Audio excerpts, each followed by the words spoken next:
England score some fucking goals. England that couldn't play football. England have got it in the bag. I know that was then, but it could be again. It's coming home. It's coming. Football's coming home. It's coming home. It's coming home. It's coming. Football's coming home. It's coming home. It's coming home. It's coming. Football's coming home. It's coming home. It's coming home. It's coming. Football's coming home. It's coming home. It's on a shirt. It's coming. Shoes remain still gleaming. It's coming home. 30 years of hurt. It's coming. Never stopping dreaming. It's coming home. 3 lines on a shirt. It's coming. Shoes remain still gleaming. It's coming home. 30 years of hurt. It's coming. Never stopping dreaming. It's coming. 3 lines on a shirt. It's coming. Shoes remain still gleaming. It's coming. 30 years of fucking hurt, lads. 30 years of fucking hurt. Never stop me fucking dreaming. It's coming home, lads. Hello. What's going on then? What's happening, everybody? I'm Hassan Piker, and this is the Hassan Happy broadcast coming to you live from Los Angeles, California. We're live and alive, and I hope all the boys, girls, and MBs are having a fantastic one because today is a beautiful day. Today's a wonderful day. Today's a fantastic day. It is a good day in general. It's a Sunday. It's 78 degrees. It's sunny. I played basketball earlier. I'm having a grand old fucking time. Hopefully, things will be all right. It's coming home, lads. It's coming home. Football's coming home. You already know. Did anything interesting happen yesterday? I just came back from a 4-day retreat in the desert. No, not really. Anyway, folks, there's a lot of new people in here. There's a lot of old people who are coming back because they're like, what the fuck's going on in the world? But you already know. Some of you know, some of you don't. This is part of the broadcast where I tell you a little bit about my personal news. We do the intro, and I tell you about what's happening in the world of Hassan Happy Piker for all the parasocialists out there in between the time period where I press the stop streaming button and press the start streaming button. And honestly, there hasn't really been that much in my own personal life other than the fact that we are, yesterday I did another half day, 11-hour, almost 12-hour stream because it's outright disrespectful. It's outright disrespectful. The lack of interest and the lack of commitment I have to covering the news on a regular basis. It was a light news day. Did you fall asleep at the party? I basically didn't because I ended the party. I ended the broadcast. I got dressed up. I went to the party. I went to my friend's birthday party. It was his 31st birthday. And I just went there. I gave him a gift and I walked out. I took Kaya with me. She was being a little unruly. I didn't want to take care of her too much. I didn't want to run after her too much, because she was just having fun with her boyfriend. But, I just went there. And it's really funny because the Aussie boys are really tired as well because they're on my schedule right now. And my schedule for the uninitiated, for someone who's not a fucking a marathon runner / who's gonna carry the boats like David Goggins type person, is pretty rigorous. You wake up at 6 a.m. You work out. Either you play basketball for 2 hours or you work out and you train with 2 trainers. And then you stream for 10 hours a day. And then after that, you got podcasts and other content that you're filming, things of that nature. So obviously it's a relatively rigorous regimen. It's somewhat rigorous of a regimen for, the average person. So we've all been kind of dying out here. So they were like, I'm not trying to go and stay at this party. Right. They were just I don't know if I'll stay at this fucking party. And we walk out. We're walking out. And my buddy runs over with beers and he goes, "Gay guys." And the shittiest Australian accent possible was like, "Gay guys, where are you going then?" Not without this. He was like, "Not without these beers." And immediately in that moment, the Aussies look at one another and they're like, okay, I guess we're staying for a little bit. And I was like, I'm out. I left. They stayed behind a little bit longer. They slammed some brewskis with the boys. I peaced out. I was like, I can't do this any longer. I'm sorry. But yeah. So, went to bed, woke up. Normally I wake up early. But I really needed the sleep, I think. So I slept in this morning, and that's why I'm late. Funeral fit on when Trump didn't even die? This is not my funeral fit. You'd know it if I had my funeral fit on. How many were watching at peak? 130,000. But that's yeah, people. Cody Co. Hey guys, a former United States president was shot at. Yeah, what the fuck happened? Drama alert. Another engagement farming Twitter account trying to push the narrative that you think it was a false flag. Wait, what? That's so funny.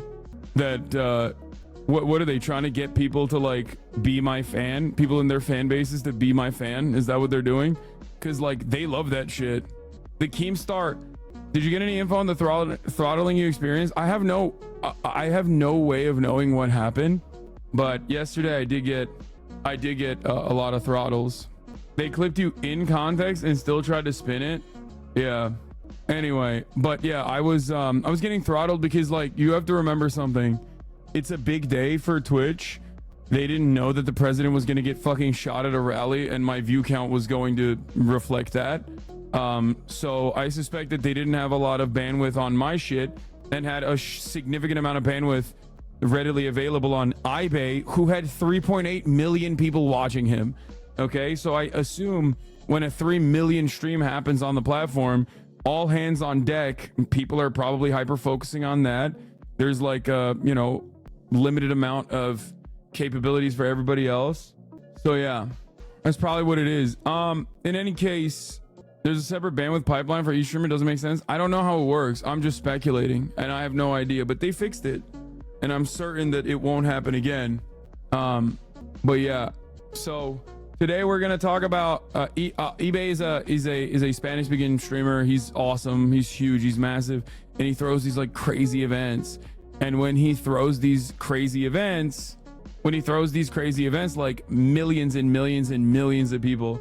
Can you explain the clip farming take? You got to clear the air. What? Dude, this is so funny. This guy like absolutely knows exactly what I mean by this. And it's just like, this is like the disingenuous, like, I'm not exactly a fan of Trump and I'm more so a fan of you, but you got to clear the air is so funny. You ducking me, Unc? Yeah, brother, I'm ducking you so hard to I can't even say that. I'm gonna get a Secret Service visit if I say as a joke what I wanted to say just there. Anyway, yeah, this guy's like genuinely curious. Can you clear the air? Yeah, dude, I don't considering that I spent like 11 hours yesterday explaining to people that this is not a staged thing and you're being crazy. I don't think I need to clear the air any further. Will Smith was at the eBay thing. It's all over. X may as well clear a name. Yeah, who gives a fuck what like the most brain? Who gives a fuck what people with actual holes in their brains have to say about what they think? Oh man, I can't believe people on X think that it was a staged shooting. Suck my dick. Yeah, dude, I think it's staged. Here, clip that. Brainworms. Just saying, but you've been wrong before. It's true. Anyway. Oh my god, this is the worst image I've ever seen. I love it. Jason the wee, listen, I've been trying to get in contact with you for like a week, okay? I'm trying to get in contact with you for a fucking week. I even followed your ass on Twitter. You didn't follow me back. Big time now. This guy gets like 50K stream, doesn't know who the fuck I am anymore, okay? You're the one who's dodging me, motherfucker. Okay, you're the one who's ducking me. I saw what Ray did to you, okay? Ain't nobody ducking you. Didn't he fucking... He just locked your ass down, dude. He just locked your ass down. It was crazy. It was disrespectful. Anyway, but no, I'm very excited. I'm very excited to ball up with Jason and Blackboy Max. It's gonna be a 2v2, me and Lud versus Jason the Wee and Blackboy Max. It was supposed to be today, but I don't think we're going to be able to do it today because obviously, like, the assassination attempt on the former president and beyond the assassination attempt on the former president, obviously, you know, I have a podcast to shoot tonight. So they usually go after left-wing influencers hard right now. Same in Germany where they want to get a popular left-wing influencer fired. That's so funny. Yeah, I think it'll be okay. You should cover while you're balling up. Well, I don't even know when we can even ball up, to be honest. Like, I don't know. Anyway, we'll talk about the dude. We'll talk about the shooter ID'd. Let's just blast off and let's get started, okay? All right. Trump shot at PA rally. Shooter identified. Republicans who immediately claimed he was Chinese now have to deal with shooter's background. Actually, I'm not going to say that. Brandon speaks about the shooter and takes down ads. Hogwatch meltdown. Republicans who love violence now crying foul while advocating for more violence. Get in now. Daily Show canceled. Daily Show cancels on the ground. RNC plans after Trump assassination attempt. Oh yeah, dude. I am still willing. If someone is able to get me into the RNC, I'll still go. And I know the reason why Daily Show doesn't want to go anymore, because they'll get fucking killed. I'm down. I will still go. I don't give a fuck, okay? And I'll take the Aussie boys with me too. It's just that I don't have the access. If someone could give me access to the RNC even right now, that's still content. I'll still go. You know, bring a vest. Like, I'll go. I'll probably have to get security this time. Like, it's not. This will be one of the few instances where I will literally have to have security outside of like TwitchCon. Did BlackRock also pay you to bring about its involvement in the assassination attempt? By the way, I'm kidding. Just a new narrative since he was in a BlackRock commercial. Yeah, I saw that. We'll talk about all the crazy conspiracies and whatnot. Let's get started. Here's the fucking blast off meme. Trump shot a PA rally. Shooter identified. Brandon speaks about the shooter and takes down ads. Hogwatch meltdown. Republicans who love violence now crying foul while advocating for more violence. Get in now. But yeah, I made you a blast off picture. Too late. I already. What the fuck is this? Okay, dude, calm down. I realized, or at least my Discord realized this morning, that there are too many photos of me prominently with weapons. Like, I have so many goddamn gun photos. Like, I think I might have too many gun photos out there. Like, gumshoes, dude. What did they know?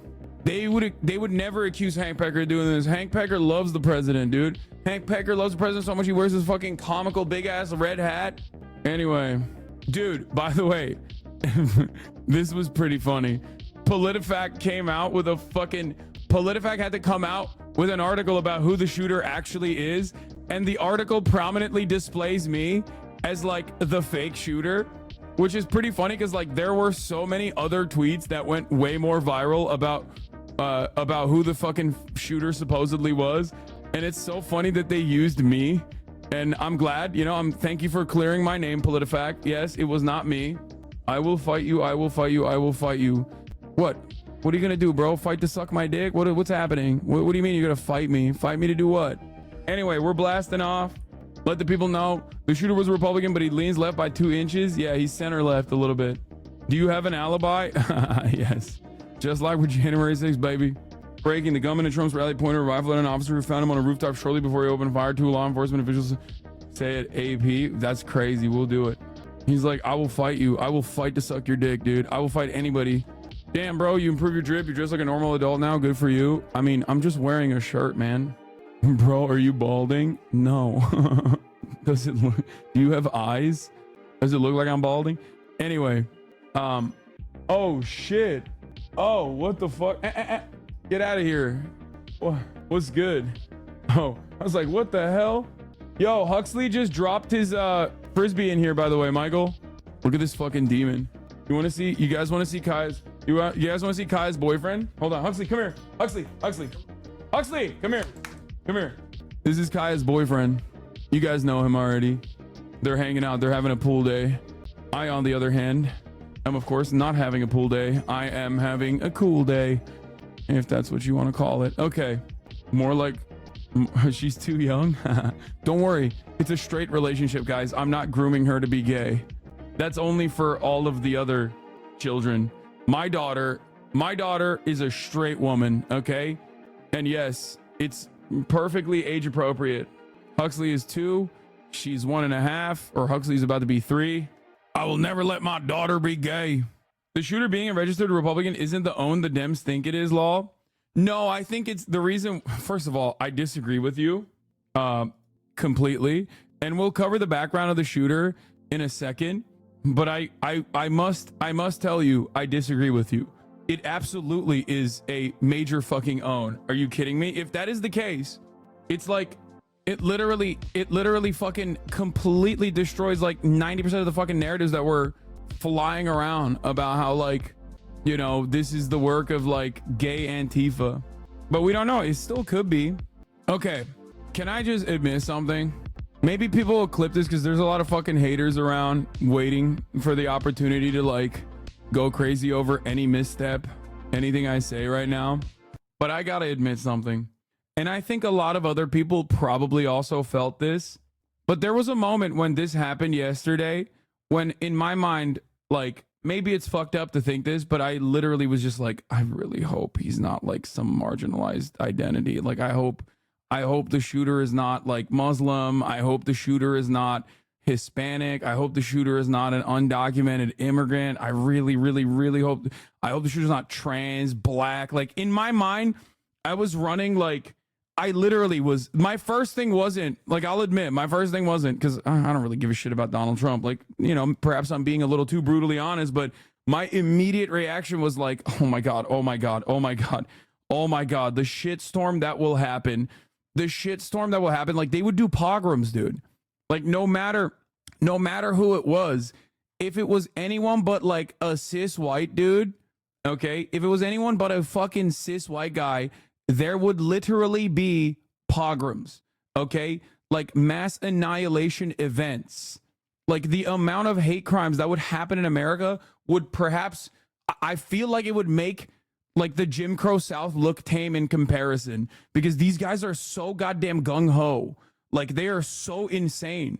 They want to legislate the concentration camps at this point. So it's like they motherfuckers still might take matters in their own hands, but like I straight up was just like, oh my God, oh my God, oh my God, oh my God. I really, really, really hope the shooter was not like some fucking dude from any kind of like classic Republican villain category. Yeah, I guess I wasn't the only one. Please be an apolitical schizo white cishet man. Please be an apolitical schizo white cishet man. Yeah, this is like, I think virtually everyone took a collective sigh of relief when they saw the fucking shooter's footage of his like fucking mouth hanging off. Like, I was keeping my cool the whole time. Like, I wasn't trying to let you in on it, but I was in my asshole was puckered the entire time. I was just like, ha ha ha. We don't know who the shooter is, please. We don't know. Please stop. Don't. It's like, yeah. Because it's like, I mentioned it. That I did the shooter as a cishet white male. Like, and I know a lot of people will say like, oh, this is anti-white racism or whatever. No, man. This is pure defense, okay? Because every single person knows exactly what the fuck would have happened if the shooter was like, you know, Chinese in the way that the New York Post immediately reported on it, okay? Because nobody, and I mean nobody, will go, oh, that's a white guy. That means all white people are at fault. But if it was anyone but a white guy, okay? If it was anyone but a white dude, the entire story would be like, are all trans people actually out to kill the president? We should probably preemptively lock them in jail and kill them. Like, that's literally what happens. That's what happens when it is a white guy. That's what literally happened, even though we didn't know who the fuck the shooter was. Donald Trump hadn't even been escorted to the goddamn hospital yet, and motherfuckers were chirping about how this is like a gay Ukrainian Chinese Hamas official. There was a dude on Fox News who said this has to be the work of college protesters, pro-Palestinian college protesters. And it's like, why would they kill Trump? Trump is not the president right now. He's not the one currently doing the genocide. Why would anybody do that? There are motherfuckers in Dearborn saying they might vote for Trump over Biden, okay? Which is stupid and it's silly, okay? But still, like, that's the attitude that people have right now at this point. And people were like rushing. Now, another Hasanabi lock was also the police incompetence narrative, because it seems like that narrative is setting in pretty aggressively right now. I am shocked, okay? I'm shocked. Now, let's talk about what originally happened. What originally happened yesterday. Obviously, I covered it for like 11 fucking hours yesterday. It was supposed to be a light news day. I was supposed to play Elden Ring, and then all of a sudden, Trump gets shot. My immediate real-time reaction you can go and find on my TikTok or on my Instagram. We posted it on both of those places. What's stunning to me is the people with the least money. The YouTube, what the fuck? This shit is so loud. YouTube video was up as well, even though YouTube immediately fucking hit me with a warning, which is so annoying. I mean, but like, this is literally what happened here. Gunshots at the Trump YouTube rally? Immediately hit me with the fucking demonetization button. Shut the fuck up. Where? Give me a link now. What the f? They went crazy. Clearly, he's still throwing up there are a fists lot while of they're events putting him that in have the moved fucking very car, quickly bro. at this Stop throwing time. up the president, fist. Every fist is another 10,000 in a fucking red state, a key state turning into a red state. He's clip farming harder than Jinxie. He keeps throwing up his fucking fist. It's over. Front row showing the blood on former. You think they'll go for gun control after this? The former president was Okay, never mind. They were chanting USA, USA. That probably not, right? feeling a lot of Talk rage about from gun people right now as control. everyone Don't is trying to politicize process, this. what Bitch, what do just you happened, mean? point Don't out the media politicize to the use and to former target president the getting frustration shot of with a the gun. supporters. By the way, Hassan, you had the news almost first. You said it on stream. I Googled and Google nor Yahoo had breaking news alerts. No. We literally saw it first. Because if you look at it, if you look at my tweet, the official time that everyone is running with in the media, here, I'm going to show you guys something. The official time that every single person is running on the media as far as like when Trump was shot is actually not the official time Trump was shot. They're saying Donald Trump was shot at, I guess, 6:15, right? Like that's what they're saying. They're saying Donald Trump was shot at 6:15. Technically, like the media claimed that it was that he was shot at 6:15. I posted this at fucking 3:14, as in 6:14. Gunshots at the PA Trump rally, Secret Service escorting him out. So we saw it at like literally 2 minutes, 3 minutes prior to that. Like we saw it as soon as it happened. Not that it matters, but grateful for the unhinged chatters who were unironically watching a Trump rally. I know, like a boring one. Like a boring one that was so fucking boring that like Aaron Rupar didn't even cover it. Aaron Rupar, who is like the Trump clipper, right? The guy who clips all of the Trump rallies, was hanging out with his mom in Chicago and was like, yeah, this one's boring. I'm not going to cover it. I wasn't watching it. Yeah. When I switched over, the first thing we saw was him getting up, which was crazy. JFK's grandson is the first assignment at Vogue Politics being covering a president getting shot in the head.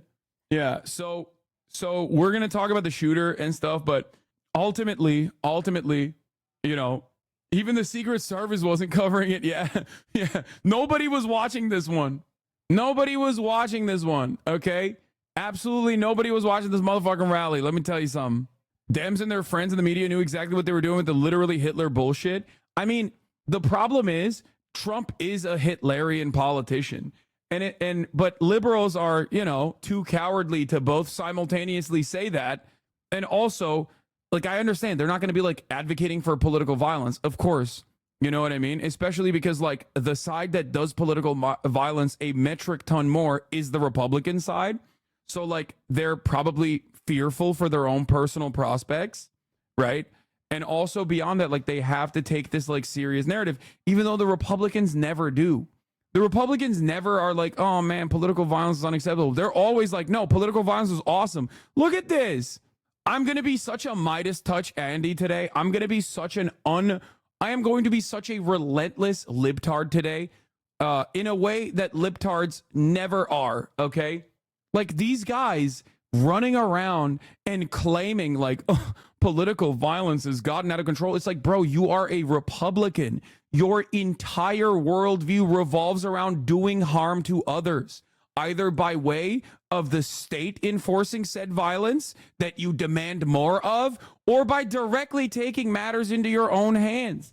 That's why it was so funny watching people, Deborah's, Barbara's, okay, Hanks at the Trump rally wearing t-shirts with fucking Biden with a bullseye on his head, being like, I can't believe how far the liberals are going. Like, I can't believe the political violence coming from liberals. It's like, who? What? Joe Biden? Really? Joe Biden is the violent being?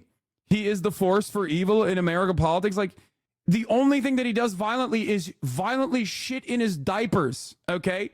Which one? What was the violent coding from Joe Biden's narrative? Was it when he said, "Do we beat Medicare"?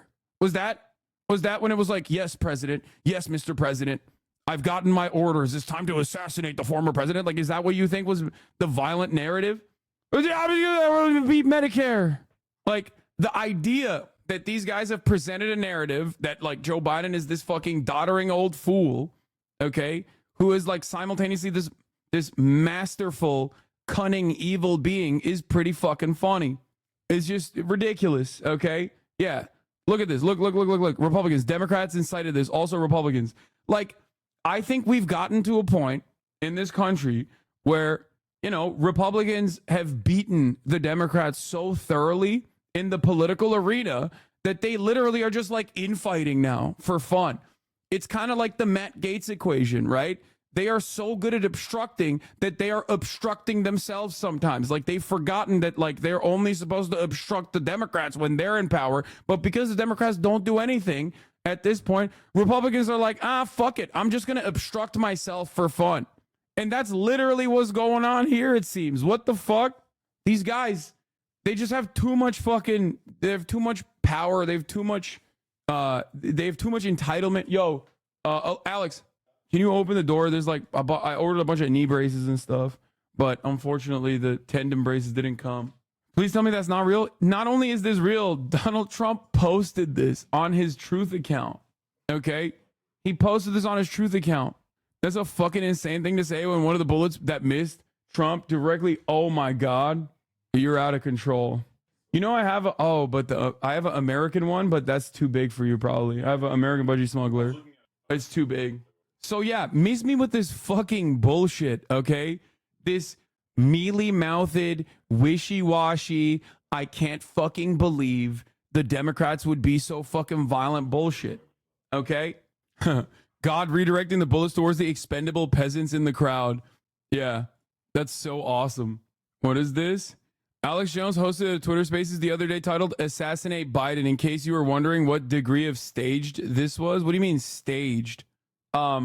Anyway, so yeah, we're like, dude, Republicans have no leg to fucking stand on. Okay, let me just say something. Republicans have no leg to stand on with the respect to like political narratives being outwardly violent or anything like that. They don't have any fucking, they have no shame. They're shameless motherfuckers. So they're just gonna fucking cry because they're a bunch of goddamn permanent victims and cry bully in this circumstance. But do not give a single fucking, do not give a single inch. Okay? Do not give a single inch to these monstrous pieces of shit who every single day demand more violence.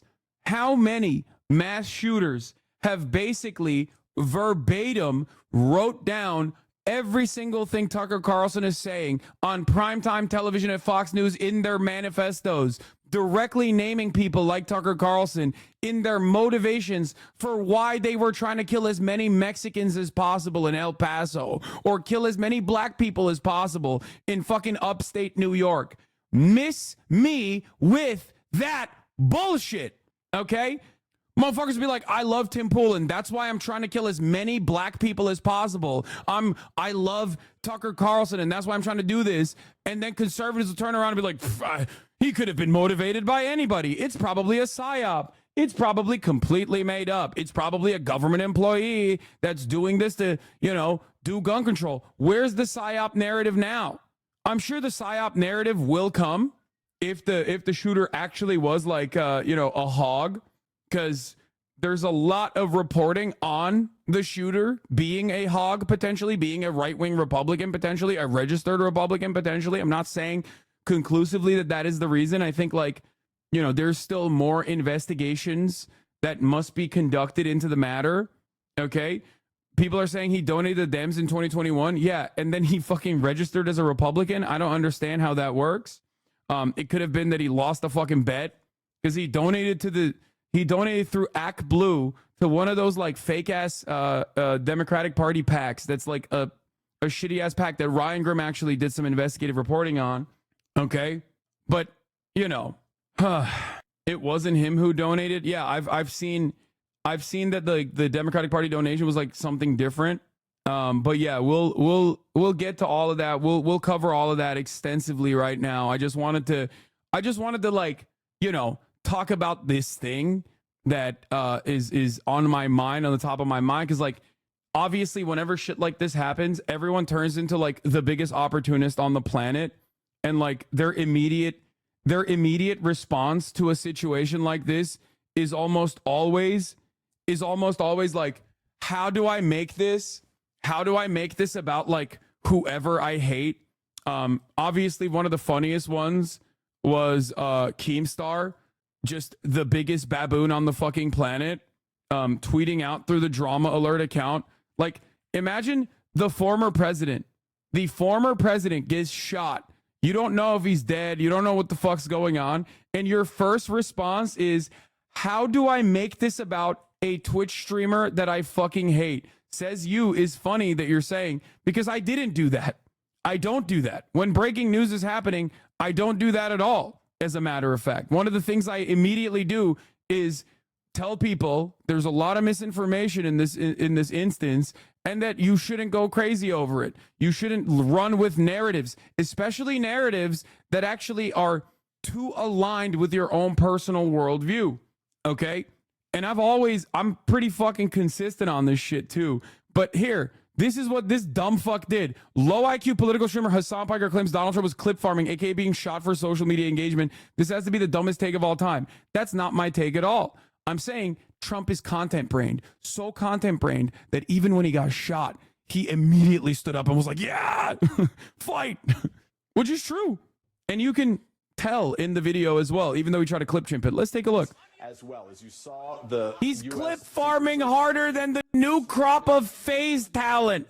He's like FaZe Ronaldo. He's clip farming harder than Jinxie. He keeps throwing up his fucking fist. Been at many of these Trump rallies, and It's here's a look over! at one of our colleagues there on the ground, the photojournalists who are in the Anyway, like I said, I was like, you literally kept repeating, this is not staged. People are dumbasses throughout the whole night. I know.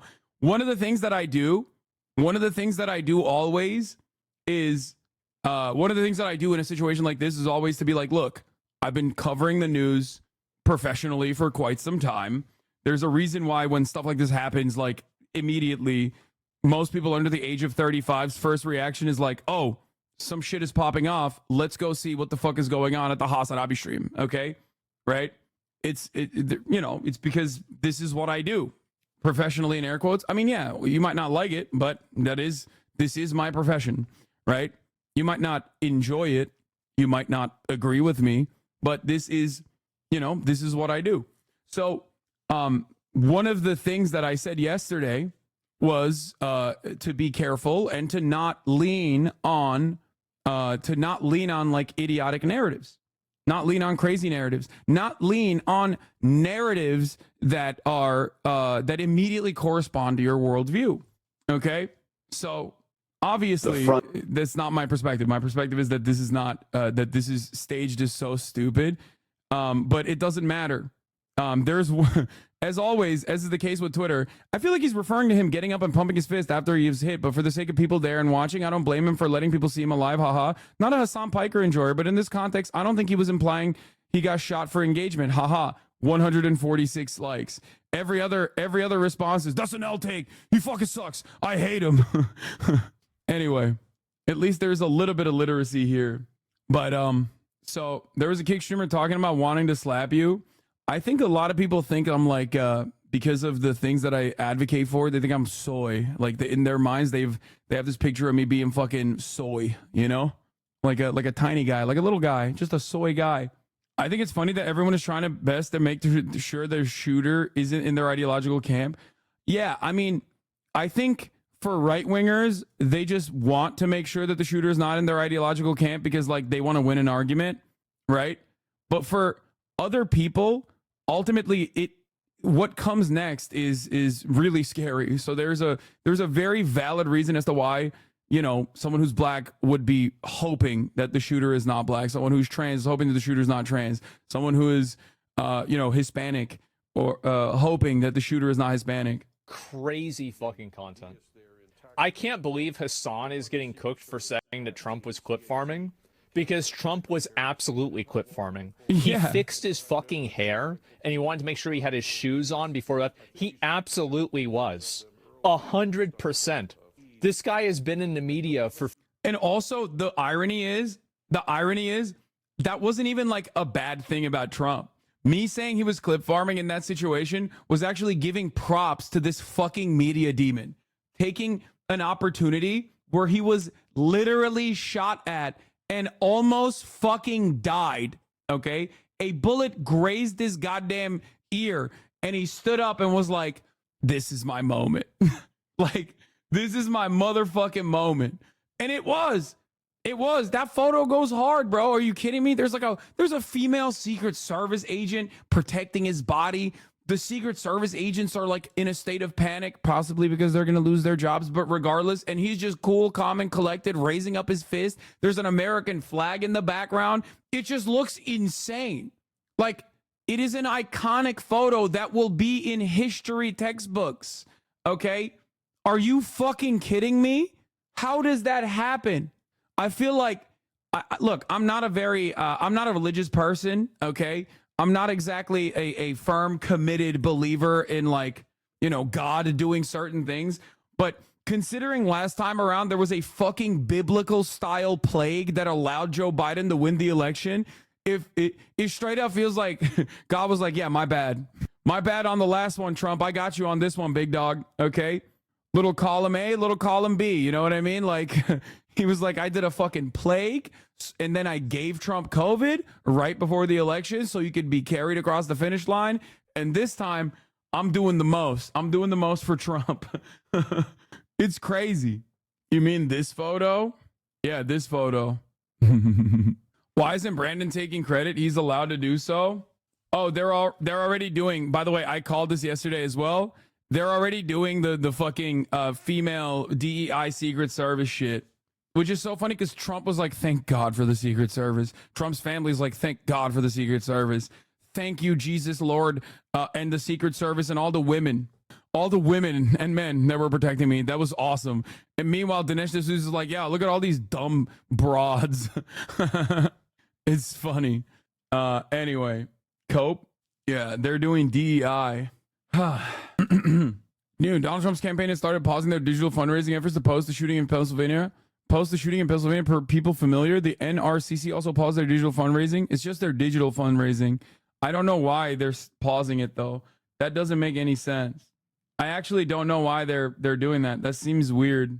But yeah, there will be a lot of coverage on this from all sides. People just saying like incredibly unhinged shit.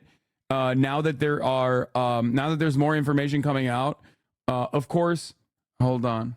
Oh shit. I am currently helping the New York Times conduct their investigation.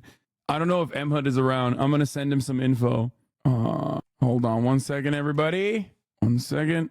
Football's coming home. It's coming home. It's coming. Football's coming home. Sorry, I don't know why I'm singing that. Emhud, are you around? Eric sent me some info that I'm sending over to you. I don't know if you're in here or not. Wait, did this work? Nope, it did not. Why can't I save this? Football's not coming home? Don't say that. Actually, I don't really care. I have no dog in this fight. Okay. Upload. Pictures, screenshots. It's just, I don't think he's around. It's all good. He'll get it when he gets it. Emhud is here. Football is on, bro.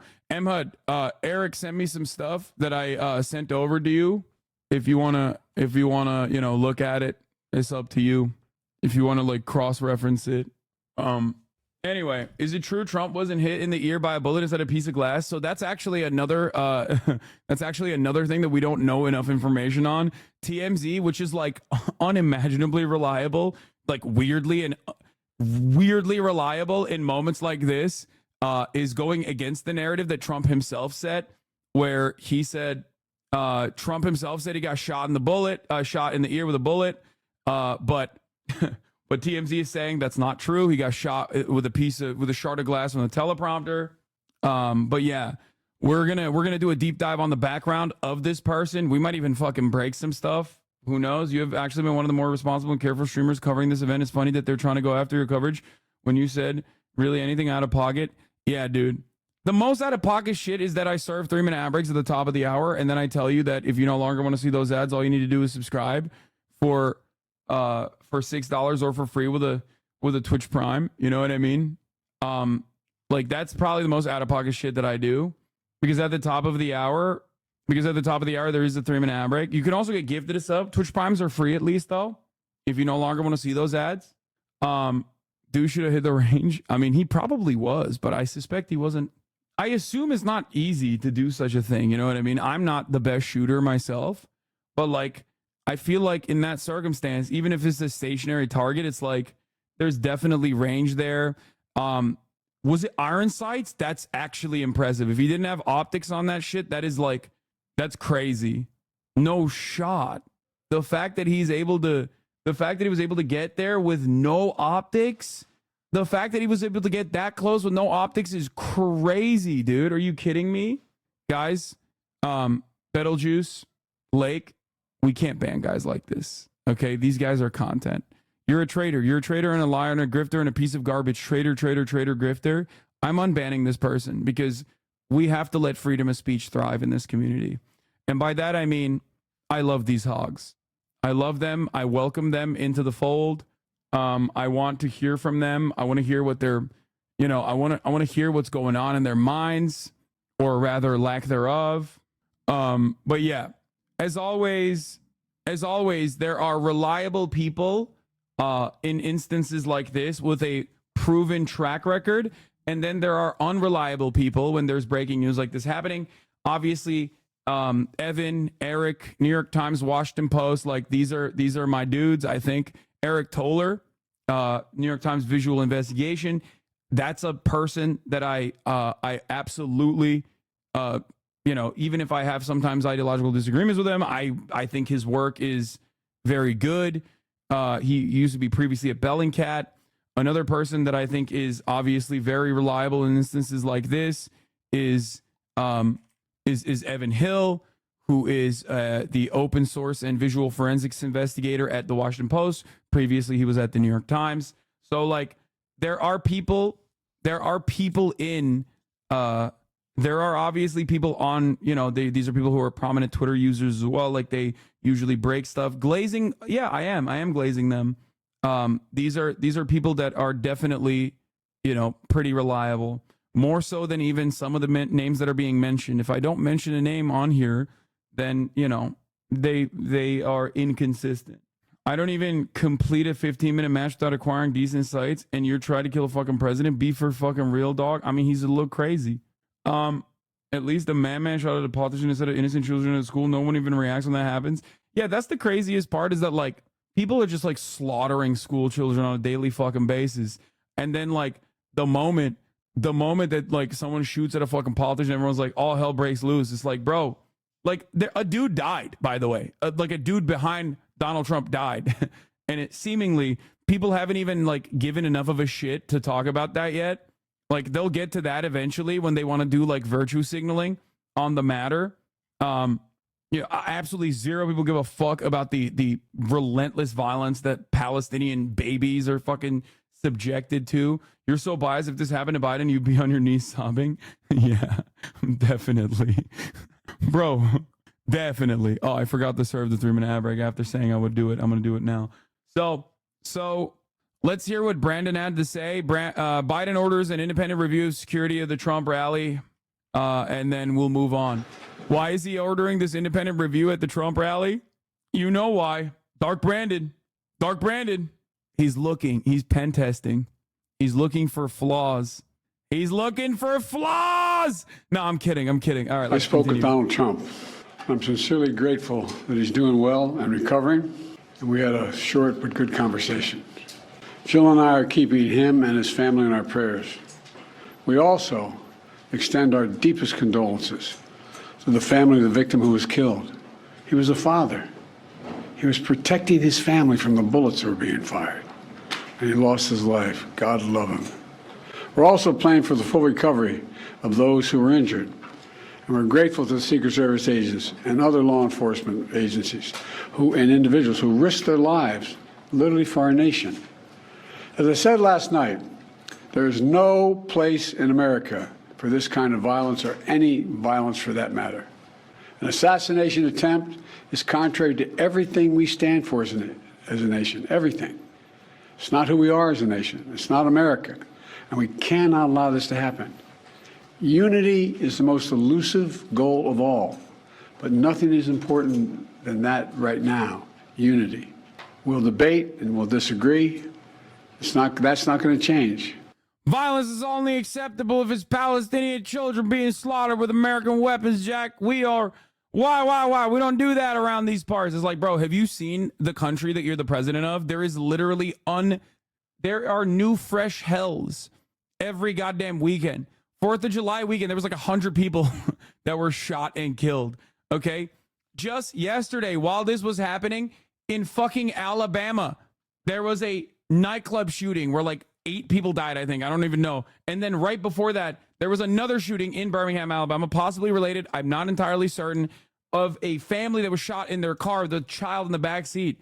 We are an unimaginably violent country, okay? The notion that, like, this doesn't happen here is just silly. It's laughable. It's false, okay? Violence is our motherfucking national pastime. 4 died, 9 injured at a nightclub. Like, it's just, there's so much violence that occurs. There's so many mass shootings that occur. There's so much gun violence that happens on a daily fucking basis in this country that it doesn't even meet, it doesn't even actually like get people curious or angry anymore. It doesn't even like post Sandy Hook. It doesn't even pass the test of like, oh, we should maybe do something about this. You know, look at Uvalde. Look, you know, it's just nothing came of that. Some of the cops got fired, but that's it. Not even all of them. How is that Biden's fault? I didn't say it was Biden's fault. I just said it's laughable for an American president to be like, oh, this kind of stuff doesn't happen. We do an unimaginable amount of violence in around the world. We do an unimaginable amount of violence all around the world, and we have an unimaginable amount of violence here in the United States of America domestically. Okay, it is a great lie that we tell ourselves and others that the United States of America is this prosperous nation, is the best nation on the fucking planet. And by many metrics, whether it be the GDP, whether it be how wealthy we are as a nation, is correct. We are a very prosperous nation for the select few. But ultimately, we are a third world country with a Gucci belt. Okay? That's it. It's just like there are certain parts of this country that have, like, you know, Rwanda levels of violence occurring on a daily fucking basis. And it's and when you think about like why that kind of violence is happening in Rwanda, it's like mostly the consequences of being victims to colonial violence and the destabilization that comes from that. So we're like contributing to the internal violence that is happening in so many of the third world countries while also simultaneously having that level of violence here in the United States of America. Anyway, but that's besides the point. That's neither here nor there. It's not coming home. It's people are saying that Spain actually scored a footy ago, but let's continue. But we're gonna not lose sight, in fact, who we are as Americans. Look, Vice President Harris and I were just briefed in the Situation Room by my Homeland Security team, including the Director of the FBI, the Secretary of Homeland Security, the Attorney General, the Director of the Secret Service, my Homeland Security Advisor, the National Security Advisor, and we're going to continue to be briefed. The FBI is leading this investigation, which is still in its early stages. We don't yet have any information. He said it. Homeless security. He has a jobs, Brandon's jobs program. He's putting homeless people to work, securing the president. About the motive of the shooter. We know who he is. I urge everyone, please, don't make assumptions about his motives or his affiliations. Let the FBI do their job and their partner agencies do their job. I'm instructed that this investigation be thorough and swift, and the investigators will have every resource they need to get this done.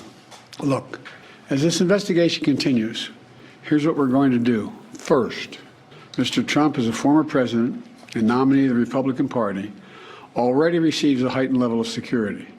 And I've been consistent in my direction of the Secret Service to provide him with every resource, capability, and protective measure necessary to ensure his continued safety.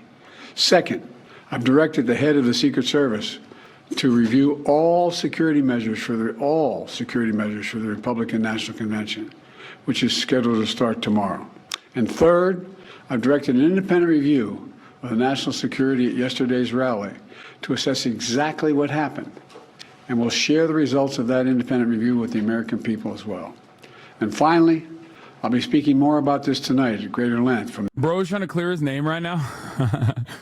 Awfully suspicious. Awfully suspicious, Mr. President. No. Come on.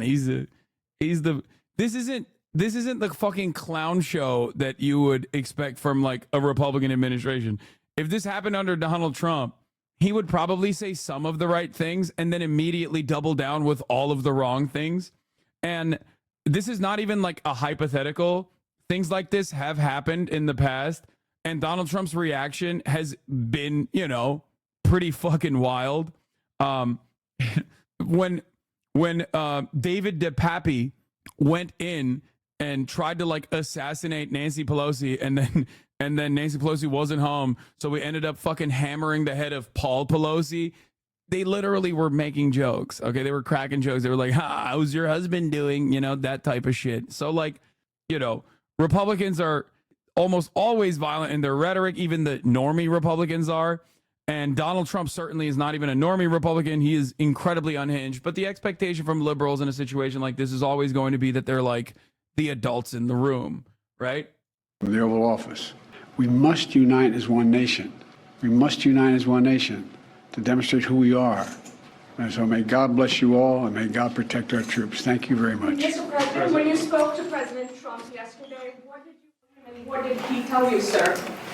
Mr. President, shifting our campaign strategy, Mr. Bro, this dude cannot walk. He's got the T-Rex arms, dude. What is happening? What is going on, man? He is just fucking zombie walking out of there with his arms like locked in. President, do you regret? You just heard from President Biden speaking there at the White House after receiving a briefing from his top national security officials. You saw Vice President Harris, Attorney General Merrick Garland at his sides as he was talking about the briefing that they just had in the Situation Room. First, he talked about the conversation that he had with former President Donald Trump last night. He said he was genuinely glad for his safety and the fact that he did survive this assassination attempt. And the president also offered his condolences to the family of Corey Comparator. That is the man who was killed. Like, honestly, I'm putting my fucking Democratic Party operative hat on for a moment and saying that if I'm a fucking Democratic Party operative, my communication on the matter is like gun violence of this sort is completely unacceptable, and that is why we must push for gun control legislation. Like, and that's what I did in my 4 years of running for president. I passed one of the most comprehensive bipartisan gun control bills, blah, blah, blah. And I want to do even more than that. That's what I would do. And then let the Republicans cry about how much of a fucking political opportunist you are. But who gives a shit? Ultimately, it is the truth. That is correct. That is what you should be doing. That is a big part of the reason. The motherfucking shooter literally went and got the gun legally. It's not like we are so far removed from the actual systemic contributions to this kind of unprecedented gun violence that we don't even talk about that anymore. And it's very frustrating to me. Like, you know, don't fucking cry about Trump being a goddamn martyr over and over again and like normalize him when half of your narrative is that he is Hitler, he is Mango Mussolini. You know, it's just not good politics. And Republicans would not do that. Okay. Republicans always do great politics. Okay. They're fucking demons overall. Their policies are awful, but they do great politics. They never let a fucking crisis go to waste. Democrats, on the other hand, immediately have to be like the reasonable statesman in a country where most people's brains are just completely warped at this point. Okay. Ending that Trump rally, he is a father of 2 daughters, and his wife talked about how he dove to protect them and shield them as the chaos was breaking out at that rally in Butler, Pennsylvania. The president also made some news there as he said that he is taking several steps here in the light of what happened. He said, one, that they already talked about the increased protection that is afforded to Donald Trump, not just because he is the former president of the United States, but also given he is the presumptive Republican nominee. President Biden said that will stay in place. He also said that he has directed the Secret Service to review all of the security measures for what is happening where I'm sitting right now at the Republican convention, this site here in Milwaukee, Wisconsin. Already heightened security here, but the president says he's directed the Secret Service to review those measures and to make sure they are up to par. Lastly, and this may be the most important, is he is telling them and directing them to conduct an independent review of the security and the measures that were taken leading up to that rally in Butler, Pennsylvania, as there are major questions coming about how someone could have gotten this close to the former president of the United States, where he was able to fire shots in his direction. It's not clear who is going to be conducting that independent investigation, but those are the questions we have right now. I have MJ Lee at the White House. Mark Preston is here with me in Milwaukee. MJ, let me start with you and what President Biden was announcing. I mean, because that was news there, and saying that there is going to be an independent review that he is scheduling with the Secret Service of how those security measures were put in place for that rally in Butler, Pennsylvania. Yeah, Caitlin, you know, these remarks that we just heard from the Roosevelt Room from President Biden really struck me as the president wanting to send a message to the nation that he very much understands from his position here at the White House the seriousness and the gravity of the situation, and really the shock that the nation has gone through ever since the events unfolded yesterday. And I say that because these remarks were incredibly brief, even though we know that he was just coming out of a lengthy briefing by all law enforcement agencies in the Situation Room. He actually didn't present a lot of details, didn't go into details at all, really, other than... We are not cooked. The Democrats are. Democrats are horrible at politics. It's embarrassing. No, they are. A registered Republican who donated $15 to Act Blue. What have you uncovered about this guy so far? We're going to talk about that. Hold on. We're going to talk about that. Trump was spiritual about shooting, says person who spoke to former president. Oh, my God. Oh, my God. I joked about this. Oh my God. I'm going to stop memeing about shit. I'm going to stop memeing about shit, dude. It's fucking nuts. I'm just going to stop making jokes altogether. No more jokes, okay? No more fucking jokes. What is happening? Bro, why can't I meme about healthcare? Trump is going to pass healthcare. He's going to pass gun reform. Ha ha ha. That's a joke. Please. Meme more about free healthcare? Yeah, that's what it is. That's what's holding back. That's what's holding us back, is that I'm just not joking about free healthcare enough. Yeah, I saw this. His former classmates spoke about the fucking gunman. We have some background info on the former gunman. We have police incompetence that we're going to get to. Let's finish these details and then we'll get to that. He is committed to the federal agencies conducting a full and swift investigation. And he also at one point emphasized, and this I thought was really noteworthy, that there is nothing that they know right now, nothing he can share right now on the motives of the would-be assassin. And he said, quote, "Don't make assumptions about his motives or his affiliation." That to me struck me as the president really wanting to temper everyone's rhetoric around the events of yesterday, and temper the speculation that, of course, has just been so rampant on social media and elsewhere. He understands the situation and the moment that we are in. And I think this was a president that wanted to just get out of the cameras one more time to say there is a full investigation that is ongoing, even if he couldn't share a lot of the details. And certainly this sounds like a situation where there are no big conclusions yet. He made clear that the investigation is unfolding and that he is going to basically stay on top of things. I think the fact that you pointed this out yourself, Caitlin, that he is talking about an independent investigation into the role of the U.S. Secret Service. That is so important because those are some of the biggest questions coming out of yesterday, again, as we were. I mean, dude, it's just the Secret Service dropped it, okay? Big bag dropper, Secret Service. I am shocked. Maybe I have seen too many movies that actually caused me to also think that the police are like, or not the police, but like at least the Secret Service is more competent. This is unimaginable. Straight up. Like, there are not that many fucking buildings in the area, bro. It is out in a fucking field. Like, how are they supposed to do Secret Service stuff inside of cities? Which they do all the time, by the way. Like, presidents famously will do that walk, that, you know, the Bashar al-Assad walk, where they'll go out and like walk in DC after they win the election with like massive crowds and shit. How are they able to protect the president in a situation like that, but they couldn't protect the former president out in the middle of a fucking Pennsylvania field? Like, that doesn't make any sense. To be fair, DC is kind of home turf. No, it doesn't matter. You dumbass, you use the fucking AI picture in your tweet. Come on. What? Okay. Are you all right? Are you okay, chatter? The Catboy pig is AI? Okay, I didn't know, but a question I have is, do you feel like this is the most important thing that's happening in the world? Like, did you think... Chatter is talking about my blast off meme, by the way. This is what the chatter is talking about. I did not know that this was AI art. Okay? No, the chatter's not saying this is not real. He's just saying it's AI art. Why'd you use AI art? Well, I didn't commission it. I didn't know it was AI art either. Sometimes I do use AI art every now and then. It's just like a one-off. It's not that big of a deal in this circumstance. It's not like I'm commissioning something and instead choosing to fucking use AI art. Anyway, I'm glad that chatters are focusing on the important stuff. Okay. I don't think he gets the same details as sitting president, though. Well, former presidents already get like big security details. And people who are running for president also get big security details. So there is no excuse here for Secret Service to not have that shit on lock. You know what I mean? We're talking about before, how is it possible that there was such a massive security breach at an event featuring the former president?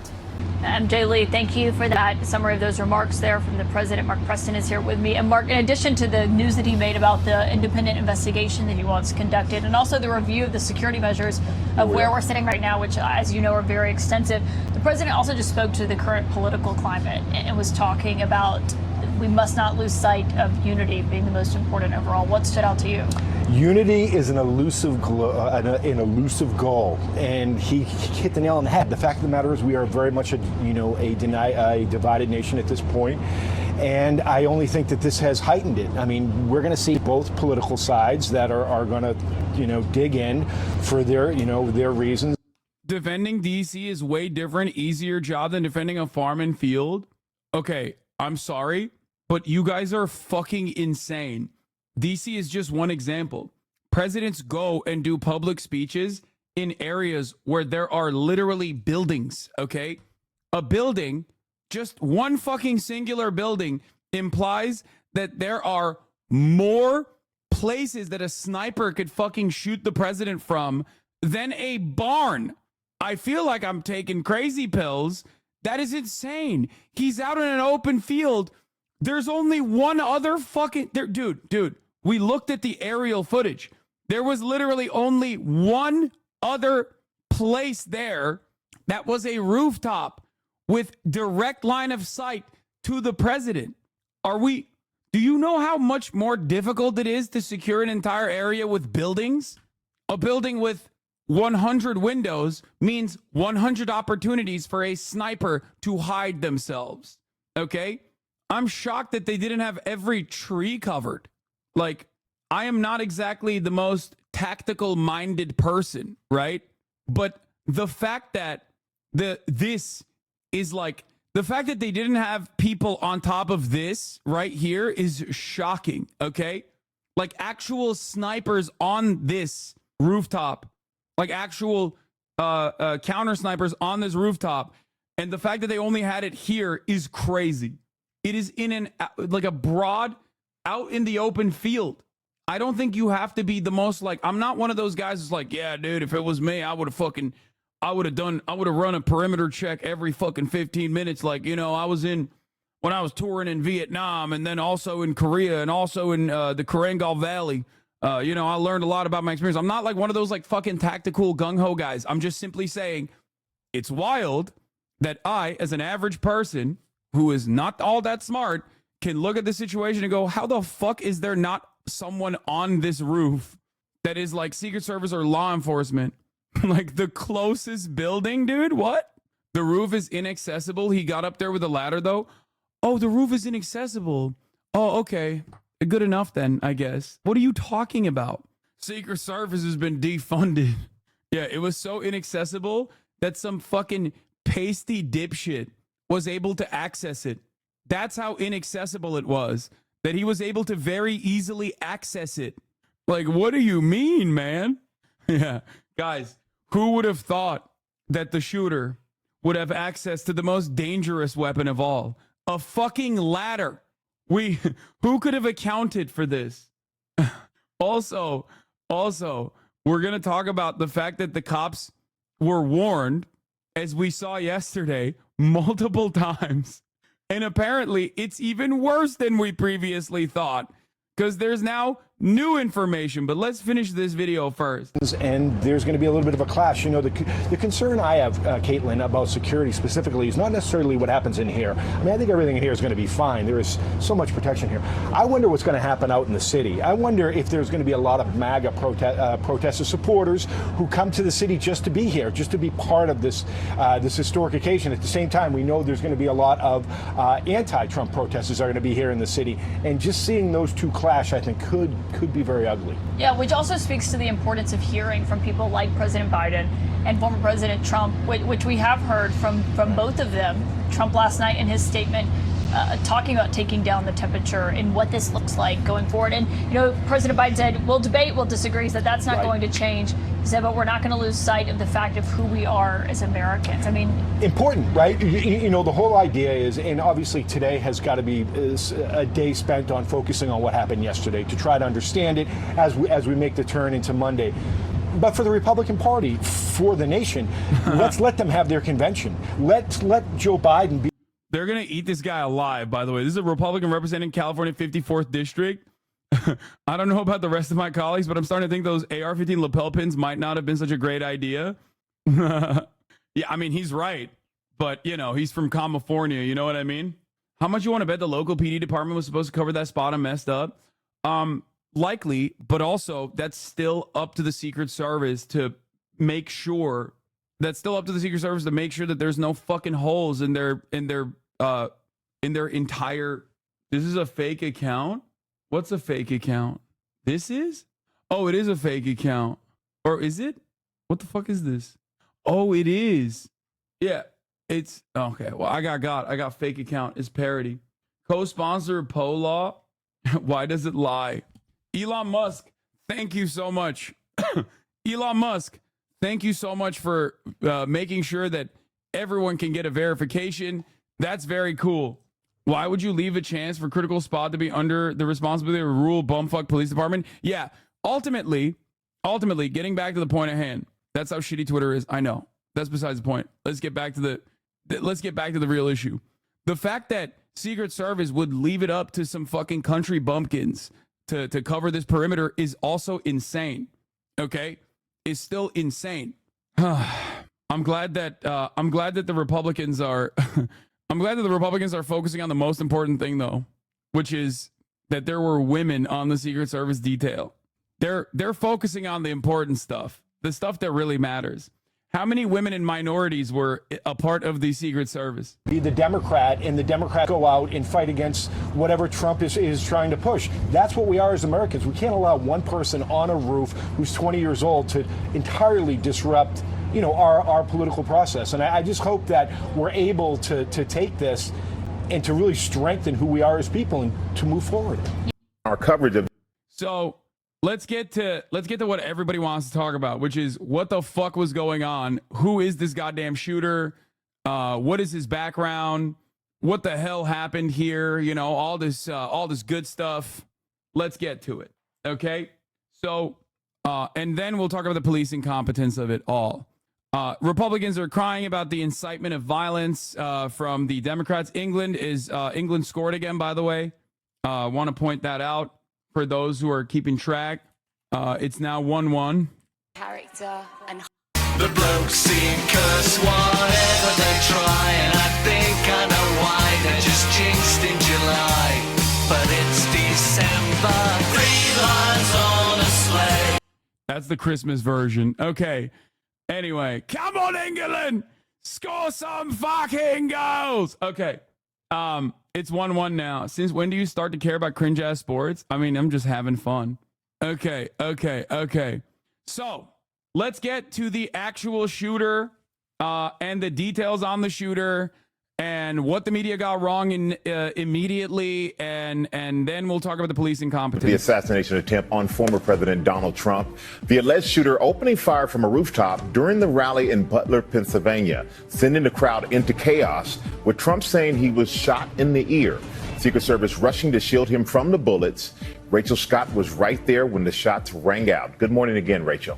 Hey, Michael, good morning to you again. We were inside of that rally. The former president had actually just took the stage, and within minutes of his speech, we started hearing these loud popping noises, which ultimately turned out to be gunfire. Cameras capturing the former president grabbing his ear, ducking behind the podium. Secret Service members quickly rushing onto that stage to shield him.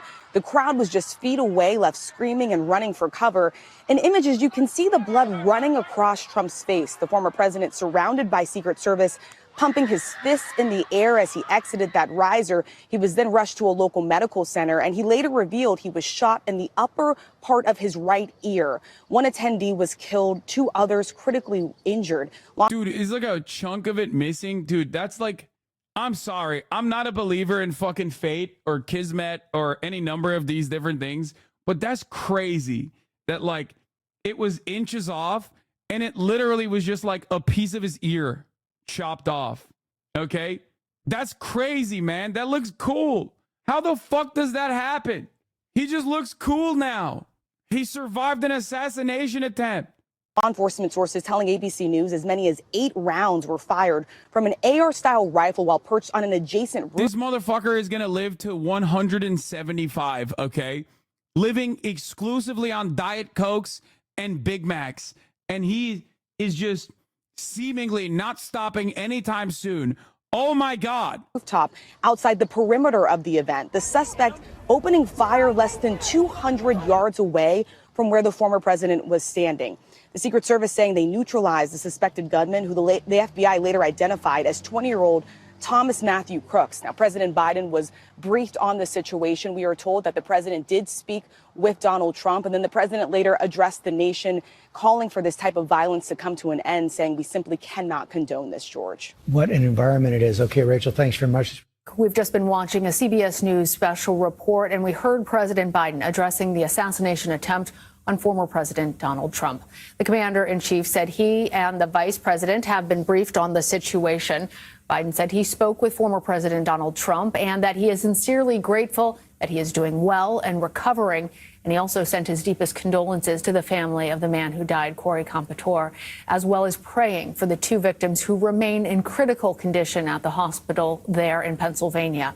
The president announced that he would address the nation later tonight from the Oval Office on the subject of unity. He said it is the most elusive goal, and while we continue to debate, quote, we're not going to lose sight of who we are as Americans. CBS News correspondent Charlie DeMar is in Bethel Park, Pennsylvania, outside of the suspect's home in that neighborhood. Charlie, we're now at this moment learning that the suspect was rejected from the high school rifle team. And one of the people who knew. Bro, I'm not going to lie. Now that people, did he actually not have optics? Like that was an Ironside shot? No, you can't say I can see why. Dude, Y'all are crazy. First of all, high school rifle team. That's weird. That's a thing.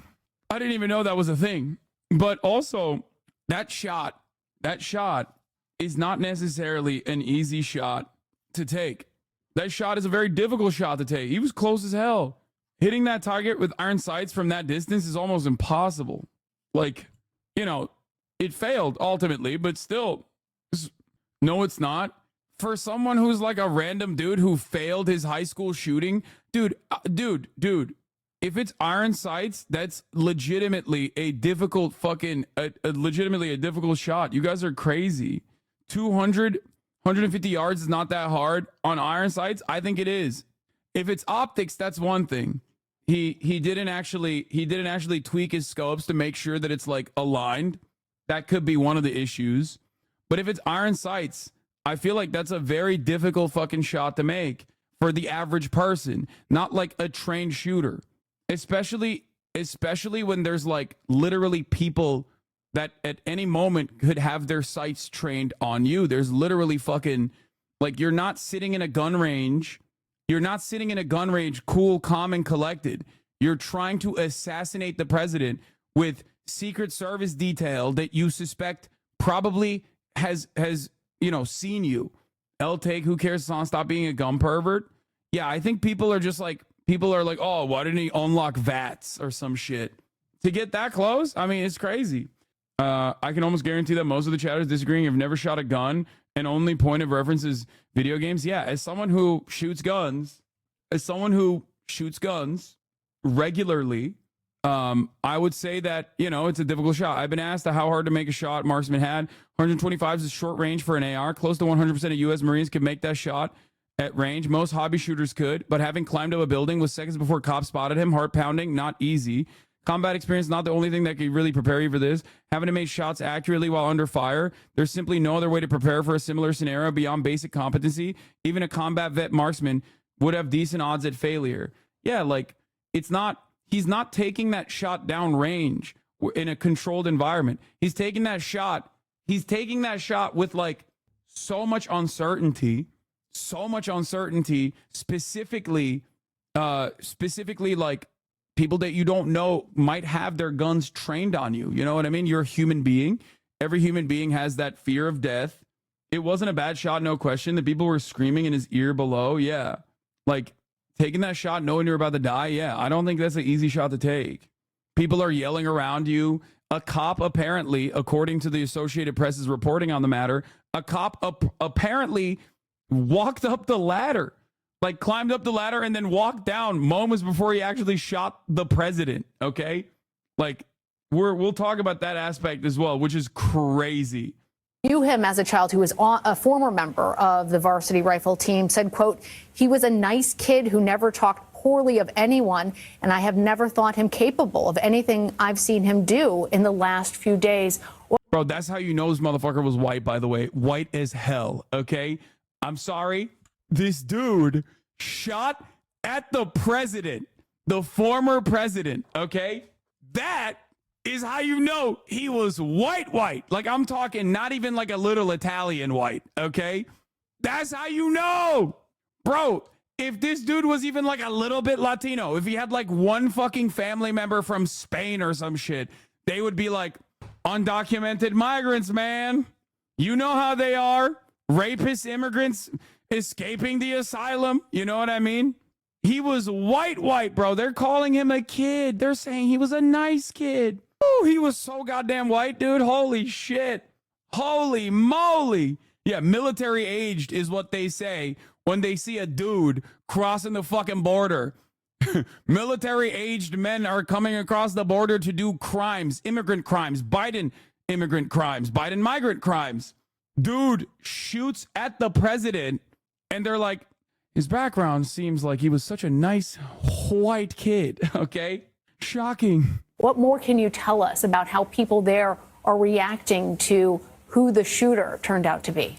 We are getting mixed reactions on who this shooter was. On one hand, the account that you just shared is one. Another one that another classmate that I spoke to said he wasn't the closest of friends with him, but described Thomas Crooks as a loner, that he would sit alone at lunch. They didn't have many friends, and said that he was frequently bullied. That was made abundantly clear. But everyone who we have talked to said that they did not think that he was ever capable of carrying out what happened yesterday. Okay, why is nobody talking about how Chinese he was, bro? What is happening?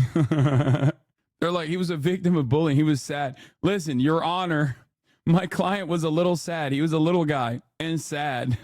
All right, Charlie DeMar for us there outside of the suspect's home. Thank you.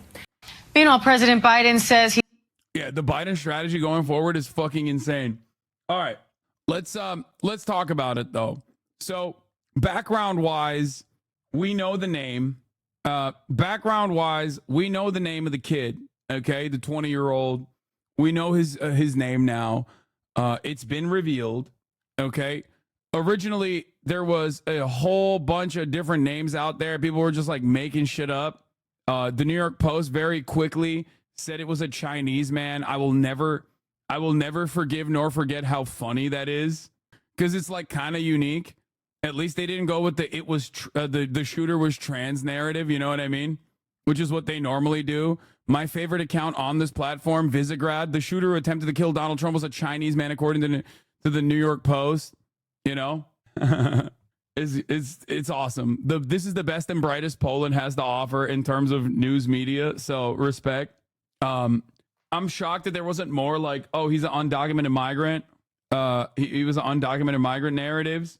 There were some chatters in here that were like, what if he's ISIS? That was pretty funny. Okay.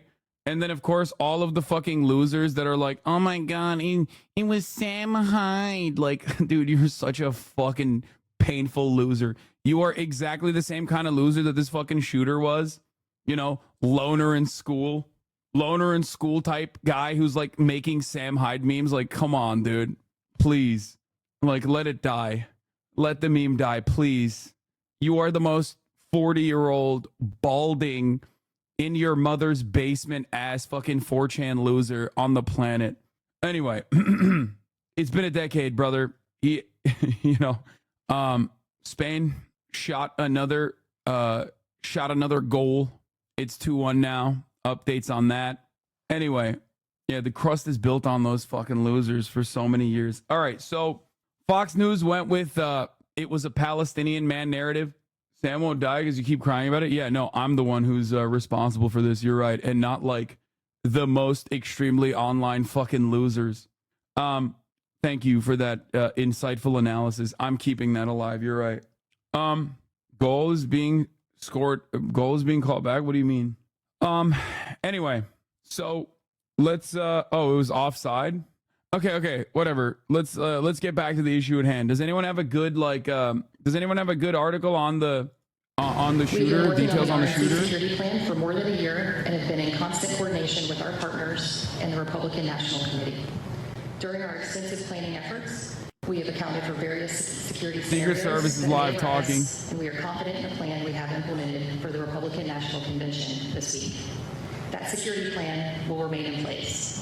While we cannot discuss the specifics, means, and methods used for our protective operations, our protective methodology for NSSEs is based on a layered approach that includes support from federal, state, and local law enforcement and public safety partners. We will continue to assess the security environment and adapt our security measures as appropriate. The Secret Service is working diligently with the Milwaukee Police Department, as well as all of our federal, state, and local partners to ensure a safe and secure convention for attendees, volunteers, and the city of Milwaukee. I'll now introduce the mayor of the city of Milwaukee, Mayor Cavalier Johnson. Thank you. Several months ago, folks in this room. Bro, the Secret Service is so defunded, they can't even get good mics, dude. The mic is not even being picked up. Republicans and Democrats with one goal in mind, to make sure we have a safe convention for everybody. These national special security events, especially as they relate to the Republican National Convention and the Democratic National Convention, have been stuck at $50 million since 2004. Obviously, things cost a little more than what they did in 2004. So the oh my God. Members of both sides of the aisle, we audio? were able to get a $25 million increase to our security grant. I say all that to say that we take this matter very, very seriously. We take public safety very, very seriously. And I've been so pleased. Dude, that's Okay. Public safety on the ground here, as was mentioned. Is this a fucking joke? Are you kidding me? This is an NSSE, a National Special Security Event. It is the highest designation that you can get for a security. Bro, it's in 1P. Dude, they're filming in 1P. Oh my God. We have that designation, and we'll continue to work to make sure that public safety is tantamount here in this community. With that in mind, I'll take the opportunity to pass it over to the Chief of the Milwaukee Police Department, Chief Jeffrey Norman. Thank you, Mayor Johnson. They're talking about the RNC specifically, not the shooter, but hold on, I gotta pee. I'll be back in a second. 18 months, these plans have been put into place in regards to what we're going to have for this event. This is a collaboration between federal, state, local, but beyond just from a law enforcement community, this is a collaboration between our elected leaders from both local, state, and also national. But also we have engaged community. We have workings with our community members in regards to ensuring the safety of this event. While we cannot talk about the operational plans, I can say from the CEO of the Milwaukee Police Department, this local police department here, I'm very comfortable in regards to the plans that we have made together. Not in silos, not where we're just kind of going over peruse, actual planning together. As you can see in regards to my fire side, also from the county side in regards to the type of collaboration. The collaboration is real. As the mayor said, this is a national special security event. Can't get any higher than that in regards to that particular type of designation. And so I just want to reassure not only our community, the greater community, those involved at the convention, but also in our city. We got this. We got this. Thank you. All right, with that, we're going to move into a brief Q&A. Please just place a hand up. We'll call on you. Please wait your turn. One question, one follow-up. Name your name and outlet beforehand. And we'll get through as many as we can before we have to head out here, okay? So we're going to start right here, down the left, black t-shirt. Shimon Brokebest from CNN, Secret Service. I don't understand why it is that you had one of the most significant events in the Secret Service's history occurred yesterday, and no one from the Secret Service has publicly decided to take questions about what happened. And the FBI today openly giving us an on-the-record briefing about their investigation, but yet we still have not heard from anyone from the Secret Service about what happened, about what the agency did, about the lead-up into the event concerning security. And I just don't understand how anyone would think. So my role in the Secret Service is the RNC coordinator, so that is my purview. Any questions regarding yesterday's event can be directed to our public affairs office out of DC. Right, I understand that this is the first time They're so bad. anyone from the Secret Service has publicly. They're so fucking bad at their jobs. Change your security posture at all here, and if so, how? Is it a small percent change? Is it looking at over everything once again? And then the follow-up question would be, just in terms of resources, I know you mentioned 18 months going into this. Do you feel like you had all the resources you needed to get to this point today, or do you feel like more was? So as Mayor Johnson and Chief mentioned, this is a national special security event. That designation is the highest level of security designation that the federal government can determine. So we are confident in the security plans that are in place for this event, and we're ready to go. It's been an 18-month process. We've worked together over that 18 months to develop operational security plans for any and all aspects of security related to this event. But did it change within the last, has any change been made in the last 20 months? We're not anticipating any changes to our operational security plans for this event. Right here in the front in the orange dress. Spain won. A little bit ago that he is calling for the Secret Service to ban Bummer. firearms, guns in the soft perimeter, not just in my certain forum. Is that something that the It's not coming home. I have not had any conversations regarding that, so I can't speak to that. I have not had any conversations regarding that, so I can't speak to that. Right up here in the front, tie suit. Is the Secret Service currently anticipating or currently planning to expand the perimeter? We're not anticipating any changes to our current security footprint or plan. Including allowing firearms into the soft perimeter as it is right now? Anything in the soft perimeter is outside of our federal jurisdiction. But why should former President Trump, his family, and the convention goers have confidence in the U.S. Secret Service to secure this site here over the next 4 days after his life is nearly taken in shenanigans? So this event has been designated as a national special security event, which is the highest level of security for an event that can be designated by the government. So this is a whole of government approach. We've had an extensive One of the guys said they're called Secret Service because they keep their mouth shut. Yeah, they're keeping their secrets, okay? security plans for any and all aspects of security related to this event. Have you had the resources you need? Yes, we are fully prepared and have a comprehensive security plan in place, and we're ready to go. We have you on the front, Blackshirt. CBS News, why are you not expanding the perimeter? So we're confident in the current plan that we have.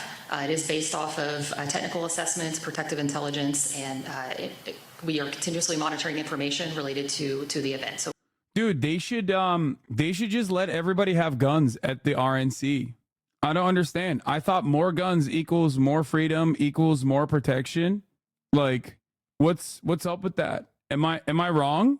Like, why won't they just let everybody have a gun? Like, all the good guys? Because, like, Republicans, automatic good guy, right? Like, if someone is a Republican, that means they're automatically a good guy. And most likely, they would be the good guy with the gun in that scenario. So I think, like, the greatest way to ensure that the RNC is completely protected is letting everybody inside, not outside, because I don't want to do that to Milwaukee. Like, I feel bad, you know?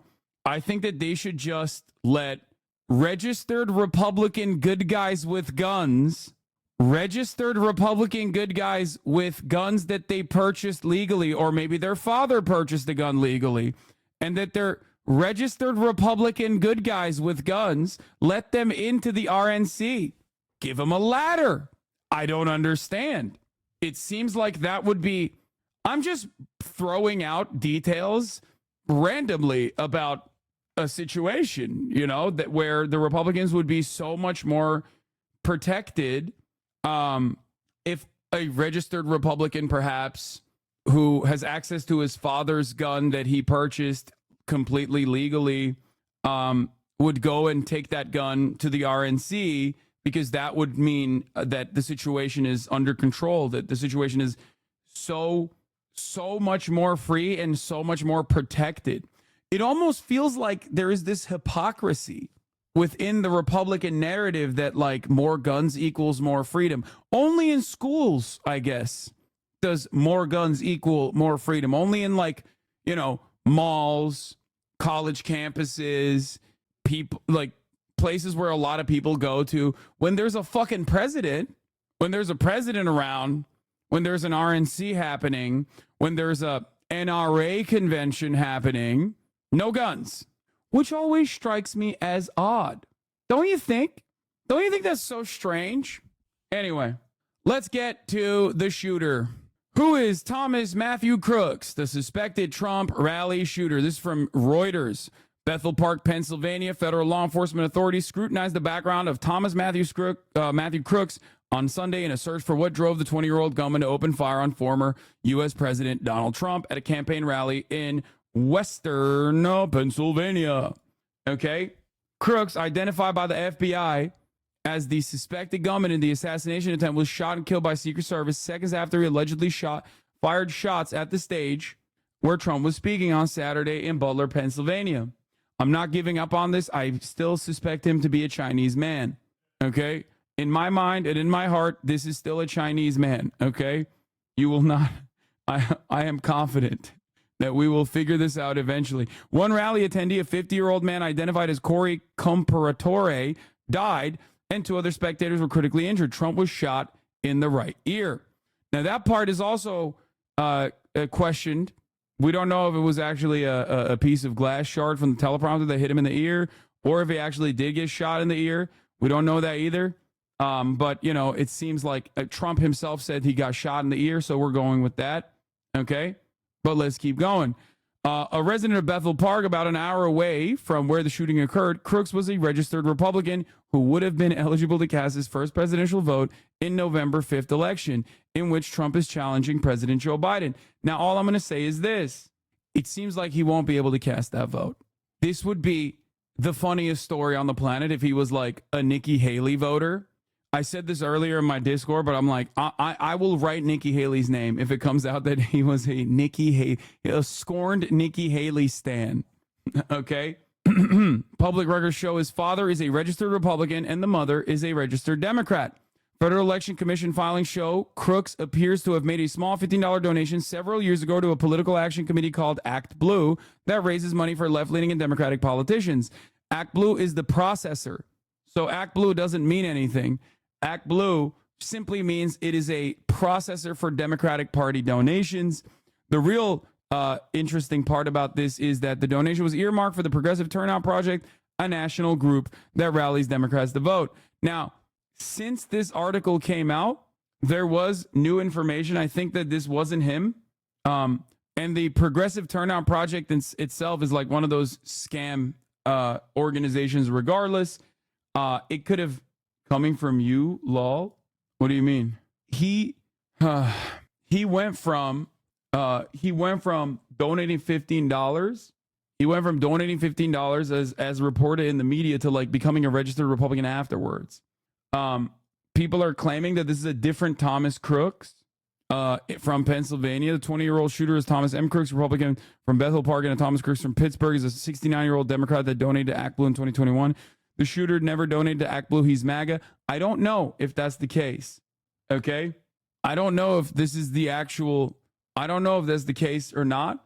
I'm pretty sure it's still... I think that they would have changed this article if that was not the person. It's reported that Trump's attempted assassination, Thomas Matthew Crooks, made a $15 donation to Progressive Turnout PAC on January 20th, 2021. I reported on this PAC and his mothership before. It's one of those scammy firms that blast people's inboxes relentlessly. Shit like, we need to know if voters support this. This data will provide to be crucial. Donald Trump conducted countless crimes while in office, but Republicans are calling for Biden to pardon him. Should President Joe Biden pardon Donald Trump? So, it could still be him that donated. Liberal dork, this guy says. You fucking got me. I am not a liberal, by the way. TMZ found his manifesto. What? Not TMZ, but his manifesto, according... The FBI apparently found his manifesto, not TMZ. But there's no information on that yet. This is false. Thomas Crooks made the donation with the same address that is listed in his voter's registration. It is confirmed. Pittsburgh addresses are weird. Many addresses here don't actually list the municipality you live in, but the zip codes match up. So there's a little bit of back and forth on this, but I rely on mainstream reporting on this, even though mainstream reporting can get it wrong too. But it does seem like it was him who made the donation, which doesn't really matter because it doesn't really matter whether he made the donation or not, because the reality is, like, I have donations made to Kirsten's, not to Kirsten Cinema, who was it? Like, I have $1 donations made to fucking, what's her face? Gillibrand, Kirsten Gillibrand. I'm not exactly a Kirsten Gillibrand head, as you guys know. So, I don't even remember if I made that donation or if someone else made a fake donation under my name. I can't remember. I could have made it as a meme, but ultimately, you know, people lose bets and make donations and shit like that. This is not copium. This explains why someone would themselves make a donation like that. Because he made the donation on January 21st, 2021. So it's like a weird time to donate to a progressive PAC. As a conservative teen who had started leaning more left because of girlfriends I had, he might have been trying to impress some girl. I mean, there's a million different reasons as to why that donation could have happened. But like, the dude literally is a registered Republican. You know what I mean? He could have made that donation, radicalized, became increasingly more radicalized over time. There's a million different reasons why that could have been the case. Okay.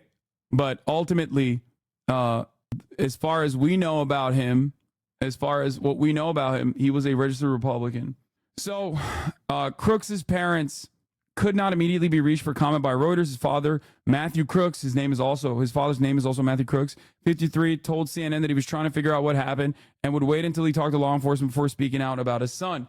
Secret Service agents fatally shot the suspect, the agency said, after he opened fire from the roof of a building about 150 yards, 140 meters, from the stage where Trump was addressing his supporters. An AR-15 style semi-automatic rifle was used in the shooting, was recovered near his body. The firearm was legally purchased by the suspect's father, ABC and the Wall Street Journal reported, citing sources. Bomb-making materials were found in the suspect's car.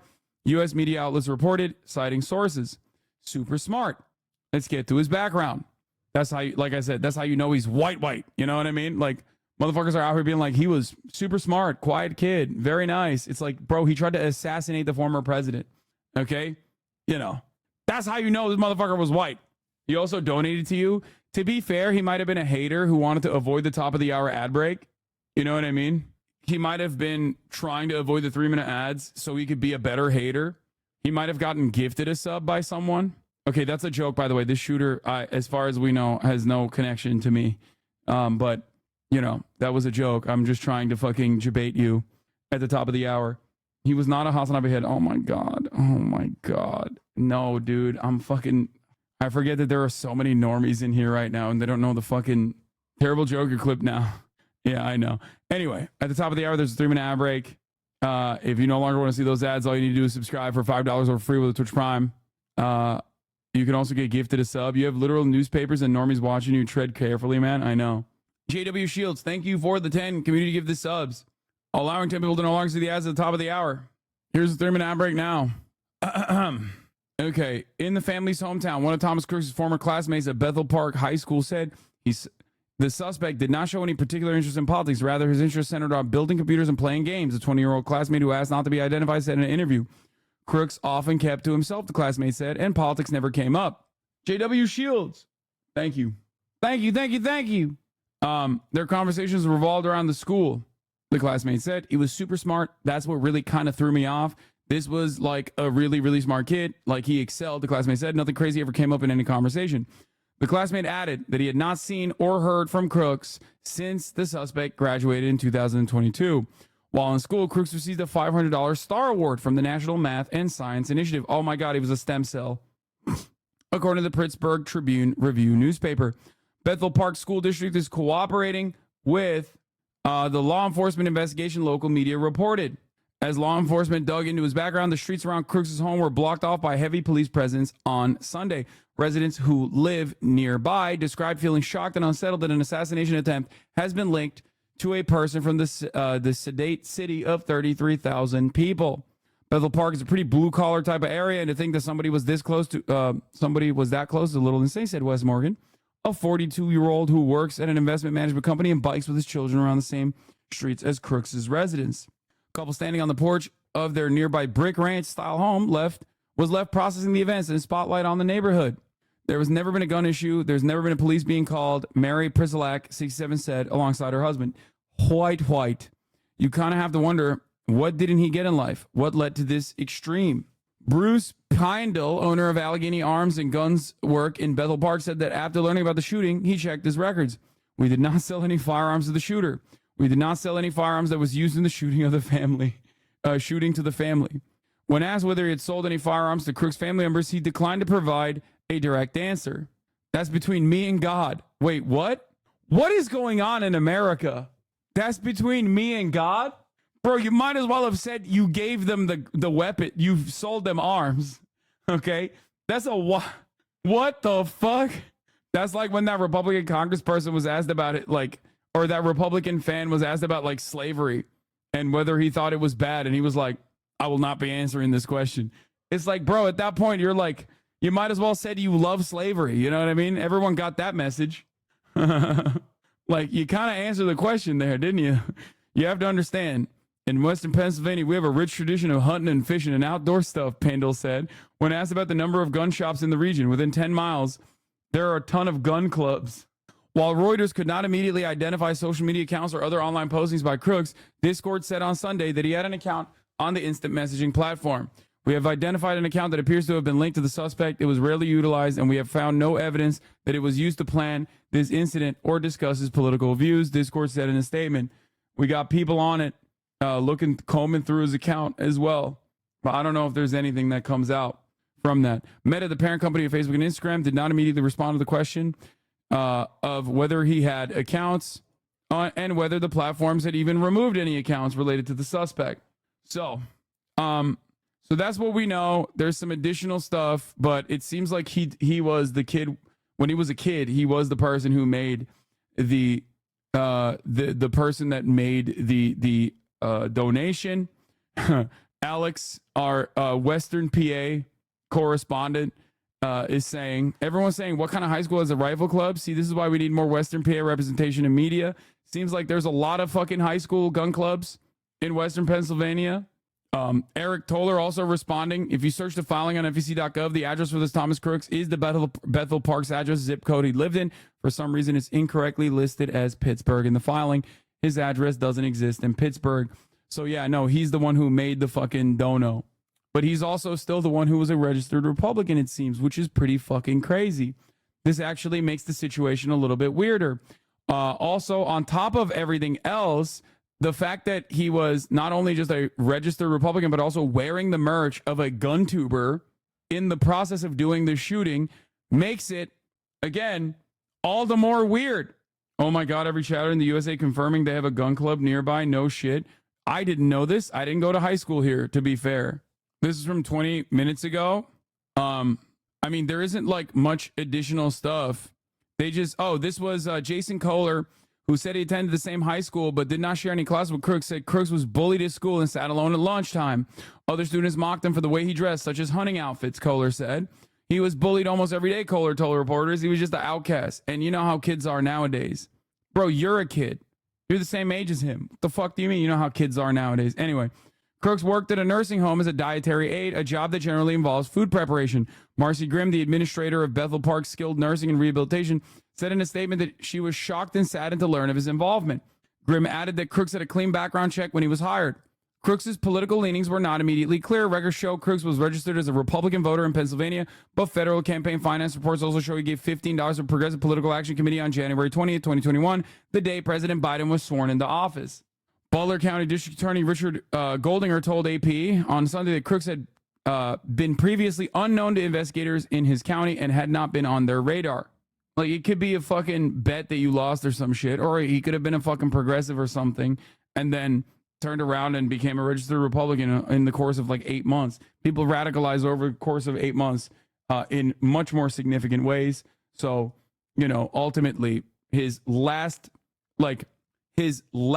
political affiliations is still a registered Republican. It's a much more significant, that's a much more significant thing than like donating during inauguration.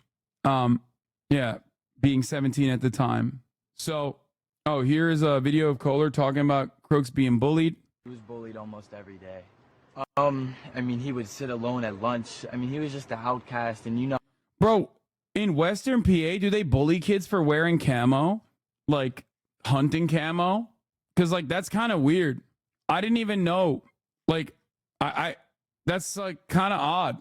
I suspect that everyone, like, if you ask me, I would have expected everyone to be wearing that shit in Western PA. You know how kids are nowadays, so they're going to see someone like that, and they're going to target him because they think it's funny or whatever. So it's the best way I can describe it. And it's honestly kind of sad. Like, I don't want to say this is what provoked it, but you never know. You said he was alone. Yeah. I want to say he was a loner more because he was quiet, but like he was just bullied. Like, he was bullied so much. So much. So one of the judges said, this dude definitely bullied him. Chill, dude. This was high school. Yeah. What did they, do you remember at all what they said to him or called him? No. He was just made fun of, I guess, for the way he dressed or his appearance. How did he dress? Like they were just saying jeans. He'd wear hunting outfits sometimes. He would always wear a mask, even after COVID. He wore a mask. Like a COVID Oh, liberal. That's how you know. mask, like even after COVID was over and all that. Yeah, like a. It's got to be real, Tree. You come with that mossy oak shit, they'll get you. Bullying quiet loners was always so weird to me. Bullying loud bullies who have it coming was way more fun. So, good for hiding acne. I mean, that could be the reason. He had like some stuff on his lips. Could be to fucking hide that. Who knows? Ultimately, though, he could have also potentially been like registered as a Republican to maybe vote in the primaries, but I don't know. You know what I mean? Like some crazy shit like that. Like he voted in the midterms. Like he could have he didn't vote in this year's primaries. People do that in Oklahoma since Dems don't have a chance here. His Insta has some interesting info on the profile. His Instagram is not confirmed. So I don't know what you dug up and what you found. Bro, he's 20. I don't think he would know that. I mean, bro, he's 20 and he fucking shot the president. So who knows? You know, this is not like a normal guy. What do you mean?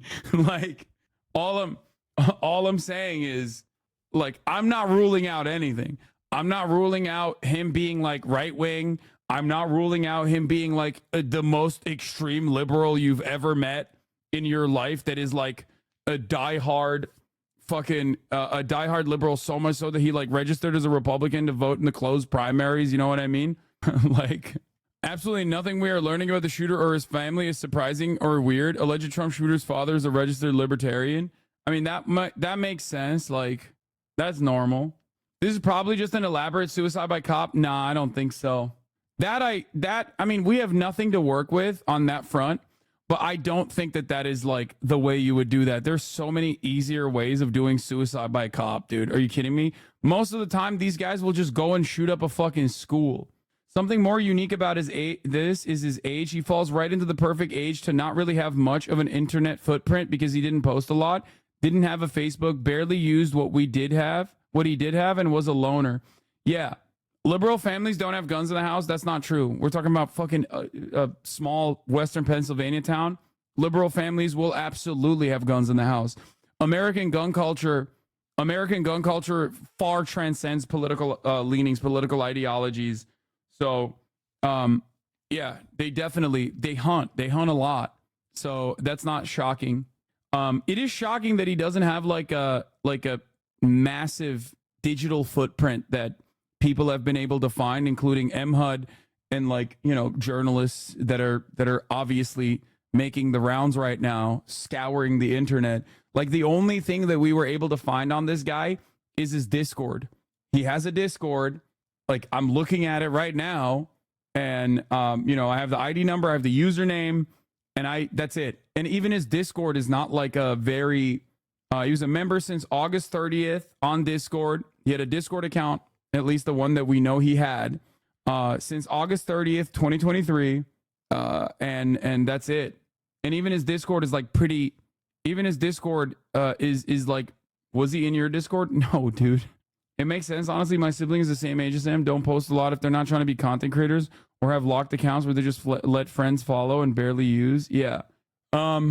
There's also obviously like right-wing nutters losing their minds a little bit over this, so in very expected ways.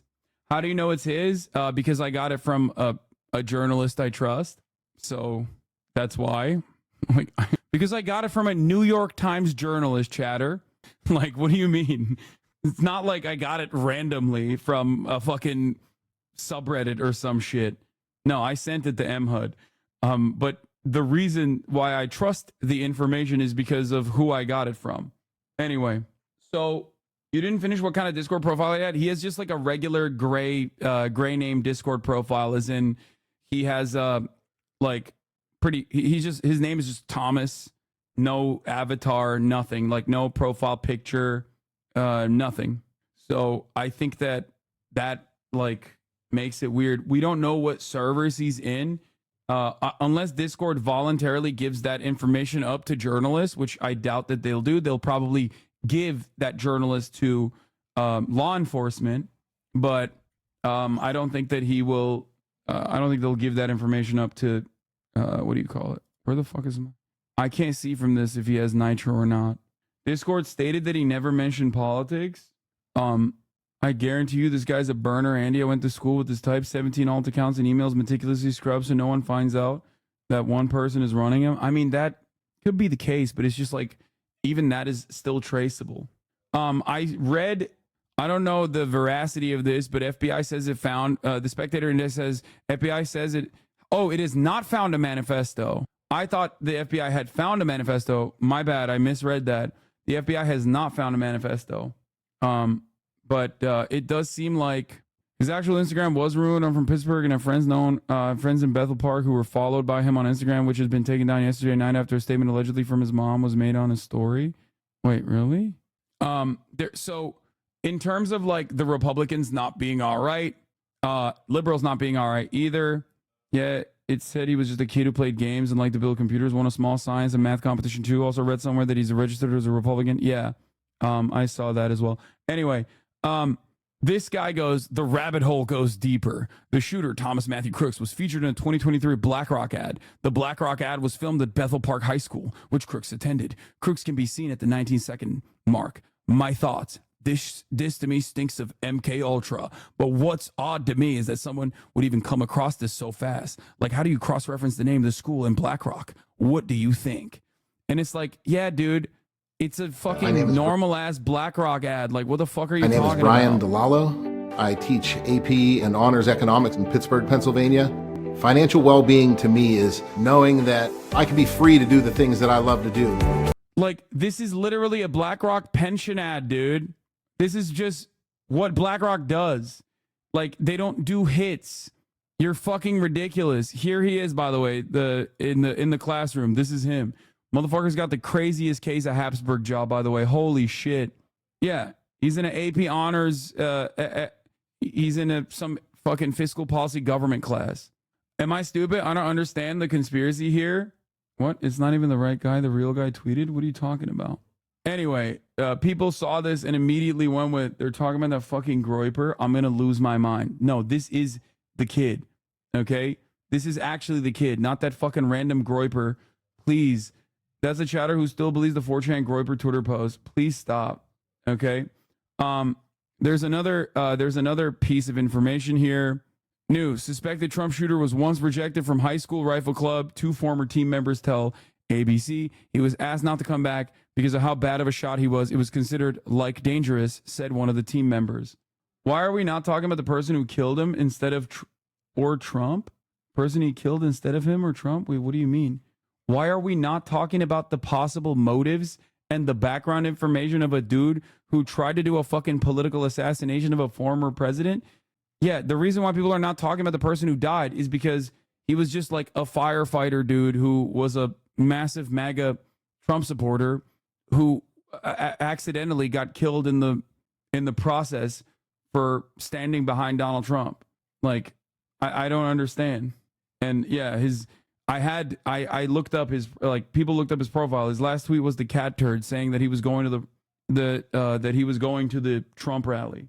I had to stop watching for a bit on my own mental, but thanks again for being an outlet for these events. We found the guy that thinks he was actually targeting someone else behind Trump. Yeah.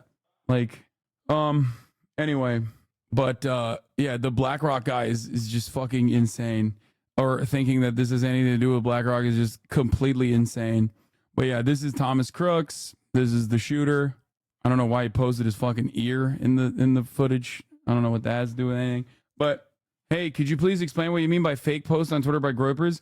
Dumb Nazi 4chan losers that spend all their time on internet forums love taking advantage of chaotic situations like this to disseminate misinformation. Misinformation that gets picked up by opportunists that don't cross-reference that information, like Don Lemon. They end up posting random people. One of the common ones is a former Adult Swim comedian who is a Nazi and a pedophile by the name of Sam Hyde. His fan base are extremely online, extremely neurodivergent, and regularly go, oh, the shooter was Sam Hyde, or different variants of his name. Okay? This time it was some other guy that kind of looks like the shooter that they were posting about. And Don Lemon and many other people that want desperately to be the first to market with this information went out with false information, posting the photo of some random fucking dude. That random fucking dude came out and was like, yeah, I am that person, and yeah, I hate Donald Trump, and you got the wrong guy. This caused a lot of boomers to fucking lose their minds over it because they just don't know how, I guess, unimaginably online some people are and what they like to do for fun. I hope that was enough for you guys to understand. I personally did not lean into those weird conspiracies and tried to explain to people that those were just silly people just trying to have a laugh, just memeing. Okay?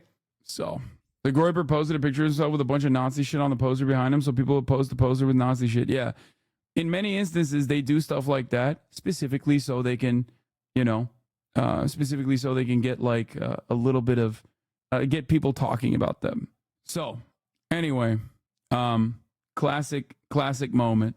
Oh, so that's all we have for the time being about, that's all we have on the shooter thus far. More information will come. Obviously, Talia Jane had an interesting take on this, but while things are unclear, I will offer some wild speculation by noting that Alex Jones and Nick Fuentes both recently accused Trump of being controlled by Jewish billionaires and a sellout to the establishment. Those accusations stem from Trump denying involvement in Project 2025, calling some of his proposed plans abysmal, and offering a policy platform to the RNC that softens Republican attacks on abortion. Not like that means anything, but it made the Christo-fascists super mad. The reaction, or what I saw early on, was people deciding Trump was just some establishment shill, nothing inciting. But if someone with a very bad brain got really juiced up on it, that's a potential pathway into rationalizing violence. Curious to see what, if anything, shakes out. I mean, that's one alternative theory on what could be the case. But we, again, still don't know. The only things that tie this shooter to potential right-wing leaning and association, and this is like a bit of a reach from Talia, that she recognizes as well. But the only thing that ties this person to right-wing leanings and associations is wearing a GunTubers merch.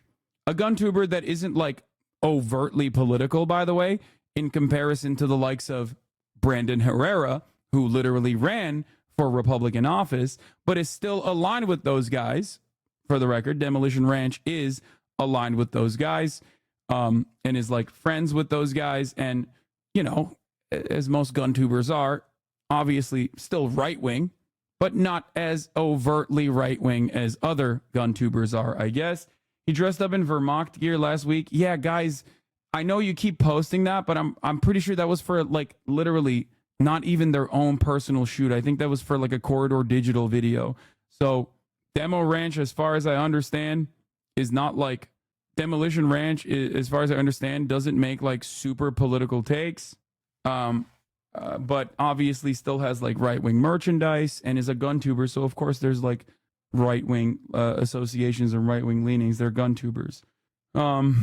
Anyway, I mean, there is literally a fucking Let's Go Brandon t-shirt on their website. Okay. What is a GunTuber? This is the website that sells like, this is the website that sells a bunch of different merchandise from a bunch of different YouTubers, some of which are not immediately right-wing, some of which are right-wing.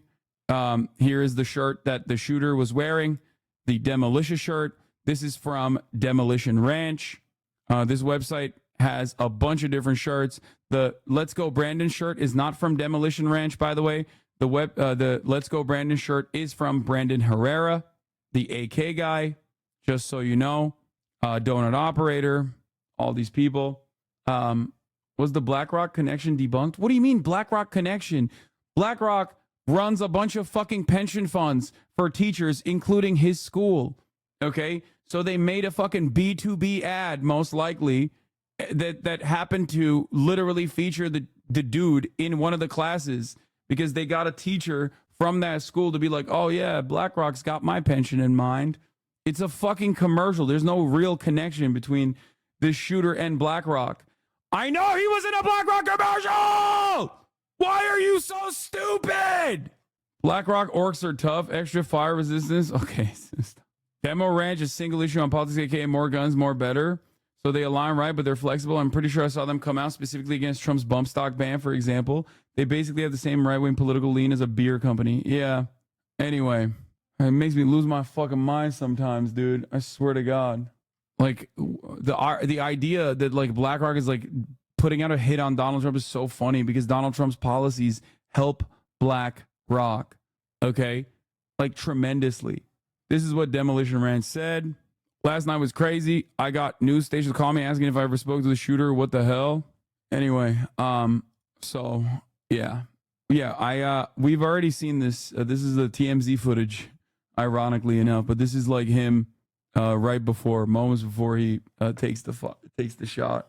Okay. So let's talk about when there's more information that comes out on the shooter, obviously I will cover it.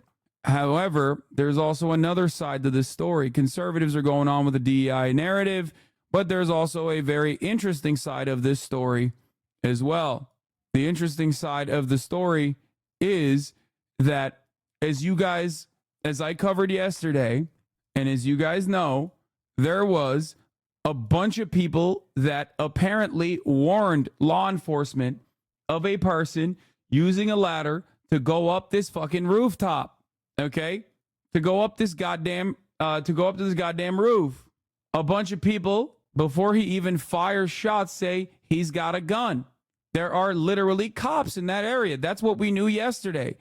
Turns out there's more than just that information. Turns out cops were there. Here is Butler County Sheriff confirming an armed municipal officer with Butler Township encountered the shooter before the shooting. Sheriff, the Washington Post is reporting, according to you, that seconds before the gunman opened fire, he came face to face with a municipal police officer who was not equipped to neutralize him. What can you tell me about that? Well, I never said that. And I appreciate you, Jennifer, for bringing that to my attention. I immediately called the Washington Post reporter to straighten that particular issue out. How would I know it was seconds, first of all? And I never said that to begin with. The face-to-face thing, how could I know he was face-to-face? All I know is the officer had both hands up on the roof to get up onto the roof, never made it because the shooter had turned towards the officer, and rightfully and smartfully, the officer let go. Sheriff, That's nutty. Okay? That is motherfucking nutty. Hold on. I got to go grab something real quick. He spoke with former President Trump on the phone after the shooting. And though the White House is not offering any readout of I'm going to get to the cop situation in a second. Okay? their conversation. Before that call, the president spoke about the incident from Delaware, calling it sick and saying all Americans should condemn this attack. There's no place in America for this kind of violence. It's sick. It's sick. It's one of the reasons why we have to unite this country. We cannot allow for this to be happening. The idea that there's political violence or violence in America like this is just unheard of. It's just not appropriate. And everybody must condemn it. White House correspondent Mary Alice Parks has more on the White House reaction. Mary Alice, what is the latest from the White House now that we have some more details about this assassination attempt on former President Trump?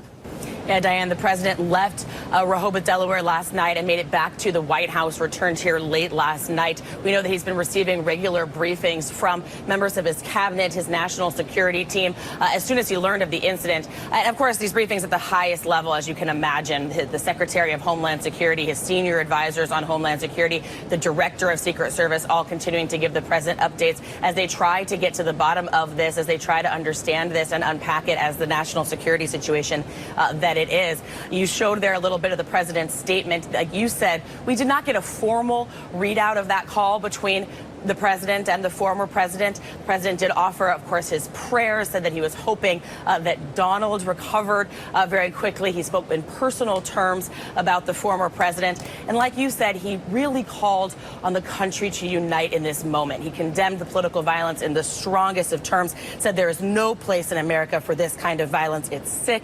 It's sick. It's one of the reasons we have to unite this country, Diane. It's one of the few times we've seen former President Trump and President Biden with a similar message, because, of course, today we're seeing former President Trump himself call for unity, saying united we stand. So I wanted to go to what independent candidate Robert F. Kennedy Jr. is also saying. He is the son of assassinated U.S. Attorney General Robert F. Kennedy. He's the nephew of assassinated President John F. Kennedy. And he's calling on Biden to offer Trump a podium and to jointly address the nation together. How's the White House responding to that suggestion?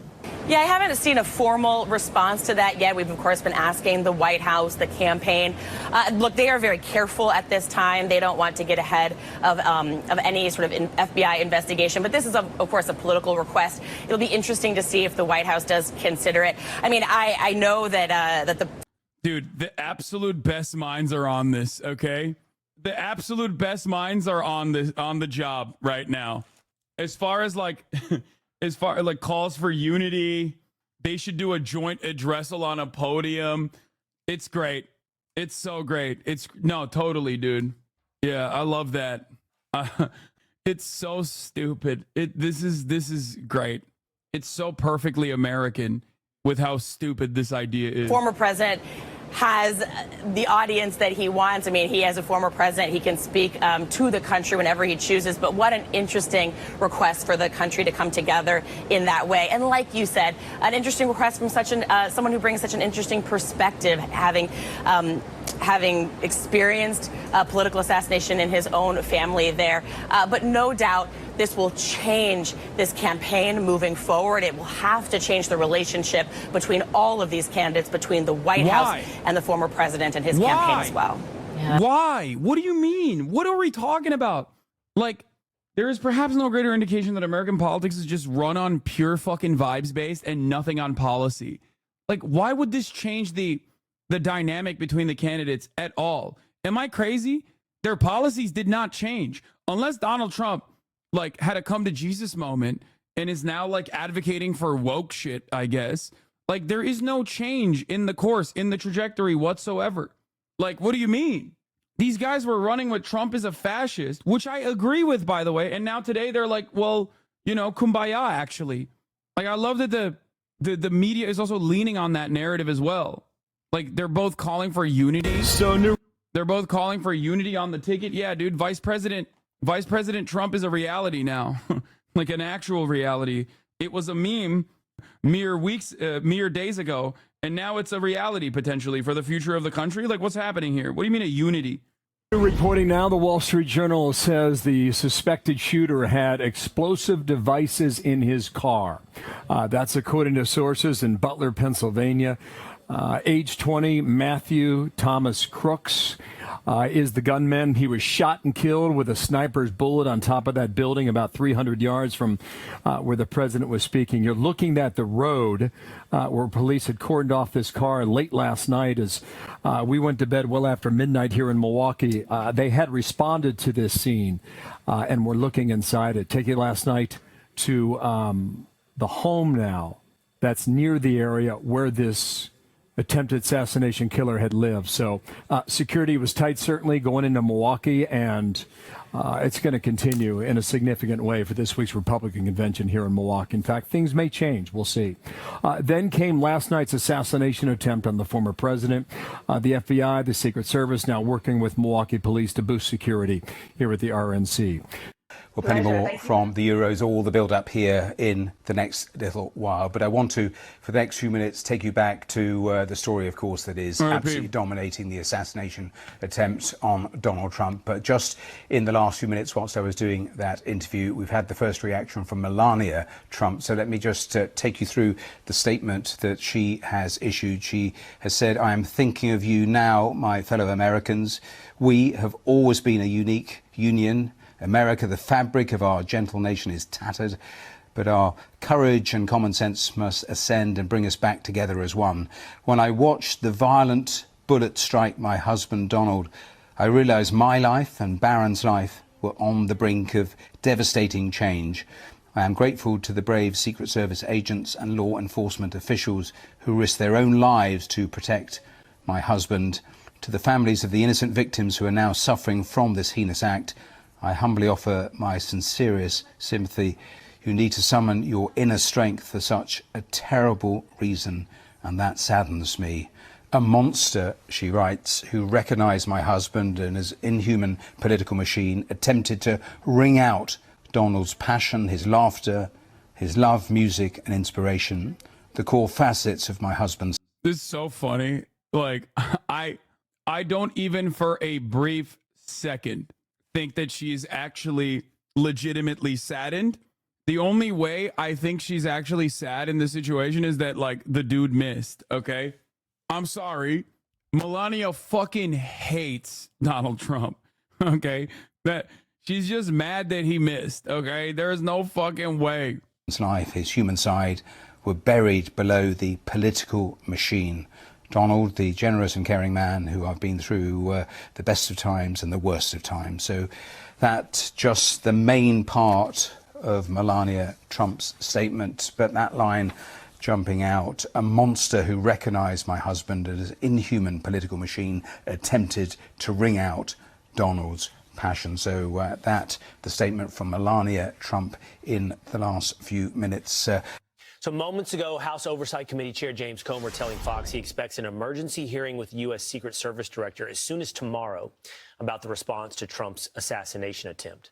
Meanwhile, Fox News correspondent Brooke Singman revealing she spoke with former Attorney General Bill Barr, who told her, quote, the Democrats have to stop their grossly irresponsible talk about Trump being an existential threat to democracy. Yeah, that's great. No, they should stop criticizing Trump because someone might try to assassinate him. The funniest part about it is if the Democrats do legitimately go, you know what, we should. That would be the funniest outcome of this. Okay? Yeah, you shouldn't say that, like, Donald Trump saying immigrants are poisoning the fucking blood. Immigrants are poisoning the blood of America is, like, directly Hitler, okay? Hitlerian. You're right. That's great. No, we should just not say that that's Hitlerian because, oh, God forbid, someone might get agitated by that. He is not. That's exactly right. The problem is it's their only campaign slogan. So what are they going to do? What's Joe going to do? It's a central theme. It's the premise of their campaign is this guy is as bad as Satan. And if that's the premise of your campaign, you have nothing else to run on. But they can't. Are they really going to be so irresponsible to continue that kind of rhetoric? Yes. I fear you're probably right. And that's a somber reality of where we are right now. Yeah. Our next guest knows all about political violence. House Majority Leader Steve Scalise, as you recall, was shot at a congressional baseball practice in 2017. And we're glad he's still here, and we're glad he's with us here this morning. Congressman, you have a unique and special perspective here. The specter of political violence is always there, and it can be what people say that encourage an environment where it actually happens.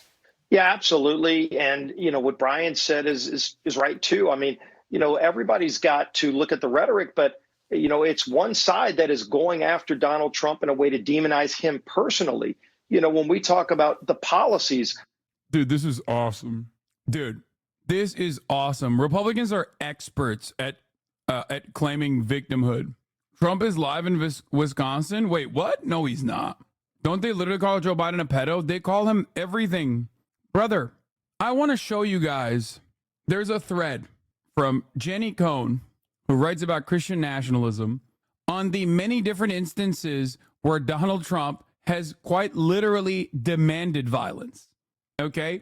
And this is just Trump alone. And this is a small snapshot. Dude got shot. He's not a victim.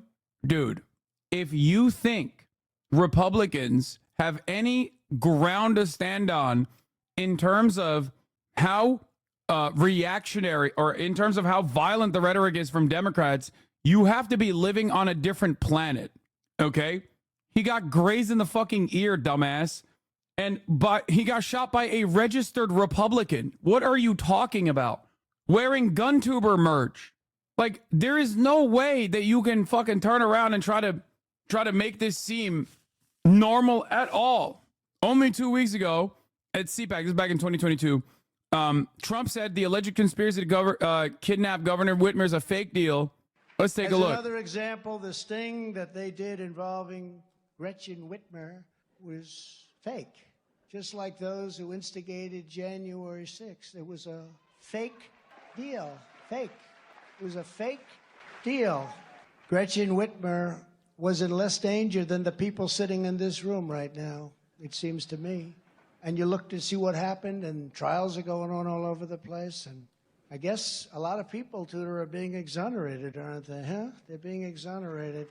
As another example, the sting that they did involving Gretchen Whitmer was fake. Donald Trump mocked Paul Pelosi after he was brutally assaulted with a hammer in his home.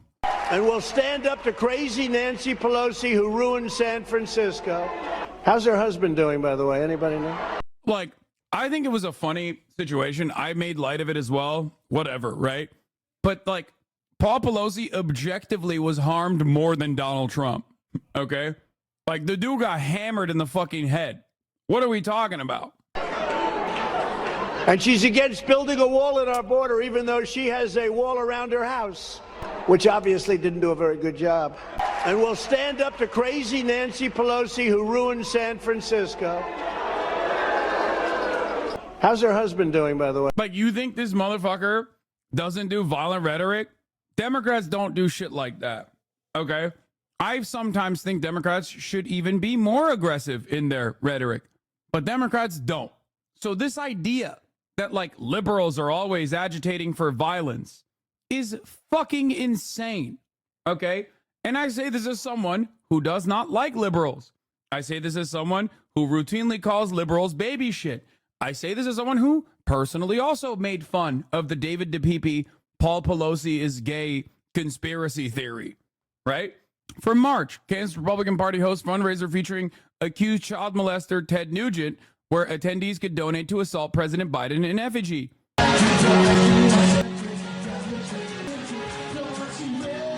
Like, they have no fucking ground to stand on in this. Like, down to the average Republican. Down to the average Republican that is attending any rally at any given point. If you think that pretty much every single fucking Republican, including elected officials, wait, he was an RFK guy, the shooter? No. Where are you getting that? Is there new info, or are you just fucking making that up at the top of the hour because you want to do a 3-minute Ambrick debate? Because I will ban you if that was a two-tier debate. Oh my God. Just give me 3 minutes top of the hour. Okay, you're taking a day off. You're getting a day off. Anyway, the 3-minute ad break is upon us at the top of the hour. As you know, like I said, Trump is live in Wisconsin right now. Is he? Anyway, Twitch Prime is free, folks. If you want an ad-free broadcasting experience, Twitch Prime is free. Or you can get gifted a sub if you're lucky. Use a 3-minute ad break now. Anyway, where is it? Where is the extra stuff? Where is the RFK shit? There's nothing on RFK. He was just lying? God damn it. Anyway, let's get back to Donald Trump. Trump told White House staff his supporters at Capitol were doing what they should be doing, aware of the rioters' chance to hang Mike Pence. Supporters at the Capitol, and I quote, "We're doing what they should be doing." This is what he told his staff as they pleaded with him to call off the mob, to instruct his supporters to leave. Over a series of hearings in the coming weeks, you will hear testimony, live and on video, from more than half a dozen former White House staff in the Trump administration, all of whom were in the West Wing of the White House on January 6th. You will hear testimony that, quote, "The president did not really want to put anything out, calling off the riot or asking his supporters to leave." You will hear that President Trump was yelling and, quote, "really angry at advisors who told him he needed to be doing something more." And aware of the rioters' chance to hang Mike Pence, the president responded with this sentiment, quote, "Maybe our supporters have the right idea. Mike Pence, quote, deserves it." You will hear evidence that President Trump refused for hours to do what his staff, his family, and many of his other advisors begged him to do: immediately instruct his supporters to stand down and evacuate the Capitol. Here's a video of Trump on Greg Gianforte body slamming Ben Jacobs. But Greg is smart. And by the way, never wrestle him. You understand that? Never. They can do It's so funny because I don't like Ben Jacobs either, but like, come on. a body slam. He's my kind. I shouldn't say this, but there's nothing to be embarrassed about. So I was in Rome with a lot of the leaders from other countries, talking about all sorts of things. And I heard about it. And we endorsed Greg very early. But I had heard that he body slammed a reporter. He was way up. And he was way up. And I said, oh, this was like the day of the election or just before. And I said, oh, this is terrible. He's going to lose the election. Then I said, well, wait a minute. I know Montana pretty well. I think it might help him. And it did. Donald Trump posted a photo of himself wielding a bat near the head of Alvin Bragg, a Manhattan district attorney who recently announced. Trump's post was unsurprising from a man who has spent much of his presidency glorifying violence, a pattern that culminated in an insurrection on January 6th. This is when he was like running for president, when he said, if you see a tomato, knock the crap out of them. I will pay your legal fees. That's what he said in Cedar Rapids when he was running for president. Donald Trump on protesters, I'd like to punch him in the face. And this is like all of the soft-pedaled liberal stuff. This is a liberal reporter talking about like some of the most like obvious instances. This doesn't even get into the actual rhetoric, the actual ideology that Donald Trump represents. This is just like the above ground. Trump speaking on war hero John McCain, who, by the way, I think was one of his best moments, but he said he's a war hero because he was captured. I prefer people that weren't captured. I love that. That was a sick ass thing that Trump said. Like, do you see what I'm saying? Like, this reporter is like complaining about stuff that I would never complain about. But even then, chill out. 46th President Joseph R. Biden. Yeah, John McCain sucks. I don't give a shit. Trump Defense Secretary says Trump wanted George Floyd protesters shot, shoot them in the legs. Here's what he said about January 6th. Oh, God, this is so much January 6th coverage the here. Capitol. Do you have any regrets about your actions on January 6th? Well, you know, January 6th was, again, we go back to it, but January 6th had to do with the fact that hundreds of thousands of people, and you don't see the pictures very often. A lot of the people here probably were there. January 6th, it was the largest crowd I've ever spoken to. That was prior to the walk down to the Capitol building. I don't think, and I've spoken to hundreds of thousands of people. I've never spoken to a crowd as large as this. And that was because they thought the election was rigged. And they were there proud. They were there with love in their heart. That was an unbelievable, and it was a beautiful day. And what I was asked to do, I wasn't involved in it very much. I was asked to come in, would I make a speech? I made a speech. I said, walk peacefully and patriotically, you know, many different things. In fact, I brought a list of things. I don't want to bore the audience, but we can go sentence after sentence after sentence of things I said and things I put out. One of the big problems was that Nancy Pelosi, Crazy Nancy as I affectionately call her, Crazy Nancy Pelosi and the mayor of Washington were in charge, as you know, of security. And this is so funny. That's my favorite lie that he tells. Actually, like, that one is fire. I'll let him have that one. I think it's the funniest lie to tell about January 6th is that it's Nancy Pelosi's fault. Like, she personally wanted January 6th to happen, because it's almost immediately followed by, and those people that were arrested on January 6th, which Nancy Pelosi wanted to happen, are patriots and political hostages. Like, it just literally doesn't make any sense whatsoever. Like, Nancy Pelosi did January 6th, but also everyone that was arrested during January 6th were good and they're political prisoners. That makes no sense. It's so incredibly stupid, but it's expected, you know? But they were also Antifa, but also they were patriotic Antifa. I love that. Absolutely love that. So there's more. Most of this features January 6th. In case you forgot, Trump suggested assassinating Hillary Clinton. If she gets to pick her judges, nothing you can do, folks. Crowd starts booing. He goes, although the Second Amendment people, maybe there is, I don't know. Love that. So when Republicans try to fucking claim that there is, you know, there's so much politically violent rhetoric coming from the Democrats, I just laugh. I laugh at them. I think it's silly. Democrats are cowardly to a fault. I'm not saying they should be like demanding the same level of rhetoric. I'm not demanding the same level of rhetoric from them as we hear from right-wingers on a daily basis. But my statement simply is the notion that, like, the average fucking Democrat is even remotely, the average Democratic politician isn't even as remotely as, like, violent in their rhetoric as, like, the average Republican is so stupid. NBC's Adrian Broaddus from Butler, Pennsylvania. And that is before we get to, like, the actual Republican voters, okay? Because the Republican voters are infinitely worse. This is from when this is Republicans prepping for civil war when Donald Trump was raided. All right, don't mind me. Just getting ready for my IRS audit. They were scared of the IRS coming to their homes. It's about to come. Listen, I'm just like you. I've seen what happened to Trump. Yeah, it's go time. Everybody knows exactly what I'm talking about. The Democrat Nazis have gone too far. Just look at what they've said in the Senate in the past. Look at all the ammunition the IRS is buying up. Look at the new classification they come out with the MVEs. I fit that description quite nicely. Yeah, if you followed me on my... Brother, you sleep on a twin bed. The IRS can't even come after your assets, man. Like, what are you talking about, dude?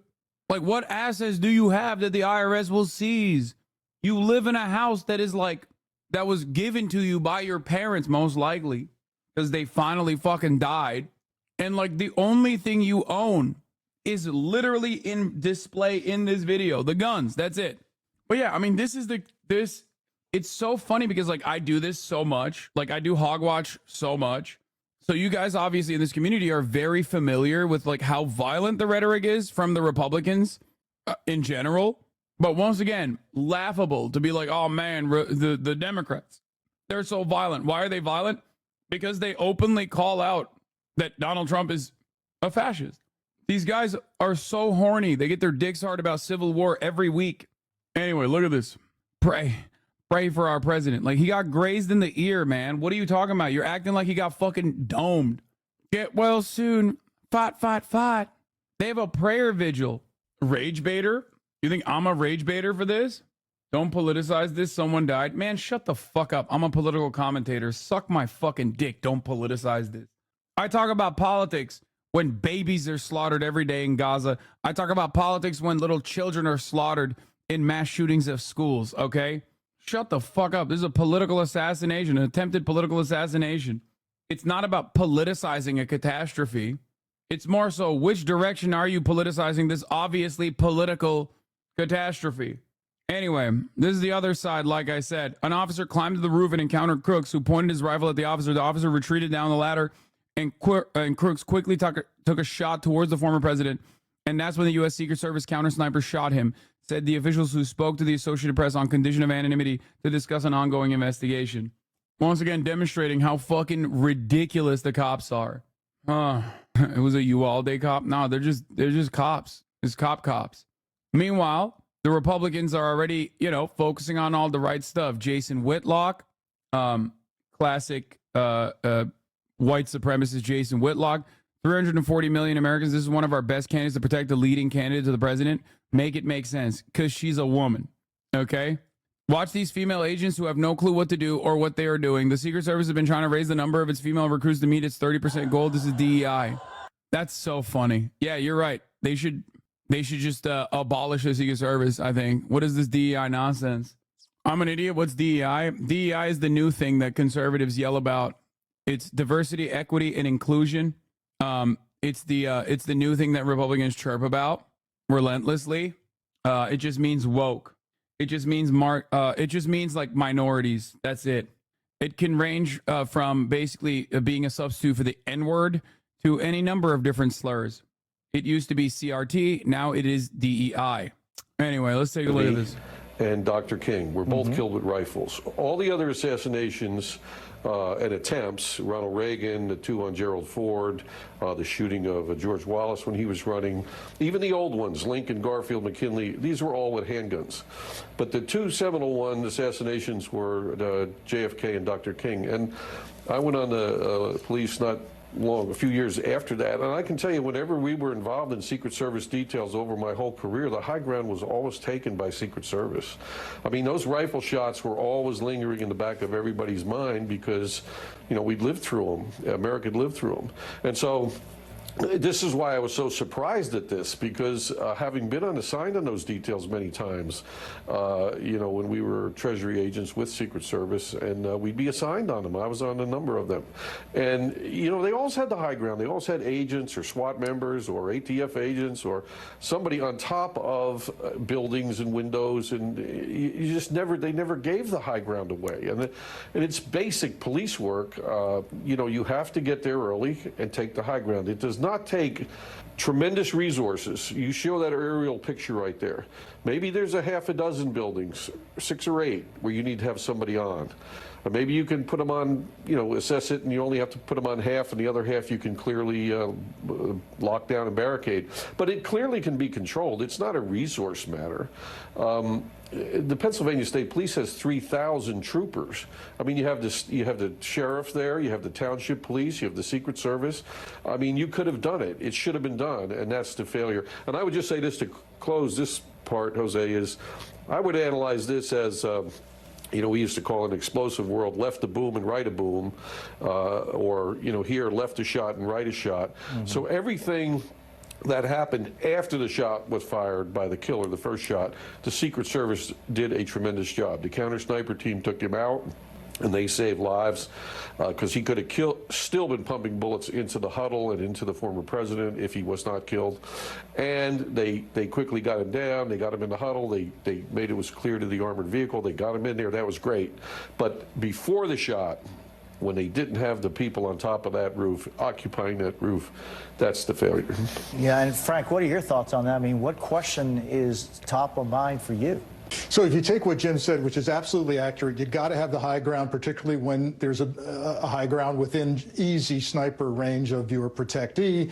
Now you have to ask the question, of course they considered this building. They made a decision reportedly to put it outside the perimeter. That points very strongly to this being delegated to local or state law enforcement. And clearly we have a colossal failure. Yeah, that's why the first person on the ladder was a cop. It was a local PD Either guy. the degree of top. You understand that. That broke down. There's another But it's still their fault. Decided to mix responsibilities, which in my It's still up to the Secret Service to ensure that there is a fucking there's actually like a protective Secret Service barrier. Sniper has that rooftop. Don't worry about it. We've got it line of sight. You take the doors, local police. You take them and make sure no one gets into this building. That broke down as well. So clearly, this independent investigation, and there'll be many. Congress has called for an investigation. The FBI is investigating the shooter. The Secret Service may have it internal. DHS IG is sure to get involved in this as they oversee the Secret Service. We're going to get the answers, but here's my concern. We don't have a lot of time for answers. We've got the RNC starting on Monday. We've got the Democrats with their convention the following month, next month, right? And I'm concerned that the Secret Service has been stretched too thinly for a long time. Too many protectees, family members, et cetera. Now you've got a sizable percentage of the service in Milwaukee on the ground. There's been reporting that only 2 members of the counter-assault team or 2 snipers were present at this rally. You can guarantee they're in Milwaukee and they're on President Biden. And is that too many? Are we asking too much with the limited resources of the Secret Service? Frank Figliuzzi and Jim Cavanaugh, thank you both so very much for being with us today. I really appreciate it. When we come back, I should say, we'll head back to the White House where President Biden is set to address the nation at 8 p.m. Eastern time. Our breaking news coverage continues after a quick break. What? Why was this guy on the NBC the first guy I heard mention George Wallace? Isn't this more similar to that than the Reagan attempt? I don't know. I think American politicians and American activists have been shot way more than the average. I realized that when I was talking to the Aussie boys when they're like, wow, this kind of thing seems pretty commonplace. And I was like, no, it only happens like 5 or 6 times. And then they looked at me like that's a crazy amount. And that's when I realized maybe I also have American brain, you know? Like I personally thought that I was above that sort of thing, but maybe the brain rot has set in for me as well. You know, it's commonplace, it seems. Yes, I saw the shooter's classmate. We already covered it. I was like, it's fine, you know? Anyway, as expected, the Biden's words are violence. Yeah, Biden's words are violence rhetoric has begun. Classic. 8 hours ago, Wall Street Journal. We have political murders for the last 40 years in Sweden, even for a small country like ours. I mean, yeah, it happens.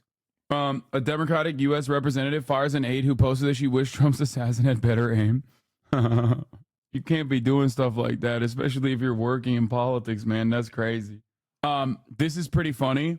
Second senior House Democrat offered one reason for why it might. We've all resigned ourselves to a second Trump presidency. This is from the Axios reporting. House Democrats tell Axios of the fight over Biden's candidacy on the back burner in the immediate aftermath of the Trump shooting. Representative Dean Phillips says it would be unpatriotic and unprincipled to focus on anything but the shooting. They're so fucking stupid. They're so fucking stupid. They want to lose. They deserve to lose. They are doing it right now. I said dropping out with a swift replacement would single-handedly change the narrative from Trump's martyrdom earlier today. This is from Face the Nation. I've been speaking with some top Democrats. They believe that those Democrats who have the concerns about President Biden are now standing down politically, will back President Biden because of this fragile political moment. All of that talk about the debate faded almost instantly among my top Democratic sources as this unfolded. Say it's time for the country to stick together, and that means Democrats. I can't imagine worse. I've been speaking. I can't imagine worse political instincts from this fucking party. Like, they have to be trying to be bad. They have to be desperately trying to do the worst thing possible. Here's another article on from Reuters about Biden and the Democrats and how they're scrambling after the Trump shooting. Rather than verbally attacking Trump in the coming days, the White House and Biden campaign will draw on president's history of condemning all sorts of political violence, including his sharp criticism of the disorder created by campus protests over the Israel-Gaza conflict, campaign officials said, on condition of anonymity. Powerful to see such Prem says, powerful to see such bipartisan condemnation of political violence. I imagine we will accordingly see a massive upheaval of how much tax dollars go towards police officers beating up kids, protesting of tax dollars going towards bombing kids in another country. Just kidding. They're doing the exact opposite. He's saying, he's basically going to be like, yeah, you remember how I almost killed a bunch of fucking students with the cops for hurting Israel's feelings? Yeah, I'm the best guy. Oh, far right, Loon shoots at Trump and Biden punches left.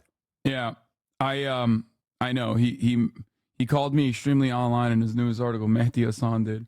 Oh my God. Yes, I saw the insane Forbes article, guys. Can you please stop spamming it? I know. It's from a contributor. Contributors are like, they can write the most unhinged shit. Oftentimes editors don't check contributors all that much. You are though. There's that aspect.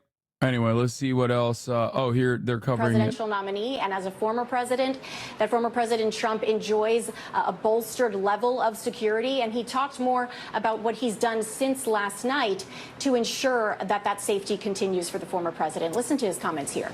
Mr. Trump, as a former president and nominee of the Republican Party, already receives a heightened level of security. And I've been consistent in my direction of the Secret Service to provide him with every resource, capability, and protective measure necessary to ensure his continued safety. Second, I've directed the head of the Secret Service to review all security measures for the Republican National Convention. The president also announcing an independent review of the federal security measures being used during that rally yesterday to assess what went wrong, and he vowed to share the results of that independent review with the public. Jose. Well, I know that on Capitol Hill, some lawmakers have been asking for investigations and hearings. Exactly, Jose. We're just about 24 hours after that assassination attempt of Donald Trump. And at this hour, I can tell you, Jose, that Democrats and Republicans, at least in leadership positions at the helm of powerful panels that oversee the Secret Service, that oversee the FBI and other law enforcement agencies, have since been able to talk to at least the director of the U.S. Secret Service, to some FBI officials, and to some cabinet officials as well, like Alejandro Mayorkas, who is the Secretary of Homeland Security. And these are people that are Democrats, Republicans. For example, in the Democratic-led Senate Homeland Security Committee, I am told that Gary Peters, that chair, has reached out and connected with Mayorkas. I'm also told that members on that panel, as well as on the House version of that committee, will be receiving briefings, including tomorrow, with the U.S. Secret Service director. But at the same time, as you heard from all of our colleagues here, while lawmakers are asking for oversight of how this happened, how the Secret Service had allowed this to happen to the former president yesterday, there is much that these law enforcement agencies just don't know yet. It is why, for example, the Gang of Eight, which includes Leader Schumer, McConnell, Johnson, and the heads of the intelligence committees, have not yet been able to receive a briefing. But certainly a lot of questions at this hour from Congress, and they're pressing for answers, Jose. Ali Rafa and Julie Sirkin, thank you both so very much. Our breaking news coverage of the assassination attempt on former President Donald Trump continues after a quick break. We'll head back to the site of the Republican National Convention in Milwaukee. This is what happens when you run a banana Republican, hunt down your political opponents through legal pressures. What? What are you talking about? Like, what's the argument that, like, Donald Trump should be allowed to do crimes? Well, don't worry. The Supreme Court is basically saying that. Like, it's not banana republic to, like, actually prosecute people and not keep them above the law. You know that, right? It's the exact opposite. Like, it's so stupid. Of the Democrats and the progressives. It's those policies that need to be front and center. But the left seems to have targeted Donald Trump as a person. They don't talk about how they don't like his tax and border policies. They just go after him personally. They demonize him. It's a weaponization that is dangerous. The mainstream media does it too. They've got to look in the mirror, and they can't be immune from this, because it's been an all-out assault on Donald Trump, the person, for years now. And it adds up. I mean, I saw this myself when the shooter went out on the baseball field to kill all of us as Republicans. The rhetoric from the left was what charged the shooter. And it was very violent rhetoric. Yeah, back then they tried to say it was Bernie Sanders that was responsible. I remember because I wrote an article where I wrote an article making fun of the New York Times' coverage of Michael Brown, saying Steve Scalise was no angel, and saying that, writing about how his gun policies that he advocated for, because he was getting lobbying money from the NRA, directly was responsible for him getting shot in the dick and ass, and that he was, I guess, tongue-in-cheek, I was saying he was asking for it. Obviously, I don't think he was, but I was making a comparison to both the New York Times coverage on a police shooting victim, while also drawing a line towards his own personal advocacy for less gun control, specifically interstate travel of weapons. And the New York Times got very mad at me. They covered it. That was like the first time I ever got covered in the New York Times. I think they said I was doing misinformation akin to Alex Jones. But beyond that, again, back then they tried to say it was Bernie Sanders' rhetoric because the guy who shot Stephen Scalise at the congressional baseball game was previously a Bernie Sanders like door knocker or something. I think he was like a campaigner. He was a volunteer for Bernard Sanders.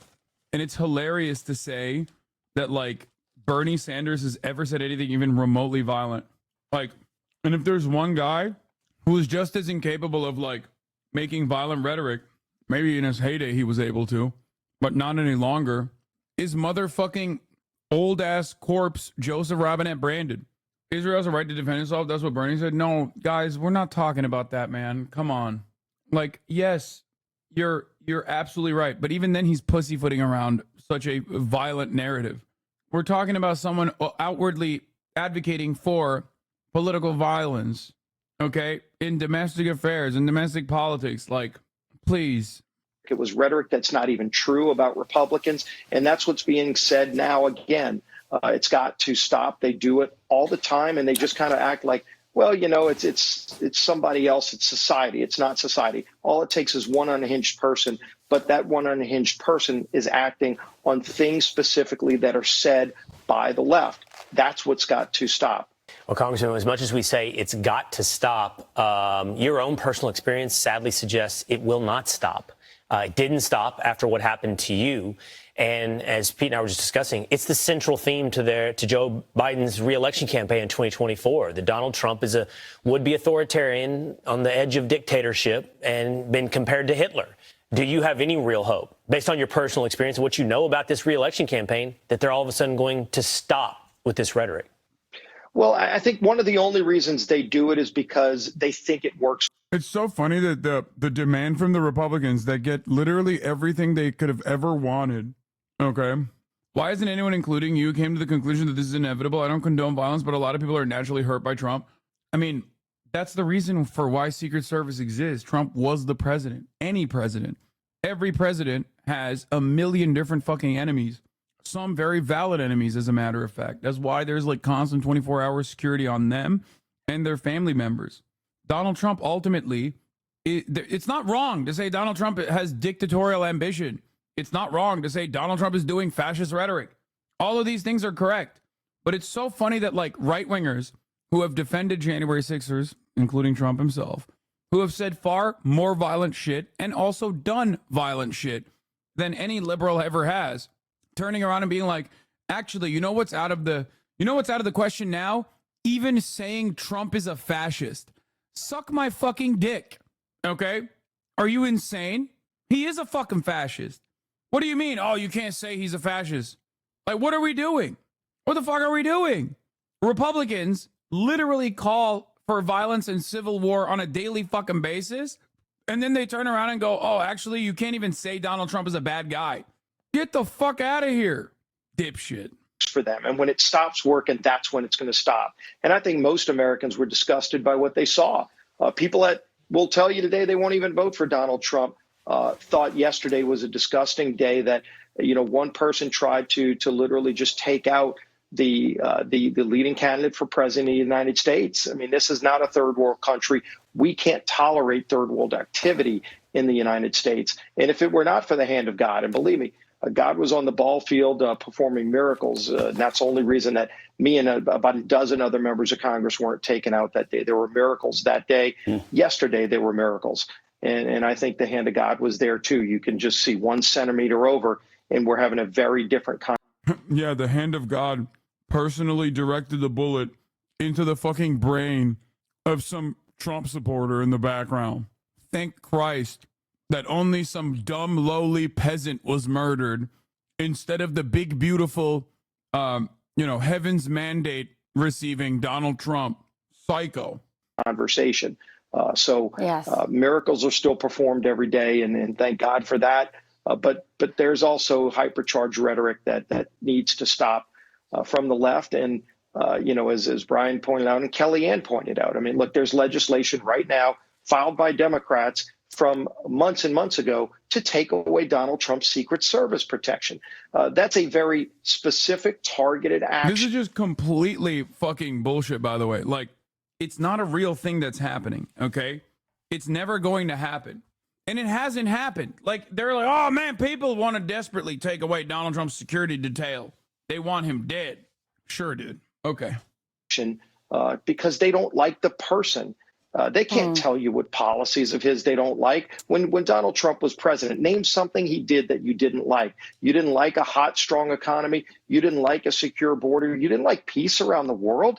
We had 2 Abraham Accords, peace agreements with Middle East countries and Israel under Donald Trump. And they want to act like none of that existed because they don't like the person. I think maybe they're threatened by the successes he had and that we would have those successes again. And maybe it threatens the people in power on the left.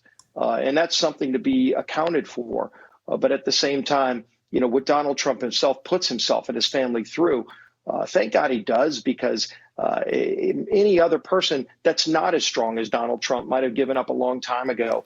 But this man is strong, and he knows he's fighting for a movement. He's fighting for all of those people that show up at rallies that are putting the sign.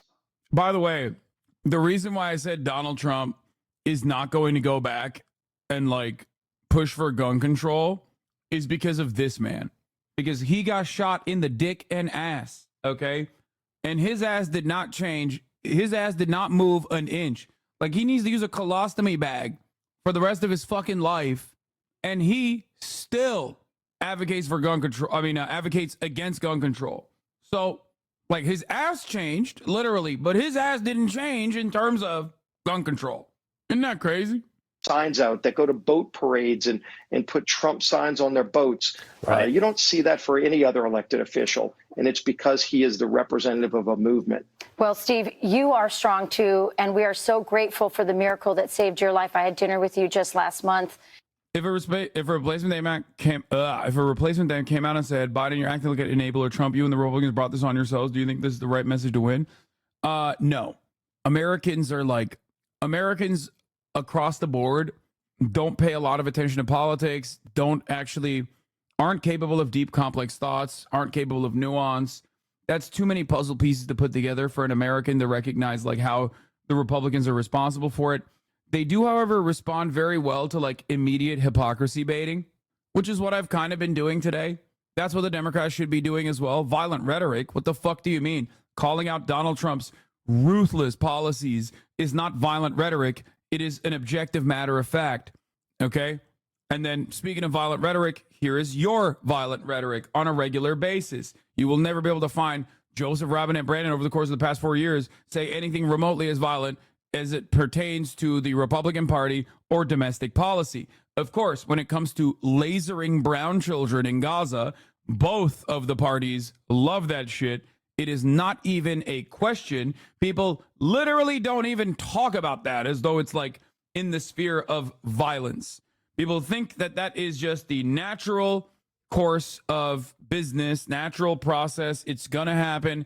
It is unstoppable. But as far as the Democrats ever coming out and being oh yeah, we got to fucking knock the hell out of these guys, or we got to kill them, or even when it comes to the policies, Democrats will advocate for incredibly violent policies, Sometimes Donald Trump's literal fucking rip-off policies on the border. And even then, when they're advocating for violent policy, they still do it in the pussiest way possible. They'll be like, yeah, we got to fix this broken immigration system. We love our immigrants. America's a country of immigrants. That's why we need to build Trump's border wall, right? Donald Trump, on the other hand, will advocate for the same exact issue by being like, Mexicans are rapists, and they're dealing drugs specifically to the Ohio rural areas so that, like, white people will be killed. So, you know, there is not even a question as to who is the more violent side on this in this political equation. And it was wonderful to see you. You're bearing the scars of that. You're still dealing with the injuries of it, and you're still standing too. And we love you. And thanks so much for joining us this morning. Your words are very heartening. Thank you. Thank you, sir. Well, Thank you. God has a plan for all of us. God bless you. Thank you. God bless you. I don't know where the Trump, like, fuck the kid narrative is coming from. I have heard this a little bit. Like, I don't know where it's coming from. It just sounds like some new crazy, like, blue and on shit. People are saying Trump fucked the kid now. Like, what's that about? The Epstein connections? Court documents? 6 kids, 3 girls, 3 boys. Yeah, I don't believe that. No, I haven't seen the court documents. That sounds too... Look, maybe I'm a fucking cynic. Maybe I'm too pessimistic. But when I see a narrative that is, like, so perfectly aligned with my worldview, I always, whether it is good or bad, whether it is correct or not correct, at the end of the day, I always take a deep breath and go, maybe that's not the case. Let's take a look. You know what I'm saying? Like, I just don't, like, that sounds too like perfectly aligned with what people believe about Trump, like what Trump haters believe about Trump for it to be real, you know? I also think that if that was the case, I feel like that would be I feel like that would be all over the news. The Associated Press did not say prosecutors were reconsidering bringing child rape and molestation charges against former U.S. President Donald Trump, contrary to Base's post on social media. The post surfaced days after the following July 1st release of transcripts from the prosecution of disgraced financier Jeffrey Epstein. 2006, the transcripts ordered by Florida Judge Luis Delgado contain almost 200 pages of details about Epstein, including first-hand reports from victims and settlements with the victims. While Trump has been mentioned in previous Epstein-related documents, he has not been accused of wrongdoing, the BBC reported. There are no credible news reports about any child molestation charges against Trump. Trump is currently involved in several legal issues, including a trial over hush money paid to a porn star, 2 election subversion charges.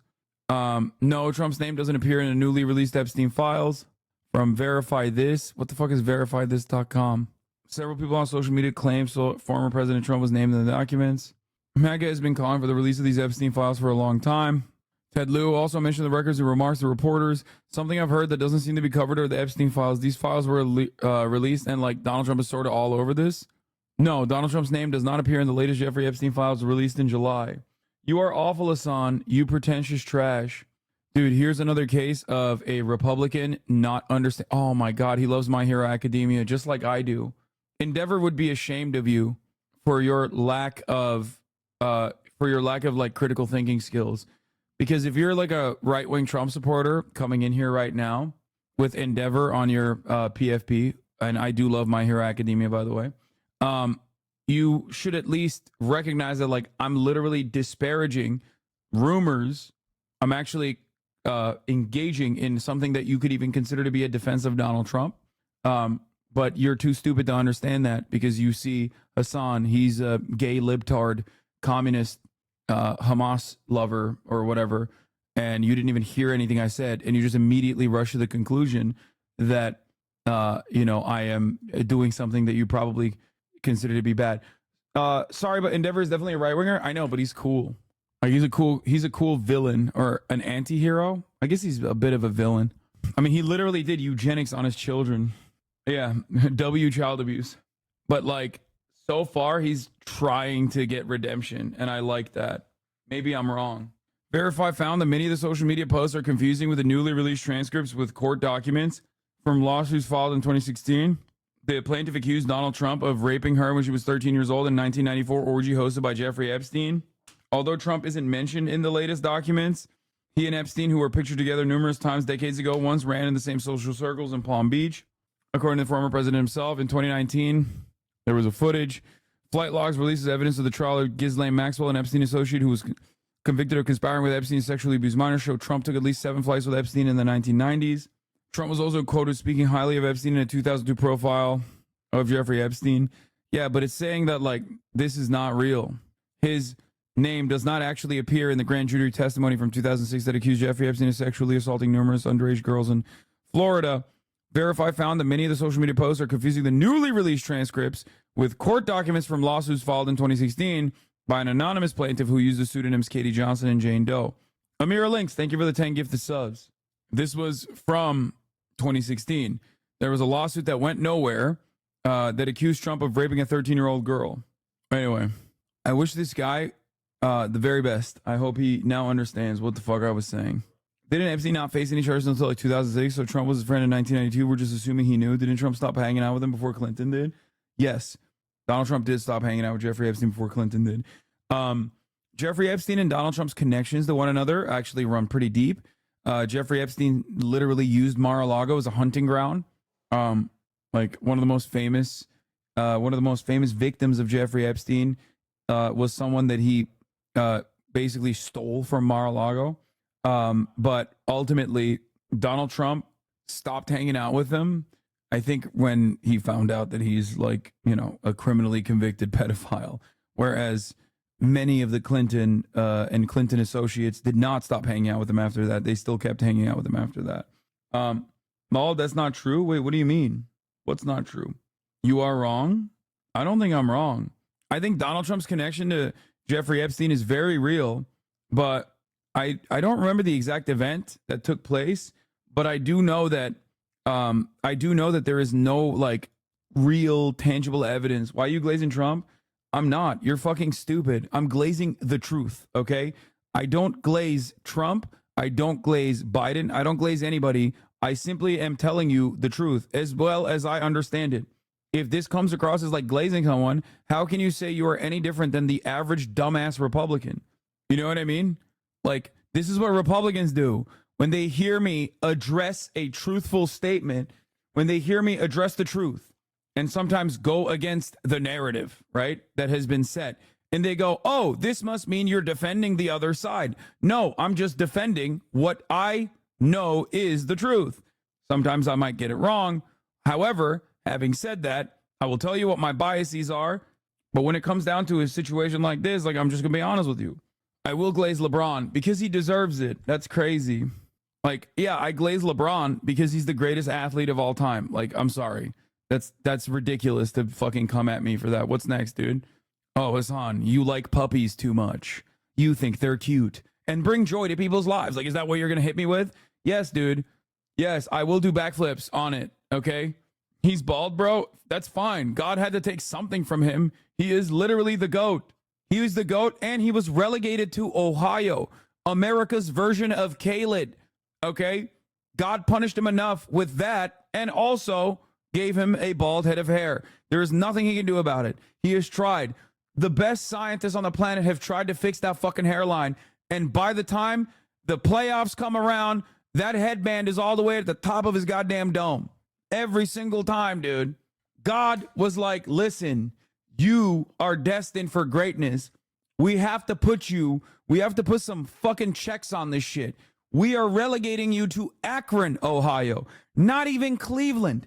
Akron. Imagine, like, it is the worst part of Khaled. Not the worst part, but one of the worst parts of Khaled. It's not even the best part of Ohio. Okay? And the hairline thing. But he had to get he had to have these setbacks. Okay? There is like some level of balance. Half my family saying how Trump is a god now. The other half is saying he's staged as fuck.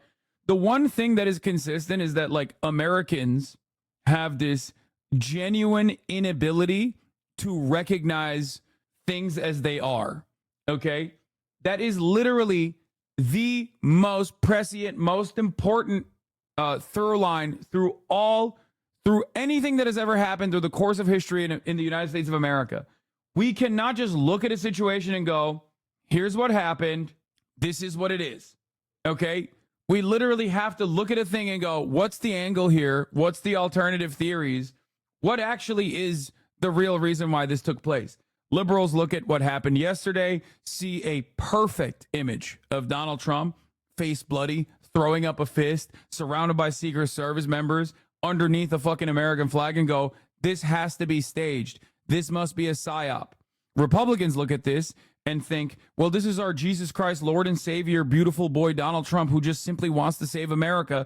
And of course, that's why through a complex series of diversity, equity, and inclusion initiatives, the Biden regime, led by a man who is simultaneously a doddering old cadaver, but also the most brilliant tactician you've ever seen, truly evil, has decided to put women around Donald Trump, women in the Secret Service, so that they would, refuse to see one of the very obvious points in a security perimeter that they should have set on this, regular Donald Trump rally. There's no way you could just look at that and go, that's a Secret Service fuck up.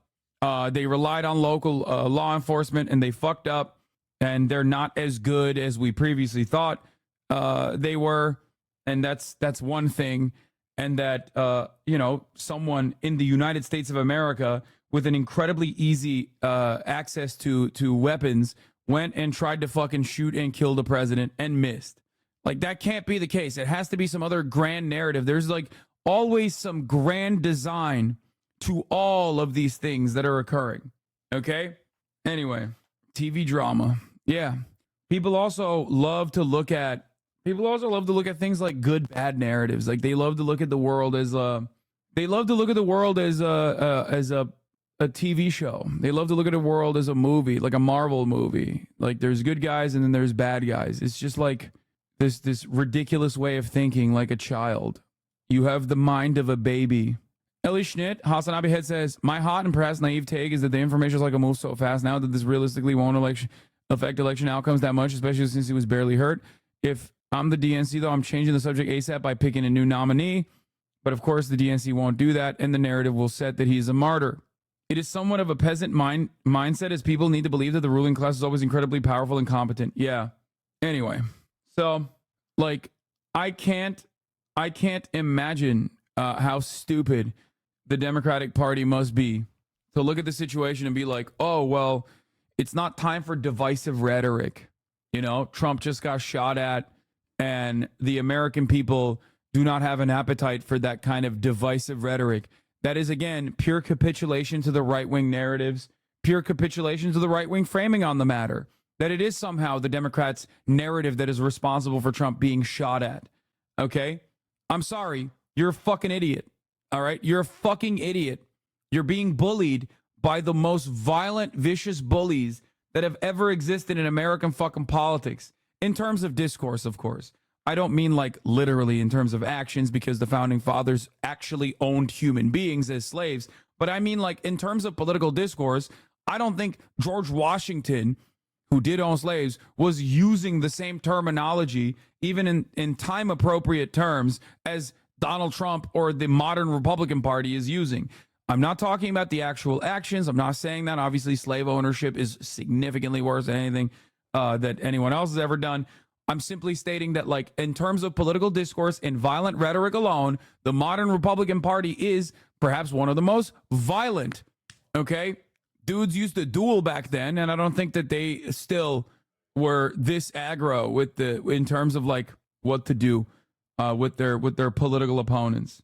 John Adams did call Thomas Jefferson, who was his friend, a hermaphrodite. Okay, that's kind of awesome. Never mind. It's kind of funny. Damn, even back then they were fucking transvestigating. But yeah, we should bring back dueling. Ultimately, Trump's fundraising initiatives have not been postponed. They literally have started fundraising immediately with the never surrender alert from Trump. I think personally, it's just it's a ridiculous thing to do. Anyway, Republicans, on the other hand, not letting a good crisis go to waste, are basically serving the 3-minute ad break at the top of the hour over and over again. Not gonna lie, a lot of what you're saying is conflicting, so I don't know. What do you mean? What's conflicted about? What are you conflicted about?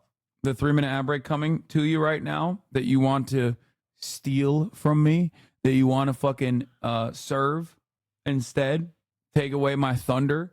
You failed to do so. You failed to do so. Take an hour off.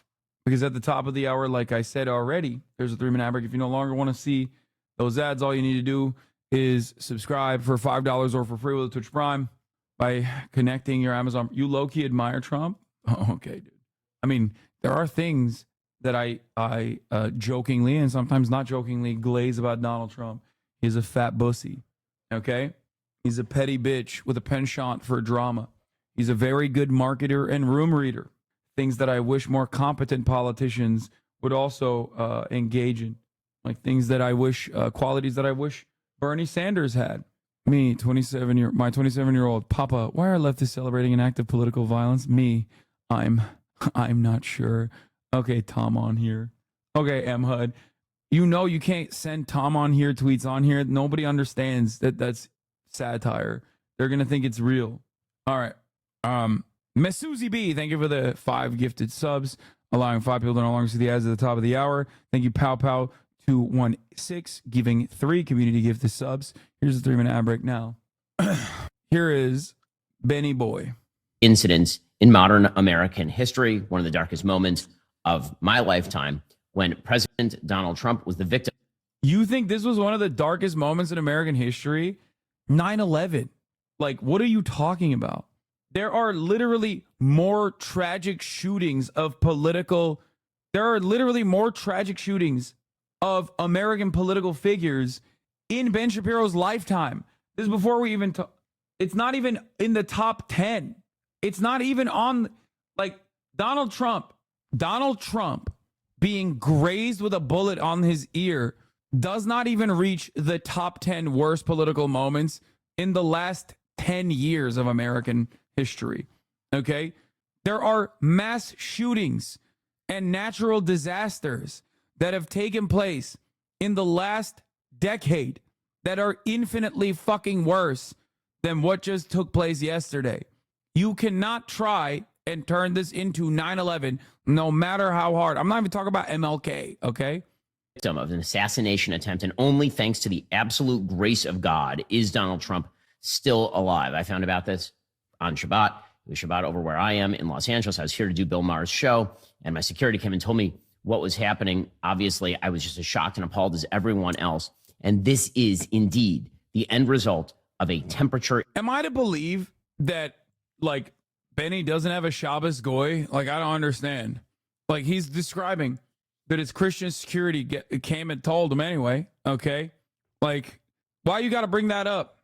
In the United States, that is absolutely appalling. This is an increase in rhetorical temperature pushed by the radical left, unfortunately, by the media, by the president of the United States, that has raised the temperature radically. Only the shooter is responsible for the shooting. But if you increase the temperature over and over and over again by saying that the former president of the United States, current frontrunner in... Yeah, you're right. People should not directly call out the motherfucking former president for saying Hitlerian shit. Thank you, Ben. We should just stop. Also, Ben Shapiro has personally inspired literal acts of terror, not just in the United States of America, but in fucking Canada, dude. What was it? Was it in Quebec? The fucking dude who, like, killed a bunch of Muslims. Like he straight up said, I got radicalized by Ben Shapiro. So it is wild. Wild. Not Montreal, Quebec. Yeah. Presidential race. Major party nominee is, in fact, Hitler. It is not particularly surprising. It is shocking, but it is not particularly surprising when someone goes and takes that seriously. We'll have more to say about who the shooter was in just one moment. First, for those who have not had all the details revealed to them as of yet, here was the timeline yesterday. So the shooting broke out, according to USA Today, just minutes before 6:15 p.m. in the city of Butler, which is about 35 miles north of Pittsburgh. President Trump, who has been doing rallies around the country over the past couple of weeks, was doing one in Pennsylvania, which, of course, is a battleground state. He took the stage at 6:03 p.m. Eastern time. At about 6:11 p.m., he was speaking. Yep, here it is. Mehdi Hasan is on it. I didn't cite mosque shooter. Conservative pundit Ben Shapiro insists the evil piece of human crap happened to be somebody who had seen some of my tweets. Ben Shapiro said of Quebec mosque shooter Alexander Bissonnette. Like, how many right-wing terrorists, mass shooters, directly name right-wing political pundits in their manifestos, dude? How many? It's so funny because these guys who spend every day being like, stochastic terror isn't real, are now turning around and being like, stochastic terrorism is real, and the only time it happens is when Democrats say Trump is Mango Mussolini. Stochastic terrorism isn't real when right-wing freaks professionally talk about how migrants and non-white people need to be murdered on a fucking daily basis, and then one of their fans with a fucking insane attitude and immediate access to guns takes action, writes a fucking manifesto, directly drops references to these guys in the manifesto, references their ideology in the manifesto, basically giving like a perfect narrative that it's like, I watched these guys, I learned from them, and now I'm acting out on their fucking desires. And it's like, whoa, whoa, whoa, whoa. That's fake. That's fake. That's fake. That's not how could they have been they're probably lying. It's probably a psyop. But yeah, dude, Joe Biden saying Medicare was the reason why this dude went and fucking wanted to kill Donald Trump. Not because he was president for the past 4 years, not because of any number of insane shit that he's personally said, not because of ease of access to weapons, not because he might have been a fucking weirdo right-winger who might have been even more far-right than Donald Trump, as it has happened with the synagogue shooting in fucking Pittsburgh. The guy who shot up the synagogue in Pittsburgh literally was a Trump supporter who became even more far right. He was like, yeah, I was a Trump supporter, but like, you know, I realized that it's the Jews that are responsible for immigration. And Trump wasn't doing anything about it, so I had to take matters into my own hands. This is 100% real. This is literally what the Pittsburgh synagogue shooter straight up said. Okay? He was a registered voter for Trump. He was a big Trump supporter, big fan of Donald Trump. And he was like, I hear what he's saying about the great replacement narratives. I hear what he's saying about immigrants coming over in these fucking caravans. Okay? You can't boil a whole political party down to a few people. That goes both ways. Yes, you're absolutely correct about this. But I can look at a fucking ideology. And right-wing ideology is almost always violent. Okay? Reactionary ideology puts the crosshairs on marginalized people as a part of its own like political messaging. They can try and reframe it in a context that suits civility purposes, right? You can talk about how, yes, black people must be shot by the police in a disproportionate rate because black people are violent. They have a violent culture. Some people will say black people are inherently violent because they're, you know, racially inferior. Other people will say, oh, I would never say black people are racially inferior. I'm just saying they're culturally inferior. And that's why they're too violent. And that's why the police has to kill them disproportionately. But ultimately, both of those arguments are still immediately reactionary and absolutely violent, whether you say it civilly or not. Do you get it? Stop saying clip it whenever I'm talking about right-wing framing on issues, okay? Don't be stupid. And all of a sudden, audible pops could be heard. Here is the footage of President Trump speaking. The footage is shocking. So if you haven't seen it, just be warned. It is footage of an assassination attempt. It's going to be some of the most iconic footage in American history. This whole incident is an astonishing incident. The hand of God, there's no way, honestly, I don't have another way to put this. The hand of God is protecting President Trump here. Because, dude, I love that. I love when they say that. Yeah. Yeah. God bent the bullet directly in the direction of this fucking Trump supporter. That's so funny. Yeah. God bent the bullet to the brain of his fucking peasant supporter and not the God King, the son of God himself. Hello? Oh my God. Austin ordered food to the house and I'm literally watching him on the camera. The guy is like not bringing the food inside. Austin texts me, hey, don't be alarmed. I ordered food to the house. I'm watching him on the camera get out of the fucking Uber and try to intercept the food while I'm trying to tell the fucking food guy to bring it in, and he's not bringing it in. Anyway, let's continue. Because there is no way that he should survive what just happened here. The shooter was extremely close to President Trump. We'll talk about the Secret Service failures in just one moment, but the shooter was extremely close. He was on a very nearby building to President Trump. He was using apparently an AR-15, which is in fact a rifle. So he had a rifle that is certainly well within range of killing the president. And he hits President Trump in the ear in this video. President Trump if you play this video in slow motion, you will see he shifts. I don't get it. Guns don't kill people. Why is he even bringing up the AR-15 stuff? Like, what's going on?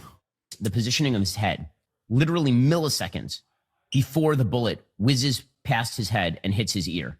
And it is that shift in head motion that saves his life. And in fact, we don't know that there were 3 shots at least fired. We know that because one person in the crowd was killed on the spot, apparently had his head blown away. I don't mean to be graphic, but it's an assassination attempt. That's what this is.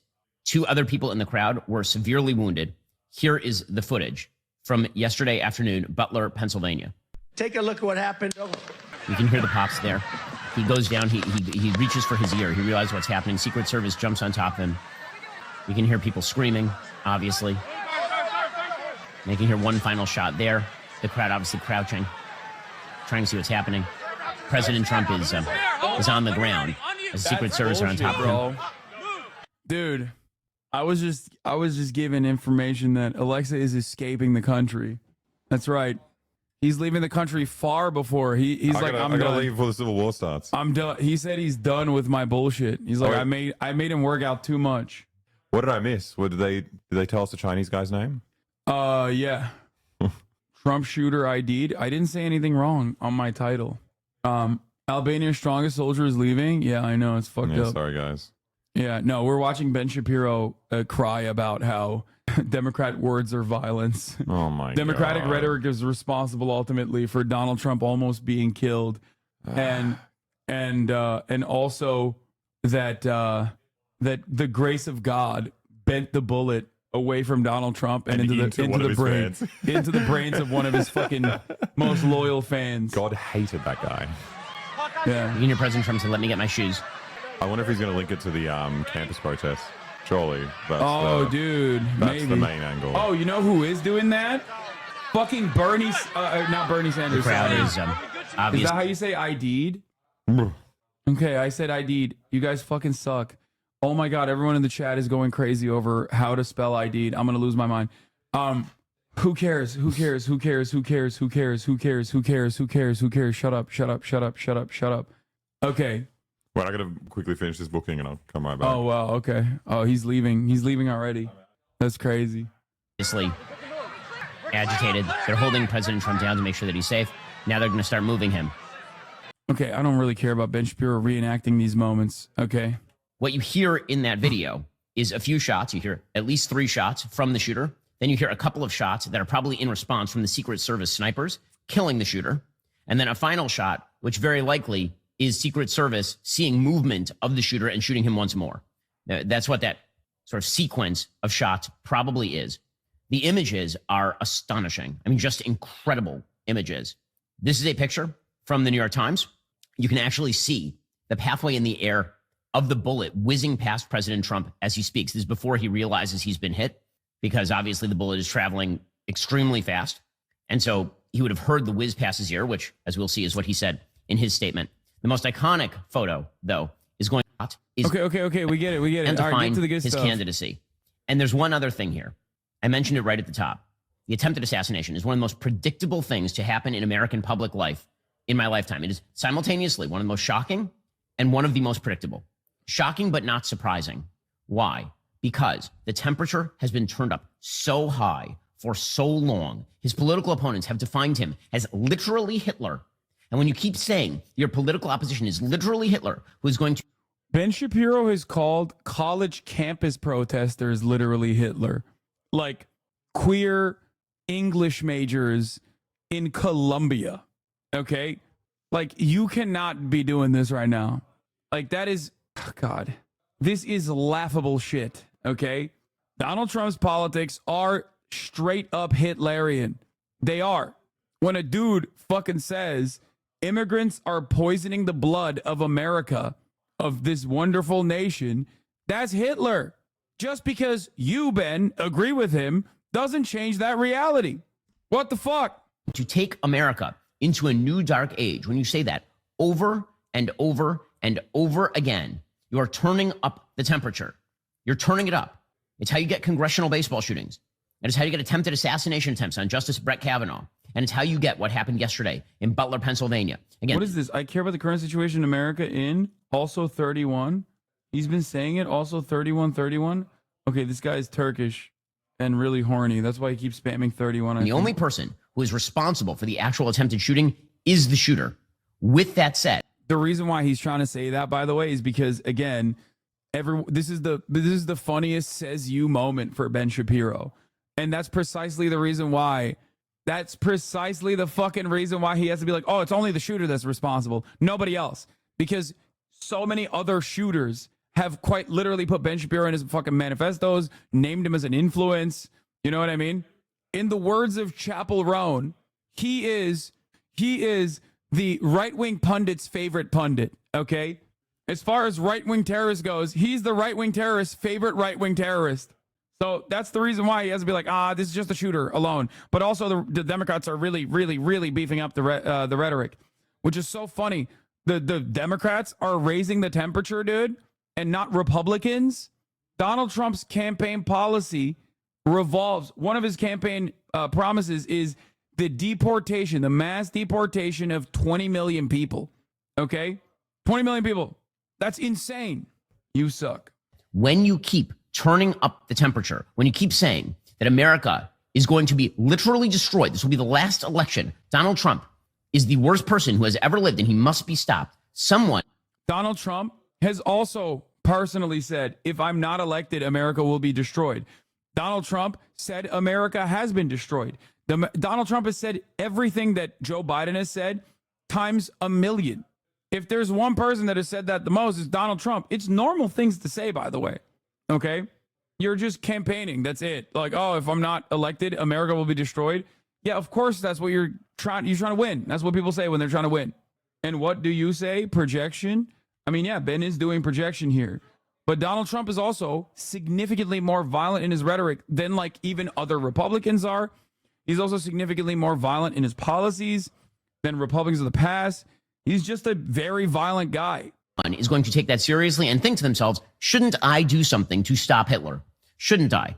So, is there a measure of responsibility borne by people who say things like that over and over and over repeatedly, never stopping, consistently, every day for years on end? Absolutely. Absolutely. So, what do we know about the shooter at this time?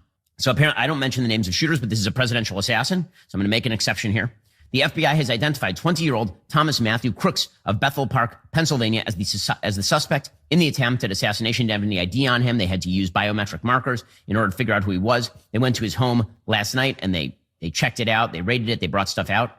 According to state voter records, he was a registered Republican, but this would have been the first election in which he could have voted because he was only 20 years old.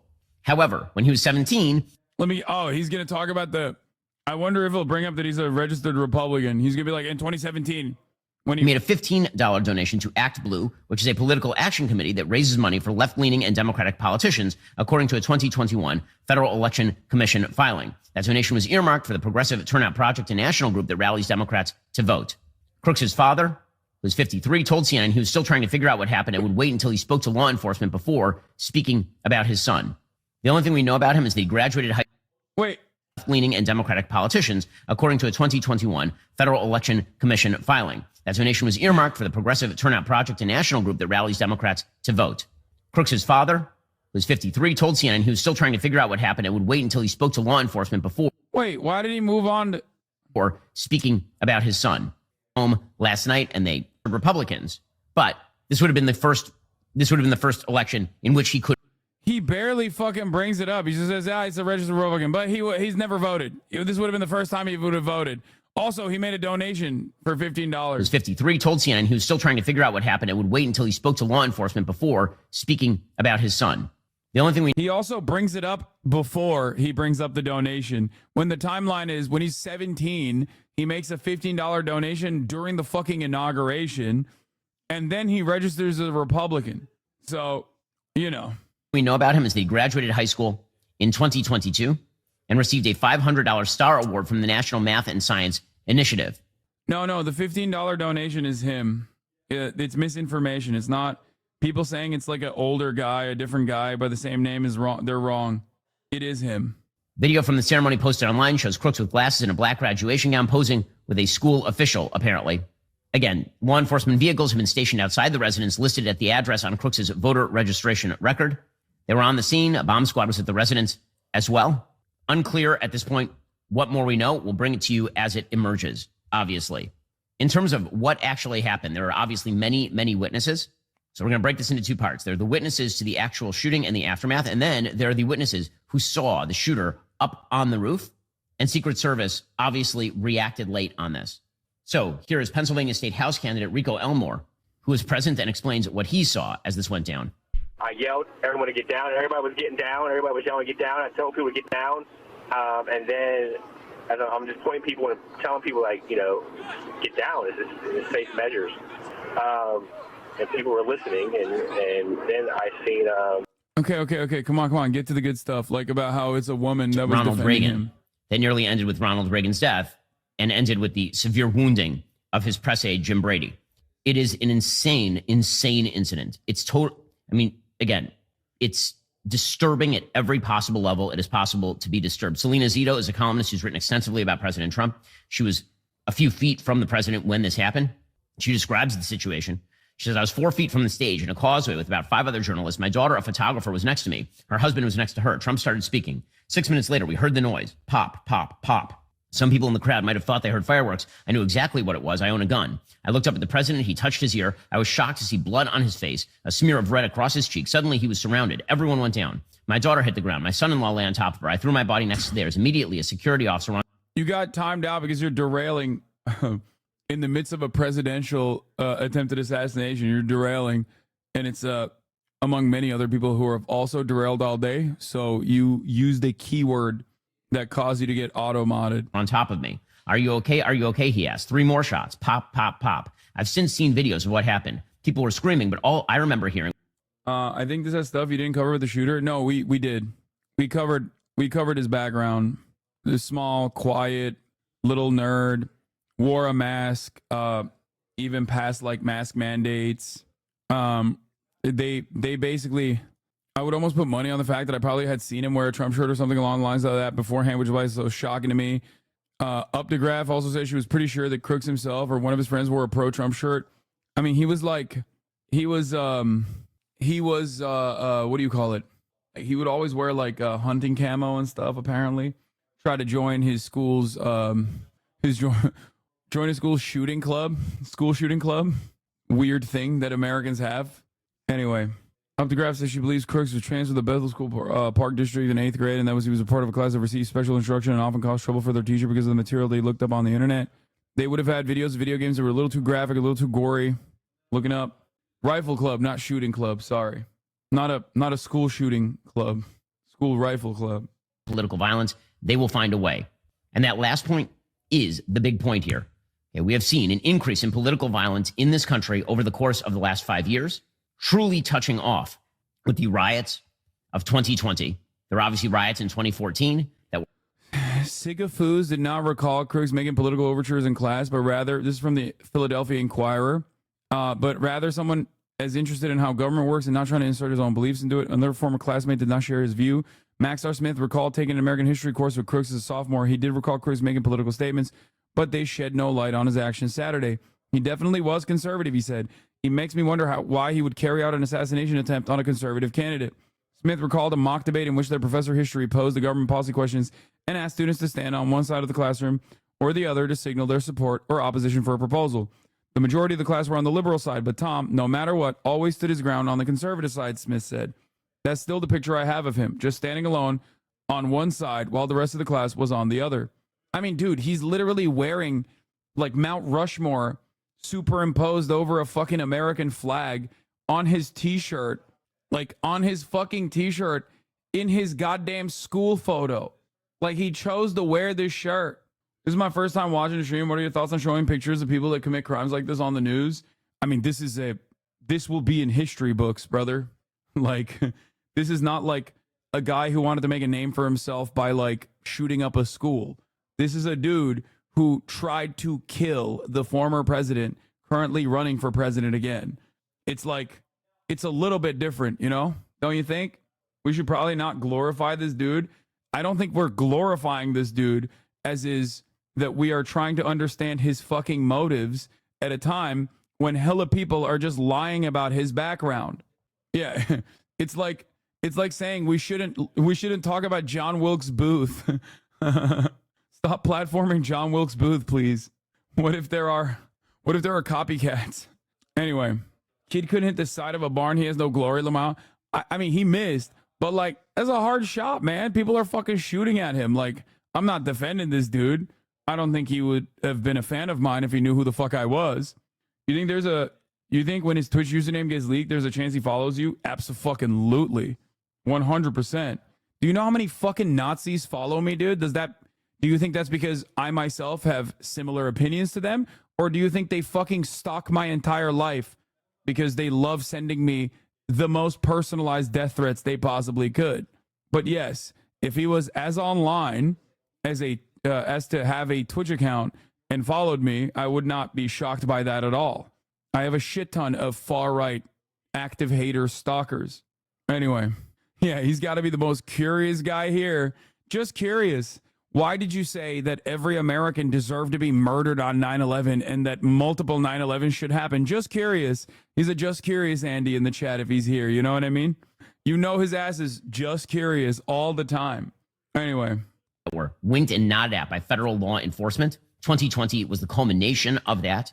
We saw political violence at the congressional baseball shooting. We've seen political violence in the attempted assassination of Brett Kavanaugh. This is a dark era. We are re-entering an era in which political assassination is considered part of the normal life of the nation if what happened yesterday does not stop.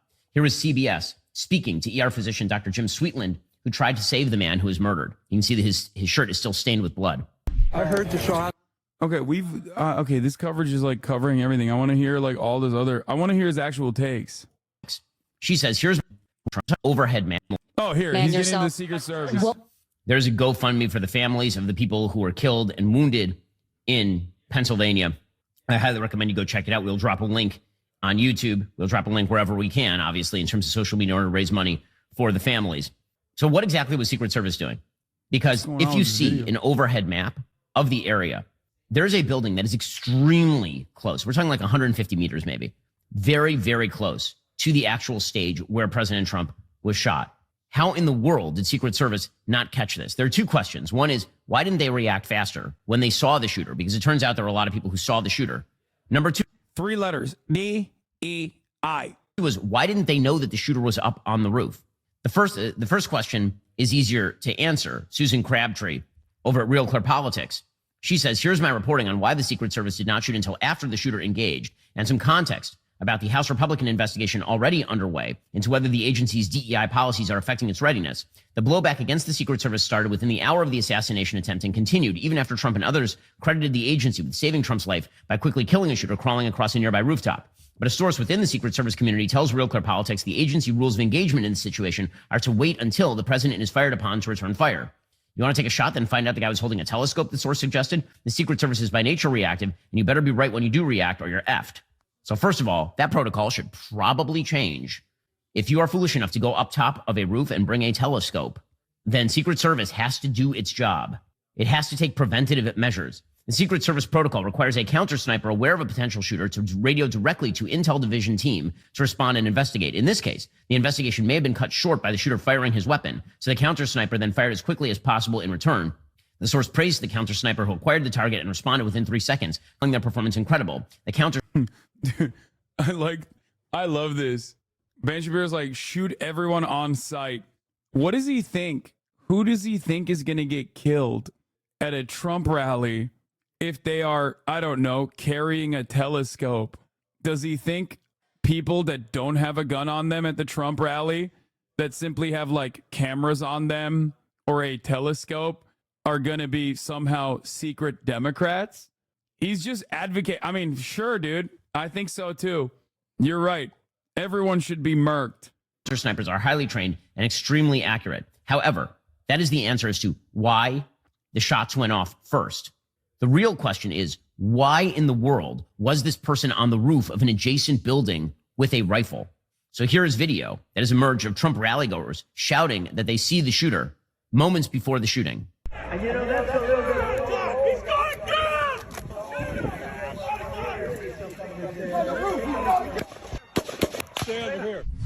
So you can hear it right there. People shouting he's got a gun before the first shots are fired. TMZ has actual footage of the attempted assassination.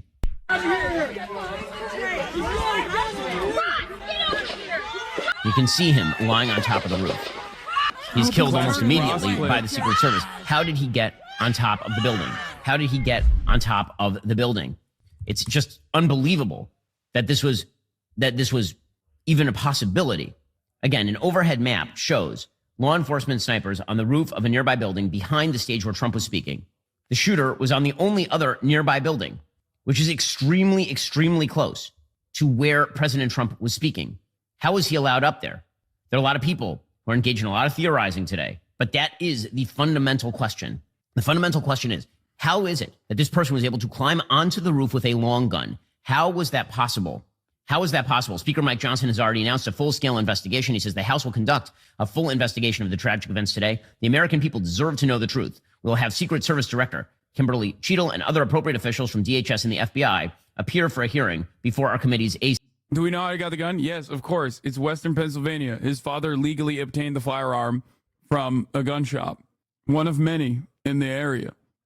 This was only exacerbated by footage of some of the agents afterwards. So as you could even see in the original footage of the attempted assassination of President Trump, many of the people who are attempting to jump on him and cover him are people who are shorter and smaller than President Trump, which is a disaster area. I travel with private security. I am not President Trump. I get some threats. I am not President Trump. My security, they are bigger and stronger than I am. That's why they're security. If you can't shield President Trump with your body, what are you even doing in this job? This particular video has gone viral, as well it should. It is video of President Trump. Well, to be fair, Donald Trump is 6'3". You're a manlet. You're 5'4". So it's not that hard to find people that are larger than you. Many women could very adequately shield you with their bodies. Okay.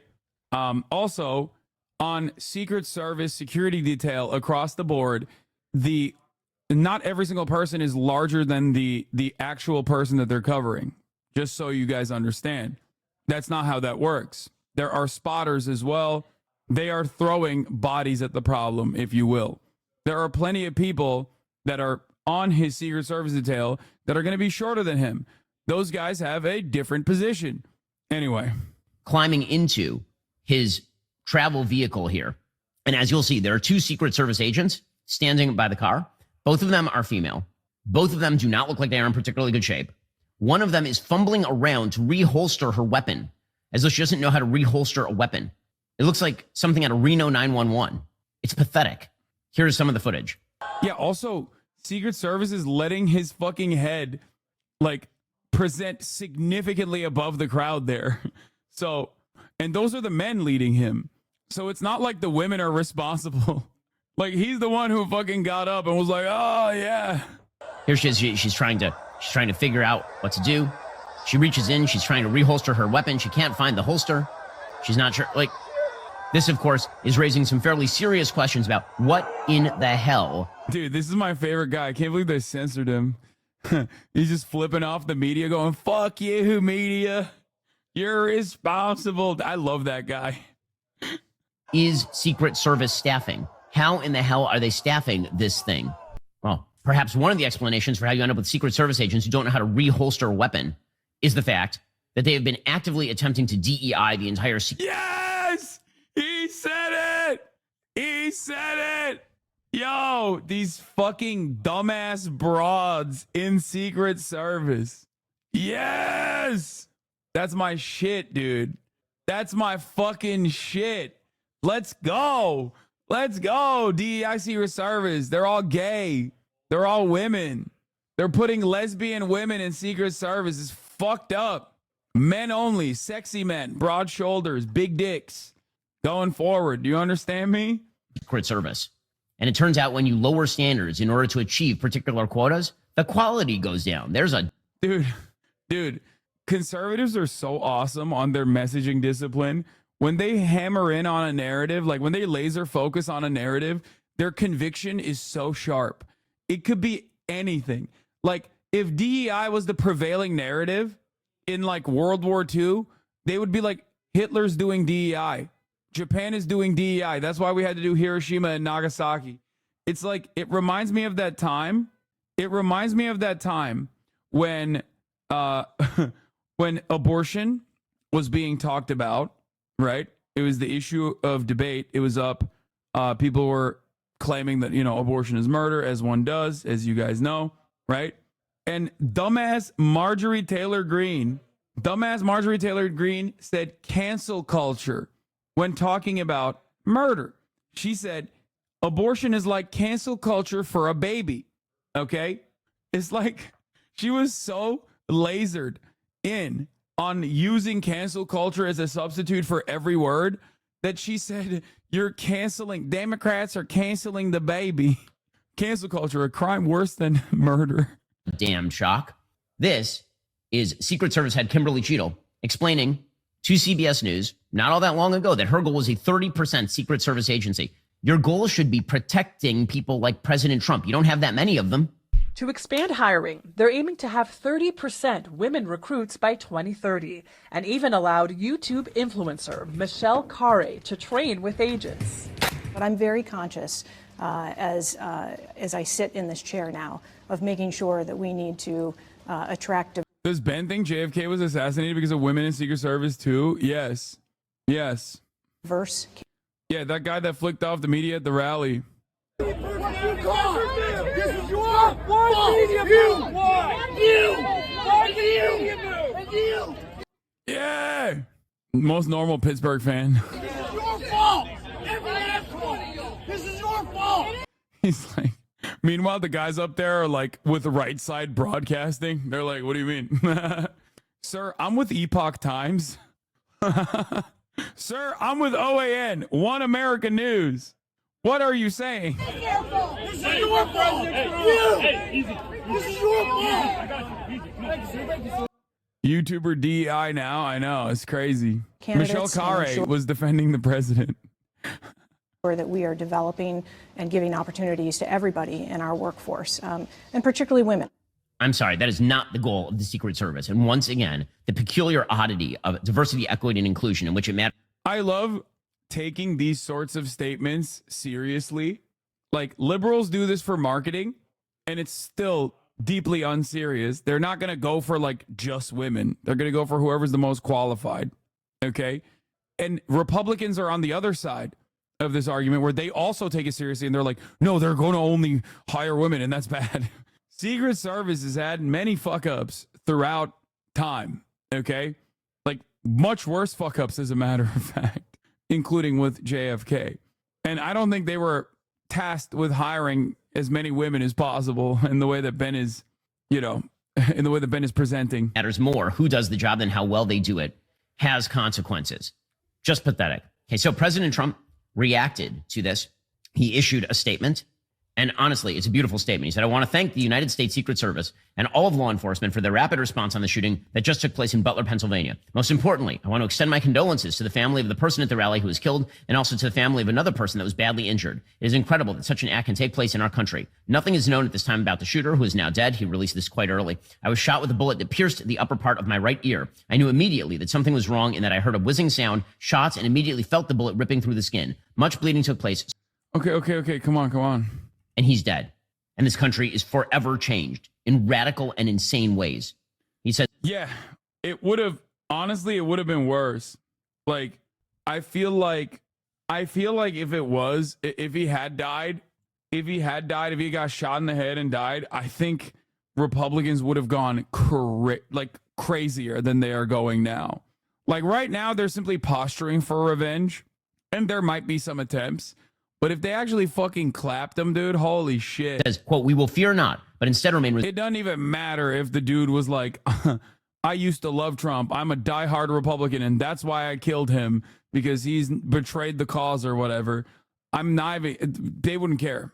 They would be just like relentlessly attacking anyone and everyone that they think is responsible. Resilience in our faith and defiance in the face of wickedness. Our love goes out to other victims and their families. We pray for the recovery of those who were wounded and hold in our hearts the memory of the citizen who was so horribly killed. In this moment, it is more. They said their goal was 30% in 5 years. Doesn't that imply some male candidates won't get the job despite more qualified because they filled the 30%? No, man, that's just simply a fucking target that doesn't always mean that they're going to fucking fulfill that target, okay? It's marketing. It is marketing. You are implying in this hypothetical scenario that there are more qualified people. You are operating under the underlying assumption that like women are across the board incapable of fulfilling this role. By the way, this role that like doesn't always have to be, you know, a body in front of the president, because that's not all Secret Service does. As a matter of fact, for those of you who don't know, I don't know why Ben Shapiro's not talking about this. He's supposed to be this fucking big nerd. Secret Service isn't just tasked with protecting the president and the president's families. Okay, beyond the immediate combat positions that you have, Secret Service also protects money. They are the ones who are actually going after counterfeiters.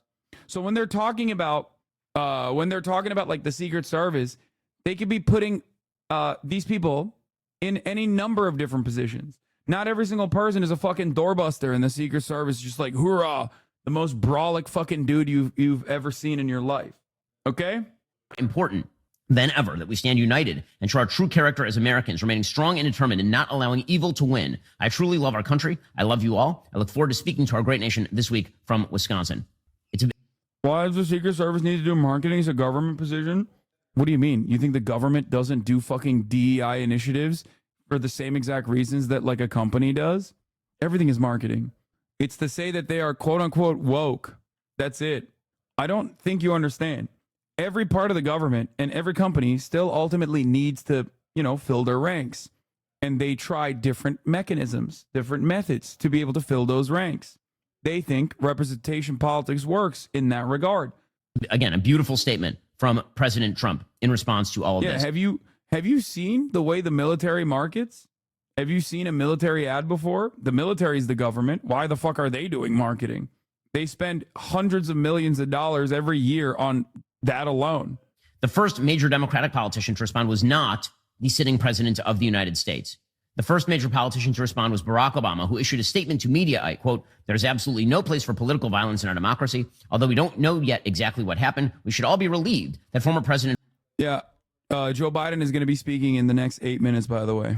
Trump wasn't seriously hurt, and use this moment to recommit ourselves to civility and respect in our politics. Michelle and I are wishing him a quick recovery. Okay, then President Biden finally made a public statement. He came out, he said it was sick, but he still refused to label it an assassination attempt after it was completely obvious. Remember, he didn't speak until about 8:15 last night, which is past his bedtime, apparently. This is 2 hours after the attempted shooting. Everyone knew by this point that there was an assassination attempt. It was on video. Yeah, he's like, he didn't say it was an assassination attempt. I didn't like the way he said we have to do a call for unity. This makes me very angry. The blood was evident on President Trump's face. And here was Joe Biden saying, well, we don't know. We don't know. And then he suggests we have to unify. There's no place in America for this kind of violence. It's sick. It's sick. It's one of the reasons why we have to unite this country. We cannot allow for this to be happening. We cannot be like... It's like, dude, listen, Donald Trump getting fucking grazed in the ear in an attempted assassination doesn't magically put up a shield, okay? And it doesn't magically put up a shield for him in the eyes of the broader public either. There's still going to be plenty of fucking people, myself included, who despise him, okay? Who despise his politics, who despise his worldview, who are still going to be honest and open about their, you know, genuine resentment for such a thing, for such a person, okay? I think it's ridiculous that these Republicans who only traffic in unimaginably violent narratives have the gall, the audacity, the indecency to just like sit there and be like, you better not criticize my president. He got shot at. Like, get the fuck out of here. Suck my dick, okay?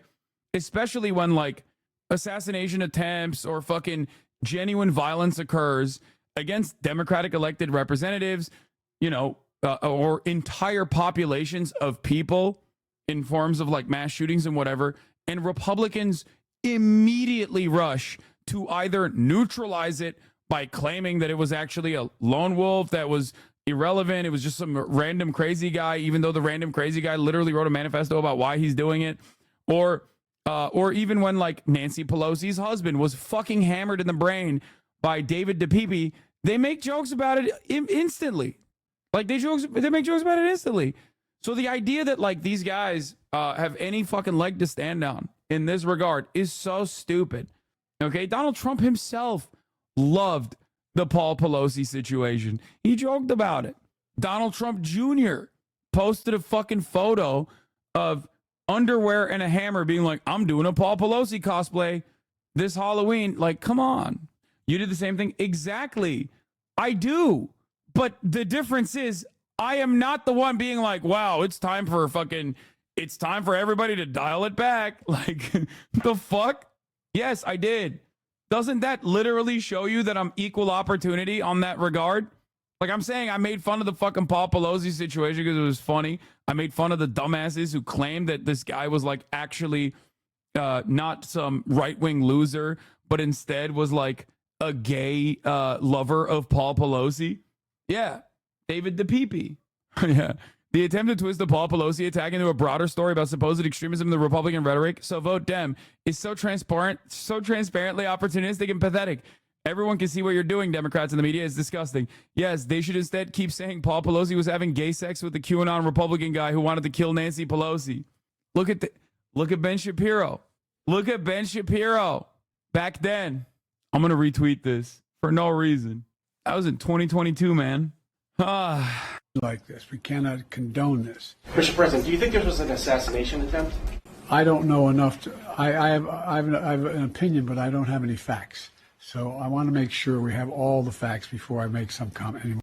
To be fair, at this point, I think only the FBI, or not the FBI, local law enforcement had. There was only one news report about local law enforcement looking at this as a possible attempted assassination. Now, you could say that's ridiculous, and I agree, but it is reasonable for the president to say this. I wish he would exercise this level of caution when he's lying about, beheaded babies that he fucking saw. You know what I mean? Remember when he lied about how beheaded babies, he saw footage of beheaded babies? Wish he would not have done that and demonstrated a little bit of restraint there, don't you think? Just saying. More comments. Thank you. Just tepid and pathetic. Tepid and pathetic. If this had been an assassination attempt against a Democrat, you know that this would be a completely different statement by President Biden. And the reason it would be a completely different statement by President Biden is because one of the great lies that the left has told over the course of my lifetime is that heated political rhetoric is only a feature of the right. The left can say whatever the hell they want about any Republican, particularly President Trump. They can say it over and over. They can shout it from the rooftops. They can run entire political campaigns based on it and then declare that they're not answerable to reality. Hearing President Biden call for unity in this moment after this, of course, he should. He should have all along. Instead, he has run a political campaign for re-election on the basis that Donald Trump is Hitler. If you keep saying your opponent is Hitler, somebody might take you seriously as a... Dude, this is so funny. He's literally doing words or violence, dude. Like... yeah, what are you supposed to do, dude? Yeah, you can't criticize the president. You can't say that, like, his overtly Hitlerian politics, you cannot say that his overtly Hitlerian politics are Hitlerian. You can't do that. Fucking woke skull, dude. Everyone's a goddamn liberal, okay? Everyone is a goddamn liberal. Republican congressional candidate called Obama a secret terrorist supporting Muslim. Well, to be fair, at least he said secret terrorist supporting Muslim and not, an open terrorist supporting Muslim. Think about that. He could have said that. That's called restraint, sweetie. Look it up in a book. Anyway. It turns out. Here is Joe Biden. This is his speech at 2022 in Independence Hall. I said this is one of the most dangerous and fascistic political speeches I ever heard. It was Independence Hall, 2022, flanked by members of the military in the background against a blood-red Independence Hall. Here was Joe Biden. Again, this is in the lead up to the midterm. Oh, dude, this is the fucking speech. Oh, my God. He's bringing back a deep cut. The speech behind the red banner. Oh, this is my favorite. Yo, this is literally my fucking favorite. All right, Dark Brandon is live. We're going to move on to Dark Brandon, where he will be saying some really scary things, okay? Biden is expected to speak at 8 p.m. Obviously, the White House is live, but that doesn't mean Dark Brandon is there yet. He is notoriously late. Unlike me, I serve the top of the hour ad break exactly on time, okay? Right on time, right on cue at the top of the hour. There's a 3-minute ad break. If you want this uninterrupted Biden special, okay, then all you need to do is subscribe for $6 or for free with the Twitch Prime. by connecting your Amazon Prime account to your Twitch account, where you get 1 free Prime subscription a month. You can use it on your favorite broadcaster. Hopefully that's me. He was almost an hour late to his 3-minute speech this morning. Yeah, he's never on time. He's so fucking gross. Like, he is so notoriously late all the fucking time, dude. It's crazy. Amira Links, thank you for the 10 community gifted subs. Oh! Our fellow Americans. Oh, he is on time. 3-minute ad break now. Twitch Primes are free. Or the temperature in our politics. And to remember, while we may disagree, we are not enemies. We're neighbors. We're friends, co-workers, citizens, and most importantly, we're fellow Americans. We must stand together. Yesterday's shooting at Donald Trump's rally in Pennsylvania calls on all of us to take a step back, take stock of where we are. It's not live, How it's we go forward pre-recorded. from here. Thankfully, former Trump is not seriously injured. I spoke with him last night. I'm grateful. He's doing well, and Jill and I keep him and his family in our prayers. We also extend our deepest condolences to the family of the victims who was killed. Corey was a husband, a father, a volunteer firefighter, a hero, sheltering his family from those bullets. We should all hold his family and all those injured in our prayers. Earlier today, I spoke about an ongoing investigation. We do not know the motive of the shooter yet. We don't know his opinions or affiliations. We don't know whether he had help or support or if he communicated with anyone else. Law enforcement professionals, as I speak, are investigating those questions. Tonight, I want to speak to what we do know. A former president was shot, an American citizen killed, while simply exercising his freedom to support the candidate of his choosing. We cannot, we must not go down this road in America. We've traveled before throughout our history. Violence has never been the answer, whether it's with members of Congress of both parties being targeted and shot, or a violent mob attacking the Capitol on January 6th. It's not a brutal pre-recorded. attack on the spouse of former Speaker of the House, Nancy Pelosi, or information and intimidation on election officials, or the kidnapping plot against the sitting governor, or an attempted assassination on Donald Trump. There is no place in America for this kind of violence, or for any violence ever, period. No exceptions. We can't allow this violence to be normalized. It is You know, live. the It's not political record in this pre-recorded. country has gotten very heated. It's time to cool it down. We all have a responsibility to do that. Yes, we have deeply felt strong disagreements. The stakes in this election are enormously high. I've said it many times that the choice in this election we make in this election is going to shape the future of America and the world for decades to come. I believe that with all my soul. I know that millions of my fellow Americans believe it as well. And some have a different view as to the direction our country should take.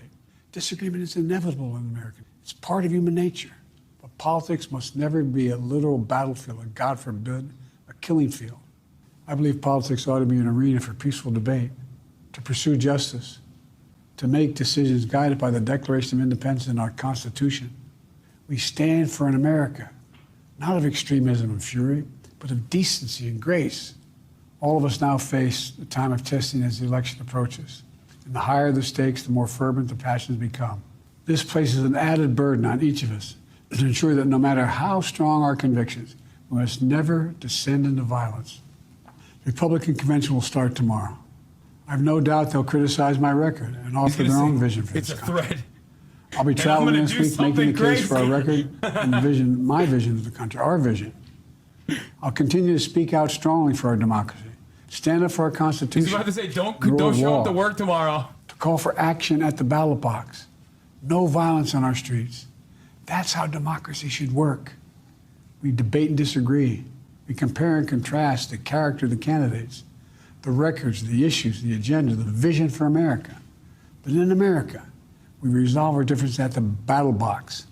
Battle box! Now, that's how we do it, at the battle box, not with bullets. At the battle box! The power to change America should always rest in the hands of the people, not in the hands of the would-be assassin. You know, the path forward through the competing visions of the campaign should always be resolved peacefully, not through acts of violence. You know, we're blessed to live in the greatest country on earth, and I believe that with every soul, every power of my being.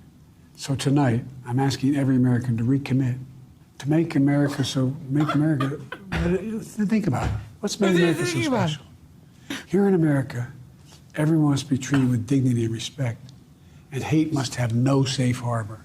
Here in America, we need to get out of our silos, where we only listen to those with whom we agree. where misinformation is rampant, where foreign actors fan the flames of our division to shape the outcomes consistent with their interests, not ours. Let's remember, here in America, while unity is the most elusive of goals right now, nothing is more important for us now than standing together. We can do this. You know, from the beginning, our founders understood the power of passion. So they created a democracy that gave reason and balance a chance to prevail over brute force. That's the American we must be. An American democracy where arguments are made in good faith. An American democracy where the rule of law is respected. An American democracy where decency, dignity, fair play aren't just quaint notions, but living, breathing realities. We owe that to those who come before us, to those who gave their lives for this country. We owe that to ourselves. We owe it to our children and our grandchildren. Look, let's never lose sight of who we are. It's live, it's not a recording. Let's He wouldn't remember flub we are this the hard if it was a United States of pre-recorded one. America. There is nothing beyond our capacity when we do it together. God bless you all. And may God protect our troops. Bro said battle. Oh my God, he said battle. He said battle box. He smirked like he nailed that too. Yeah, okay, so here's the thing. And that's the only thing people are going to remember from that is battle box. Of course. And he also said former Trump. So previous reporting on the fact that this was pre-recorded was untrue. Immediately people retracted that statement. It was clearly not pre-recorded. If it was pre-recorded, they would not have allowed this to air. They would have recorded it again. Perhaps it should have been pre-recorded instead of been live, because holy shit, that was a disaster. Okay? He cannot sit through a fucking teleprompter read that is approximately, 3 minutes long? Oh, that God. was literally a 3-minute teleprompter. So that's insane. That's actually insane. Here's the thing. Before people say, oh my God, like I can see the teleprompter behind his head, they actually did not arrange, his team fucked him up. They did not arrange the teleprompter appropriately. Normally, you're supposed to line it up with the eyesight of the speaker. I know this because I did this professionally at the Young Turks. If you don't line it up directly with the eyesight of the speaker, because it's supposed to like sit in front of the camera box, usually, okay? And it rolls down, and there's another person controlling the teleprompter with the same speed that the speaker is speaking, okay? This requires a little bit of skill. It requires a little bit of expertise. It requires good timing. If it goes too fast and the person who is reading the teleprompter is not very good at reading the teleprompter because maybe their fucking brain is leaking out of their goddamn ear, well, you know, you fucked up. So it's normal for them to use a teleprompter. All of those like direct addresses from the White House actually use a teleprompter. That's perfectly normal. Problem is, in this situation, you know, he just could not even read the fucking prompter well enough.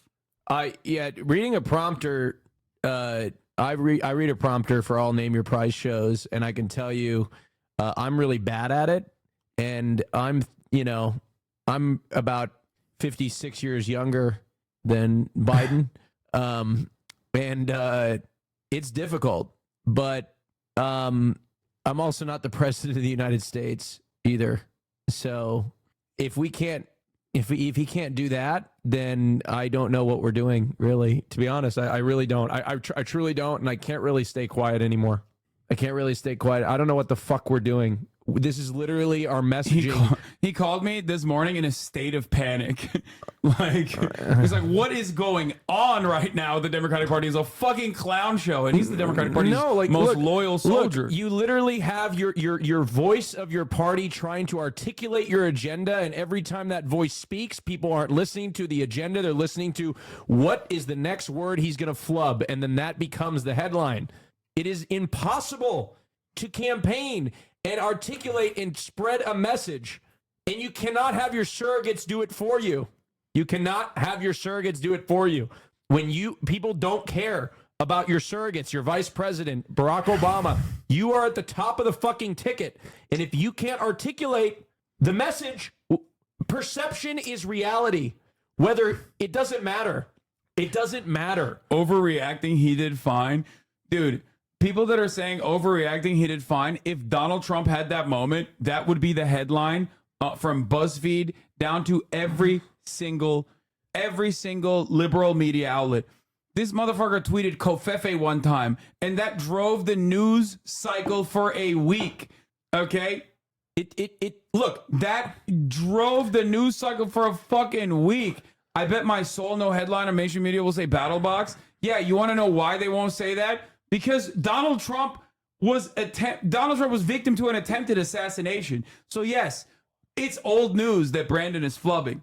But for those who are watching to listen to Joe Biden, Austin is absolutely correct. They're not watching to hear what kind of unifying message he puts out. His supporters are watching to see if he is going to be coherent because they love him and they want him to pull through. And his detractors, the people who criticize him, are watching specifically to hear him fucking flub. And he still kept flubbing. That's a normal stutter flub. Oh my God, dude. Oh my God. That is a fucking teleprompter he's reading, dumbass. He's not having a normal fucking conversation. And this also doesn't happen. This happens all the fucking time. Like, I can't if believe... it was once in a while, it would be fine. Every speech, it happens. I can't believe he's still going with a stutter. The thing is, the Democratic Party has a real fucking problem because they're losing people like me. And I'm fucking... Even my mom is 60... in her 60s, so is my dad, and they're losing those Democrats. In terms of, yeah, they're still going to vote for him. I'm still going to vote for him. I'd vote for a fucking dead body over Donald Trump. I would vote for anything over Donald Trump. I'm still going to vote for him. Yes, but that's not the issue. When your base looks at it, okay, when your base looks at this and you're losing the confidence of your base, that's not where elections are won and lost. They're won between party lines on independence and by slim margins. You're talking to two people right now. One person who's not going to vote for Joe Biden no matter what. One person who's going to vote for Joe Biden no matter what. And both people are saying the exact same thing because we're not talking about ourselves. We're talking about the broader electorate. We're talking about people in the fucking margins. People who are like, I don't really care about what the fuck's going on. Okay? Those people are not going to vote for the cadaver. They've demonstrated that they're not going to vote for the fucking cadaver. Yes. Okay? And people, Americans are, when will they understand that Americans are complacent? They are short-sighted, complacent. They look at the economy. They don't care about anything else. So when you shake the fact that there's going to be some sort of fascism, first of all, most Americans don't even know what the fuck that means. And we are so complacent as a society. We don't think it could happen to us. We don't think it could happen to us. Nobody truly believes that it could happen to us. So that narrative, when you got Joe, who can't string a fucking few words together, they're going to take the guy that they remember all the fucking stimulus checks 3 or 4 years ago because everything looks better in the past. And people are romanticizing COVID. They're going to vote for that guy. Because that's what they remember. They think positively of that guy because they're looking at this guy fuck up a teleprompter every week. Now, that's also not entirely correct because there's one way, and the Democratic Party knows this, there's one way to remind people of how bad Donald Trump Release is. another pandemic. And how bad they felt under Donald Trump. And that is by having someone who is otherwise inoffensive and regularly competent, basically just above average in performance, step into the fray as the leader of the Democratic Party so that people can focus on Trump's insane rhetoric. Thank you. We can't focus on his rhetoric. He's getting a fucking free pass because nobody can listen to what Joe Biden is saying because they don't care. They just want to see him fuck up his speech. Who then is on his stepping? Dude, Kamala Harris is literally the vice president. What are you talking about? People act like she's just not there. People act like I've not brought her name up multiple times. It is such a quick fucking swap that it could happen so swiftly that you wouldn't even think about it for more than a fucking week. And the hilarity is like these people just refuse to hear that, okay? They act like people aren't saying that. They act like people aren't saying it's Kamala Harris. It's so fucking stupid. I don't understand. And we talked about Kamala is not worse than Biden. Kamala is, again, at least somewhat competent, okay? It entirely depends on what she says, what she does, how this swap would potentially occur if it were to occur. And you guys are just simply operating on, no, she's a black woman, she's not going to fucking win. Okay? The bar is low right now for Joe Biden. It's a 49-51 race currently. Okay? In the national poll. That means that anyone that can bring even 10 more voters, 20 more voters, 1,000 more voters in key districts would potentially be able to secure the election. Okay? And Kamala Harris is marginally better than Joseph Robinette Biden. Currently, internal polling that the Democrats themselves are running shows that Kamala Harris is actually starting to beat Donald Trump in the fucking polls. And you know what kills me is that the Democrats are celebrating that Joe Biden has a 51-49 lead in the national poll, a poll that the national poll, the popular vote, a Republican has not won in 20 fucking years. They haven't won the popular vote in like 20 years. Democrats, because of the Electoral College, yeah. Democrats have to win by at least 3 points, at least minimum 3 to 5 points in the national polls to be able to win the election. Yes. And it's not and if we look at the polls it's not 51-49 lead in the vote share, it's 51-49 lead in chances of winning. Yeah. Oh. Yeah. Well, whatever. Fuck it. I don't know what I'm saying. It's still no, but it still doesn't matter because that is also pre-shooting of Donald Trump. We're not even talking about post-shooting of Donald Trump. And the fact that post-shooting of Donald Trump polls are probably going to be a little bit different because he just won a massive amount of sympathy. It's so fucking frustrating.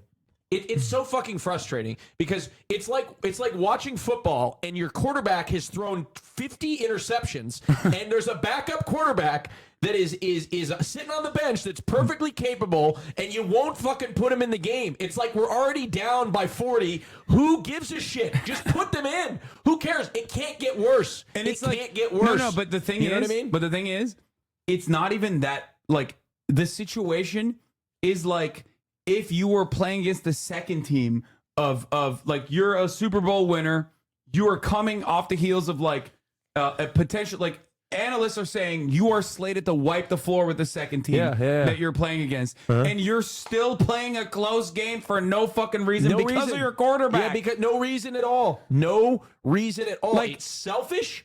It's selfish. And this and I hate to say and I'm gonna say this, it's selfish. And people like me, women, are gonna fucking suffer because this guy has too much pride to not drop out of the fucking race. And I'm a lifelong Democrat. I voted for all candidates that have been Democrat, okay? We're going to fucking, our rights are going to be deprived of us because you won't drop out of the race and you're 81 years old and you may not even see the end of your second term. You're that goddamn old. Drop the fuck out and put Kamala in so we have a fucking chance. Yeah. Also, beyond that, it is really damaging that the Axios reporting that just recently came out saying that a senior House Democrat openly stated that they're resigning for a second, they're readying themselves for a second Trump term. Joe Biden took down all of their ads. All their ad spend is frozen right now because they don't want to come across as like too incendiary in their rhetoric against Donald Trump. There's a fucking election going on. I don't give a fuck if Donald Trump got shot in the ear or if he got shot in the fucking eyeball, okay? You're still running for election. What the fuck are you talking about? What you said yesterday about Donald Trump's rhetoric before he got shot at is still the same thing. It is still the fucking reality. Donald Trump is fundraising off of the fact that he got shot, and the Democrats are going, oh, we got to do a call for unity. You are trying to fucking lose. That's number one. Number two, the policies have not changed. It's not like Donald Trump all of a sudden, now that he got fucking whizzed in the ear, is going to come out and be like, I actually want Medicare for all. I've decided that like every Mexican is not a rapist, actually. Every Mexican is great and I want more immigration. Like that's not what's going to happen, okay? So that doesn't change the narrative. That doesn't change the metrics of what it means for the Democrats to lose in the upcoming election. So if you're a fucking diehard Democrat, you should be looking at the worst political instincts being demonstrated by the campaign right now and going fucking crazy over it. Okay? It's so stupid. Anyway, let's see what these dipshits are saying. They're probably going to be like, "Oh, the unification calls were and so it's good." been 26 hours since that assassination attempt, and still there is so much still to learn. Let's talk about the investigation that is ongoing. CNN's Whitney Wild joins us now with more on what authorities have uncovered so far and what they're still trying to learn. So, Whitney, where do things stand right now? Well, Anderson, there are many questions to answer. I think notably the Secret Service has not come out to answer those questions. They have not taken questions. There was a press conference earlier today. Notably, the director was not at that press conference, although she had been at previous similar press conferences. I saw this. Big questions. I saw this reporting as well. Trump was spiritual while shooting, says person who spoke to former president.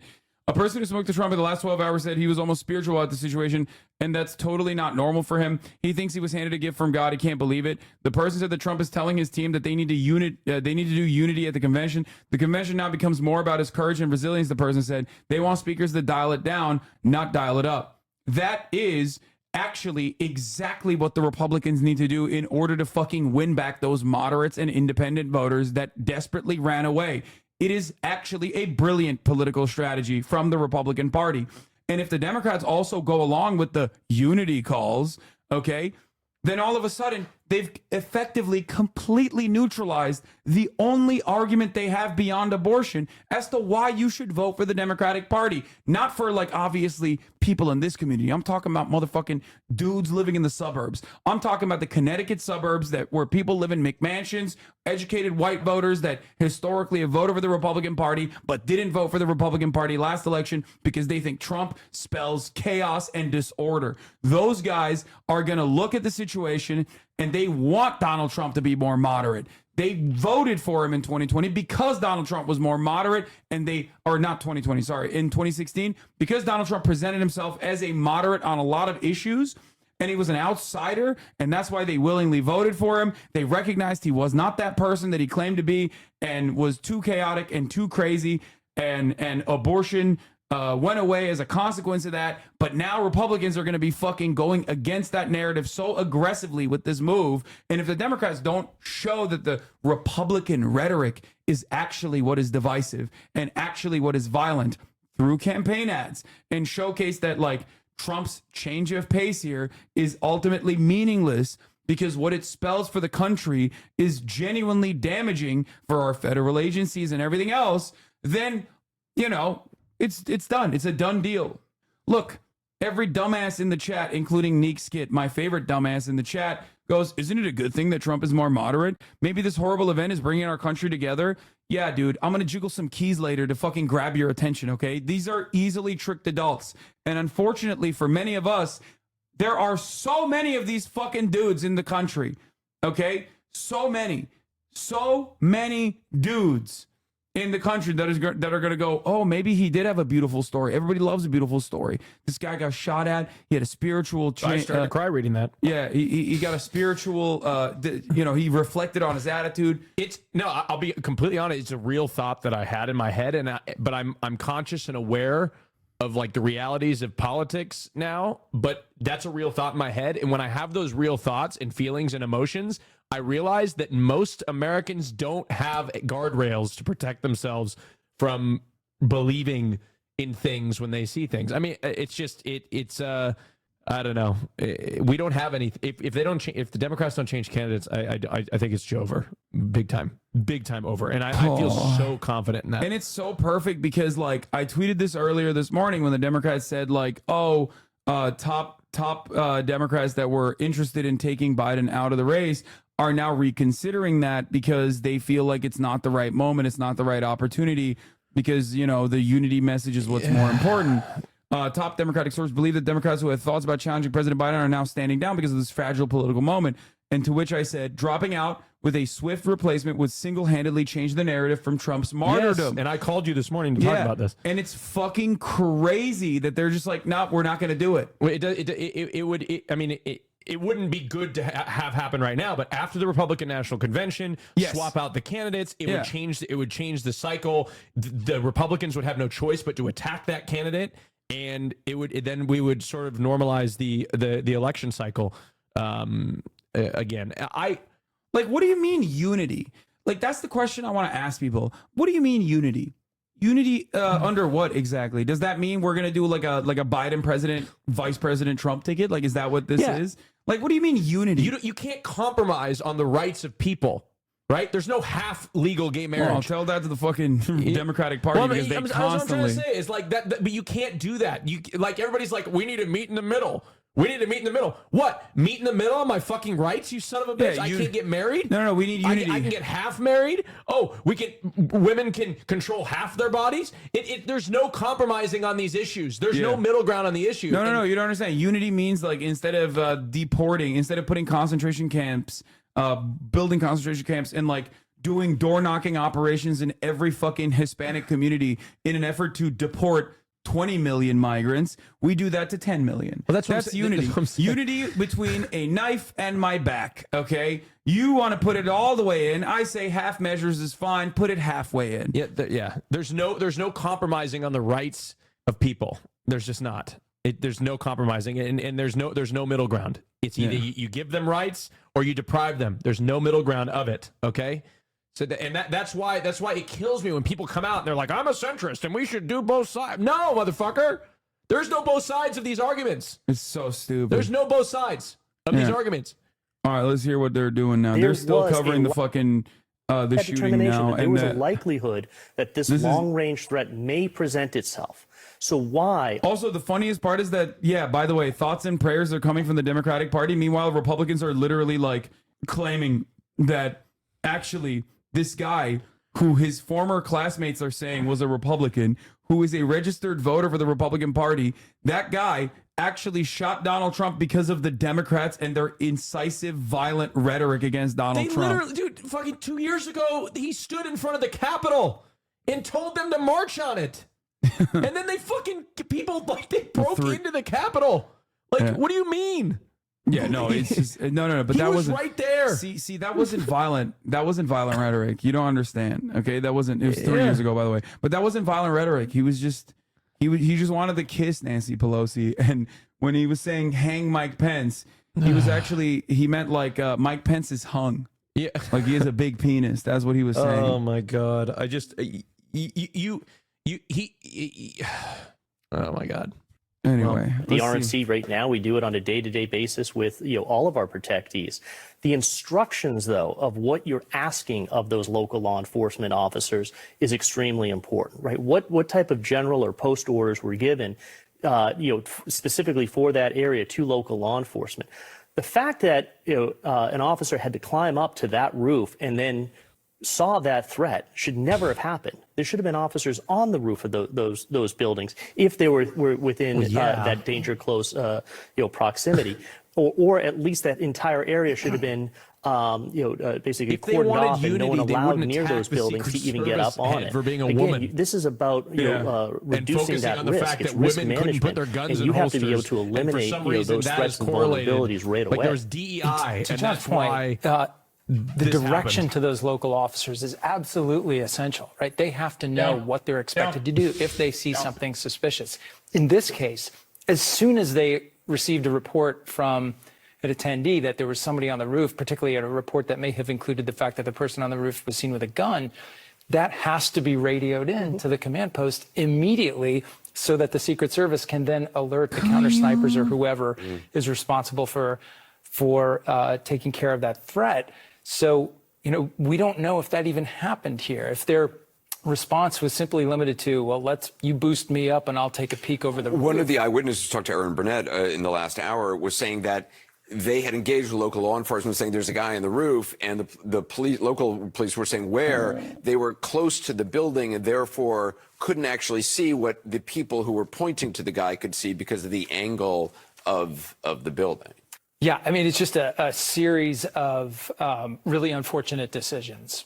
And had that property, that point of vulnerability been addressed initially by simply posting one officer on that roof, or even putting drones up in the area to give you a kind of a real-time feed as to what's going on, we would not have been. And Speaker Johnson was talking about drones and hasn't gotten an answer on that. Andrew, just in terms of the investigation, the fact 26 hours now since this shooting, not much is really known, or at least publicly known so far, about this gunman. psychological history. I don't know if his father has cooperated yet with law enforcement. He had told the media he didn't want to talk to them until he talked to law enforcement. I assume they've already interviewed him. There was a report that the FBI is trying to get access into his phone. That's a difficult process, isn't it? It can be quite difficult. To crack somebody's phone. Yeah, with the security that we now have on personal devices and the encryption that security brings, it's not so simple as kind of brute forcing your way through a password as it may have been, 5 or 10 years ago. So if they are struggling to get past the combination of the device and the operating system, because it's both factors that make it challenging. That's why it would be extraordinary if this person chose to do this and there's no trail of a diary or, I don't want to say manifesto to give it more importance than it really is. Screeds, writing in a journal, or conversations with somebody. They're not just sitting there trying to everybody would leave a trail, sit there and put in the code. To some degree, we're a little bit they're already in the fucking phone. desensitized on this issue because it is so common that mass shooters leave some sort of an. I don't understand. Why don't they just take his finger and put it on the fucking thing, or just put it over his face? I guess his face is really fucked up though. So that's an interesting point. Yeah, I don't know if they can use their face. ID. Determined through a multiple-year investigation. I think it's likely that we'll learn more about what he was thinking about, maybe the sorts of searches he was conducting online. Hopefully, if he was interacting with other people and sharing his views, we'll understand who those people are and we'll have an opportunity to investigate them as well. But you've got to get into those electronic devices first. You've got to look very closely at things like social media. You've got to talk to family, friends, relatives, people who he interacted with at work. It's a slower process than it takes longer than 26 hours. Andrew McCabe, Jonathan Wackrow, thank you so much. Jake is back next with more of a look ahead to the convention. And later, presidential historian Doris Kearns Goodwin joins me ahead. This country has never been so divided. Are you a licorice lover or hater? Hell yeah, baby. Yeah. Country's divided on licorice. Oh, this is really funny. Elon Musk posted this. The New York Times just published this about Trump today. They're truly callous and despicable human beings, not a shred of empathy. The test of leadership. He failed the test of leadership and betrayed America. Voters must reject him in November. What do you mean? You can't do ads against the president because he got shot at? The former president who's running for office? What are we talking about? Oh, dude, no, sorry. It has to be. No, hold on. Let them do fascism. Jason said you play like special ed Draymond Green. Wait, what? No, he did not. That's far too complicated of a diss for him to come up with all on his own.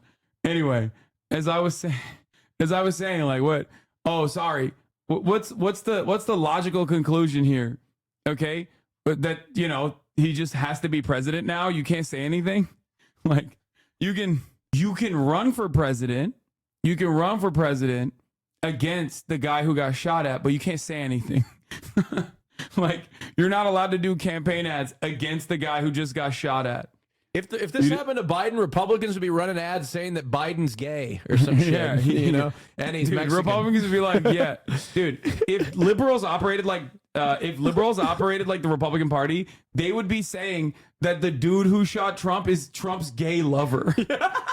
Okay, that's what I'm saying. What are we talking about? They'd be like, yeah, his gay lover, whom he had an affair with, who had an affair with Obama. Yeah, and that's why there was a Oh man, did you hear? Actually, speaking of gay, did you hear Abraham Lincoln was gay? Yeah, of course. I've known that for. I know, but there's a documentary. One of my favorite facts. Yeah, he fucked his bodyguard. Yeah, Gabraham Lincoln. Yeah. But I'm excited. Again, DEI, gay bodyguard. That's why he got domed. That's fucking they hired a gay. Hired a gay guy to do his security. He was too busy sucking dick, and he couldn't defend the president. That's what I'm saying, dude. He was just. Hey. Yeah. You know what I mean? Classic. Anyway, no, this is such a funny thing. I love that Elon Musk said that. Oh yeah, he was by Abraham Lincoln. Yeah, by visibility, Austin. You're doing by invisibility again, dude. He didn't have a chance to come out, I guess. Yeah, it's fucked up. Wait, hold on. Let me tweet this real quick because I think it's really funny. Did they even know what gay was back in the 1860s? Did they talk about it that much? I think they knew. Yeah, they were doing Abraham Twinkin.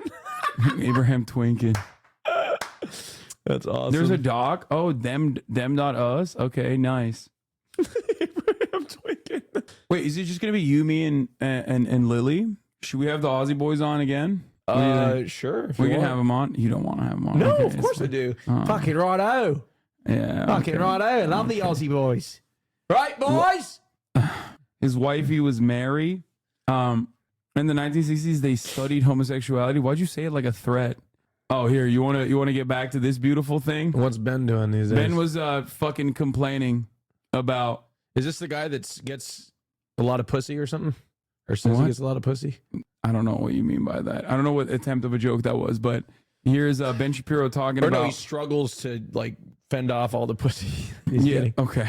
Oh. Is this what? I don't know. Never. Fuck it. You know what? He's the guy who can't get his wife's pussy wet. Oh, okay. Sorry. Yeah. Wrong joke. Whatever. Fuck it. All right. I From fucked it up. elections. Before Donald Trump was even the nominee, Donald Trump had not even declared his candidacy for the presidency again at this point, suggesting that the victory of his political opponents would end democracy in America. The most irresponsible political rhetoric of my lifetime. Here was Joe Biden in 2022. Donald Trump and the MAGA Republicans represent an extremism that threatens the very foundations of our republic. History tells us and of course, that blind loyalty to a single leader and a willingness to engage in political violence is fatal to democracy. why has this hasn't For a changed? long time, The event we doesn't told make these things ourselves that untrue. American democracy. No, he's trying to say that this is like the violent narrative and the violent rhetoric you're hearing from Joseph Robinette Biden that is responsible for why, which is responsible for why, Trump got shot at, which is so funny. Because once again, I have to repeat this over and over again. Ben Shapiro's fans have actually done acts of terrorism against mosques and shit and have directly said they got influenced by Ben Shapiro to do such things. So he's in a very weird place where he can't just openly say stochastic terrorism is real, but he also simultaneously is trying to say the Democrats are doing stochastic terrorism. Hassan, I think that it was respectful for Joe Biden to take the ads down temporarily. He has respect for the situation. We should hold everyone to the same standard, but that doesn't mean people will meet it. He did the honorable thing, showing respect. Yeah, he's a fucking loser. And you're also running with the loser mentality. We're talking about politics. These are bloodless demons, and you're fucking unimaginably wrong. Okay? Wait, what? For Trump losing his life, but also one of his supporters? Do you think Trump died? Trump is alive, man. He got his ear grazed by a bullet. But okay. Democracy is guaranteed, but it's not. We have to defend it, protect it. How? So he suggests the answer is vote. But to untrained ears, if someone says this person, Julius Caesar, is a threat to the Senate, if somebody says that this person, Hitler, is a threat to democracy, a threat to the West, a threat to your basic freedoms, if this person becomes president, there might not. So what do you do when there is a fucking threat to democracy? Like there is. I mean, like he literally. What do you do? You're supposed to just be like, oh, you can't say anything. Fuck, it's happening. God damn it. Yeah. What are you supposed to do? What were they supposed to do? Like, if somehow the Germans could have seen what happened coming, right, to Hitler, what were they supposed to do? Be like, oh fuck, we can't say anything. What are you supposed to do, Ben? You know what I mean? No, you know what I'm saying. If You're it not. quacks like a duck, you know what I mean? You're not. It's a fucking duck. You know what I mean? Like, what are you supposed to do? Just ignore all the signs? You're not supposed to call out Donald Trump being divisive and a fascist because in the future he will get shot at and survive. But you can't do that. You can't do that before. And now that he got shot, I'm going to use the fact that he got shot at as a reason why you can't do that after. Okay? Yes. Meanwhile, by the way, Biden isn't even doing that because he's a fucking dumbass. What is Biden doing? I'm the battle box. That's what Biden's doing. I'm not asking for anybody to get criticizing somebody. You're not asking them to get shot. Okay. You know, Trump is fundraising off of this. The Republicans are literally going when Biden says we beat Medicare, that actually means kill every Republican that's in a position of power. That's what he actually means. He's so divisive with his rhetoric. And the Democrats are the only ones who are like, yeah, we got to do a call for unity. Yeah, we got to do unity. We got to unify the ticket. Yeah, oh my God. Meanwhile, Republican congressmen are saying that Biden did it. What? It sucks that this many people look for opinions via Twitch streamers, albeit you're credible, but come on, formulate your own opinion. Stop dick riding. Thank you. Yeah. Hassan Abi, very pro-Democrat and Biden. No, I think he's talking to other people in the chat. He's like, be an independent thinker, chat. Thank you. Independent thinkers rise up. Not be any more elections. If you say that over and over and over again, why would you possibly be shocked if somebody takes you seriously? Again, only the shooter is responsible for the shooting, but President Biden is responsible for the increase in the temperature in this country to a radical degree. Here is President Biden at Univision interview, April 2024. This is just a couple of months ago. I'm going to have... What, in your view, constitutes the primary threat to freedom and democracy at home? Donald Trump. Donald Trump is the primary threat to freedom and democracy at home. So if you remove the threat, then there's no more threat, according to Joe Biden, the current president of the United States.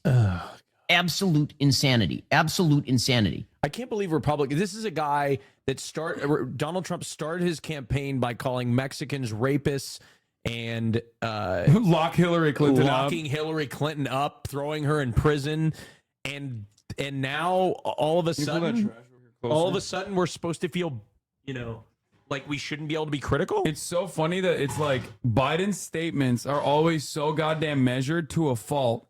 Like, his statements are measured to a fault because he's a pussy, okay?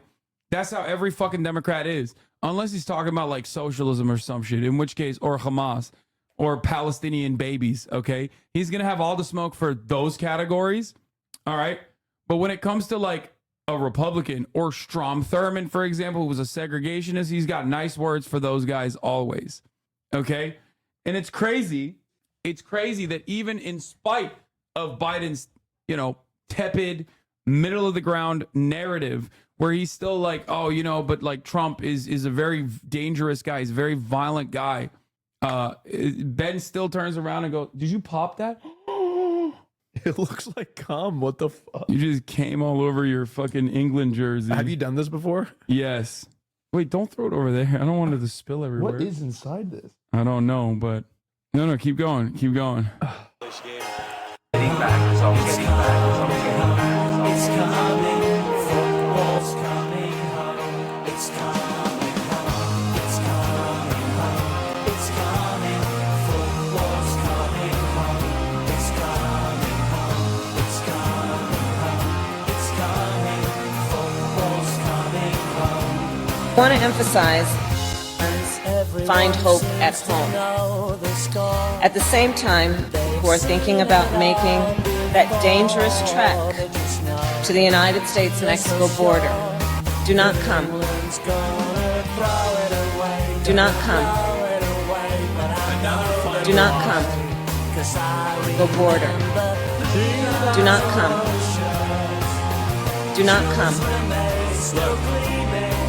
I wore this on the plane today, and I'm going to take this off before the podcast. For Oh, sure. no. I can wear it on the podcast, but I was on the plane today, and people are like, tough game, huh? And I'm like, I watch soccer every 2 years. You know what I mean? I don't care about soccer other than the England national team. I root, I'm not going to ruin my day. Ugh. That's so sticky. Jason Clip, by the way. I want to see if he can run over me. Yeah, nah. Why y'all saying GG's, bro? First of all, I've seen the way Hassan plays. He plays like a fucking, special Draymond Green. You know what I mean? Like. I'm gonna make him eat those fucking words, okay? It's all good. It's all good. He finna send you to Mars. I'm gonna be honest. I'm glad that he's talking shit.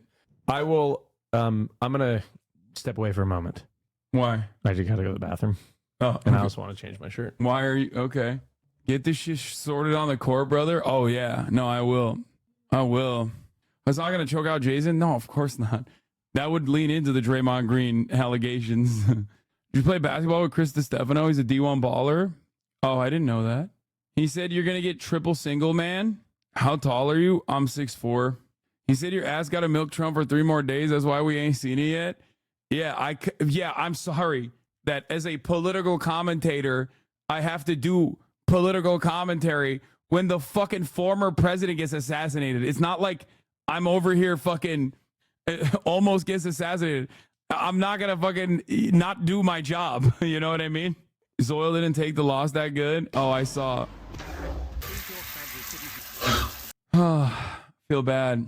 It's funny because Jason said Ludwig didn't respond to his text. That's why. See, that's some. Jason said the basketball stream is Sunday. Yeah, at what time though? And I don't even know if I can because I have a fucking podcast that I need to cook up. Signs that our societal morality is. I mean, I shot the text out to Ludwig, but he's a busy guy, so he didn't respond yet. This is once I don't have again. Hassan's number.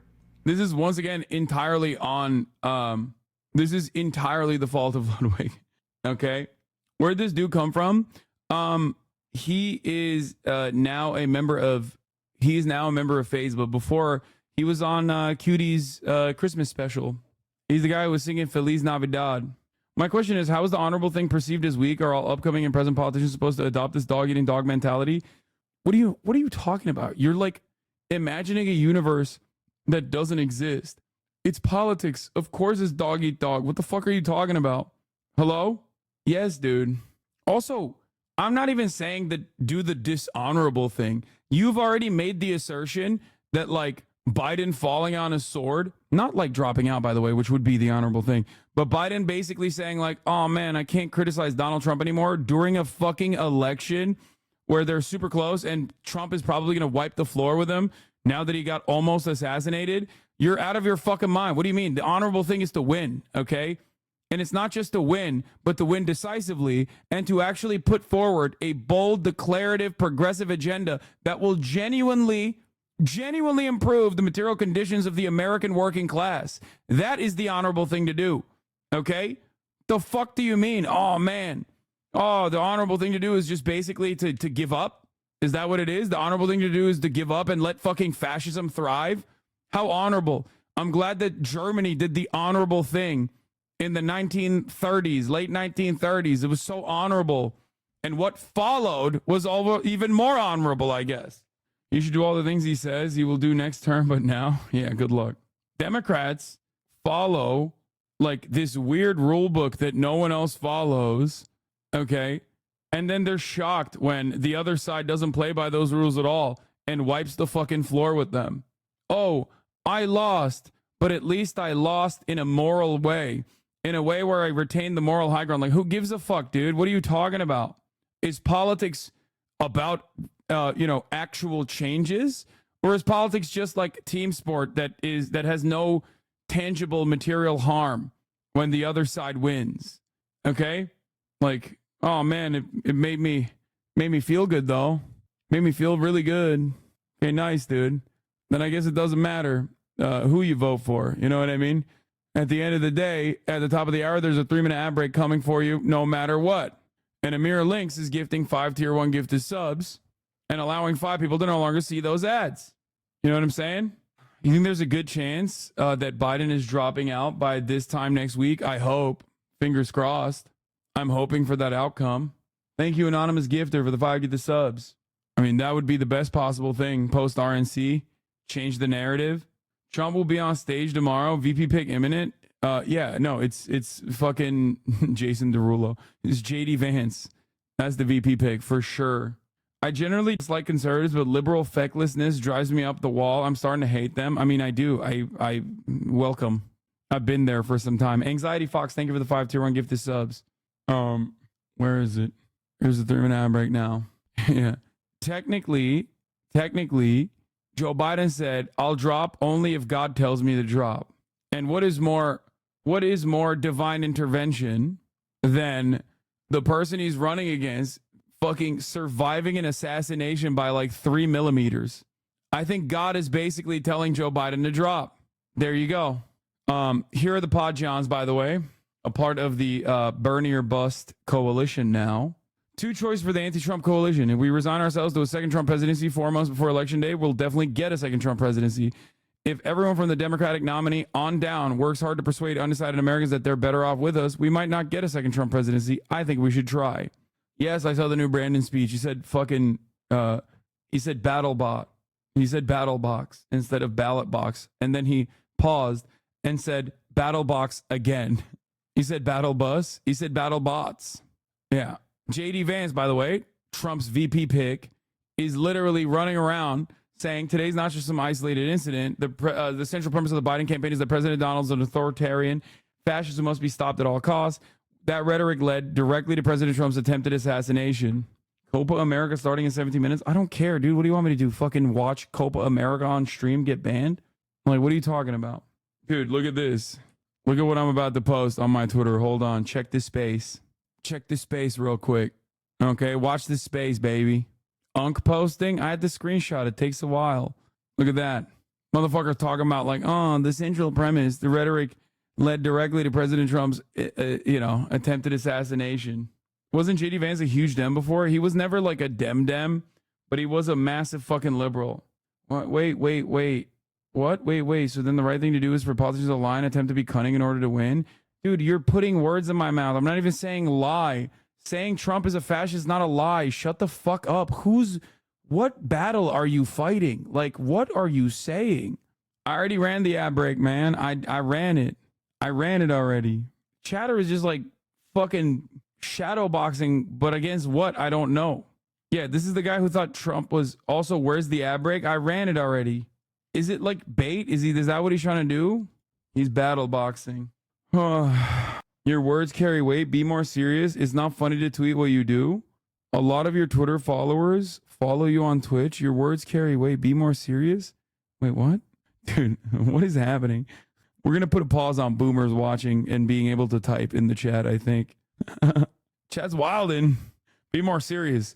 Don't tweet about how JD Vance once also compared Donald Trump to Hitler while he's chirping about how Dems comparing Donald Trump to Hitler is what got him almost assassinated. Plenty of time and opportunity to eliminate the threat. What the fuck? He was doing the job. I wouldn't even be doing this. I'd be at some beautiful place to support this. Look, they're all pointing. The Atlantic gave me the Pacific. Yeah, someone's on top of the roof. Look. There he is right there. Right there. See him? He's laying down. You see him? Yeah, he's laying down. Instead, I'm here with you fighting like hell to get a Senate. What's happening?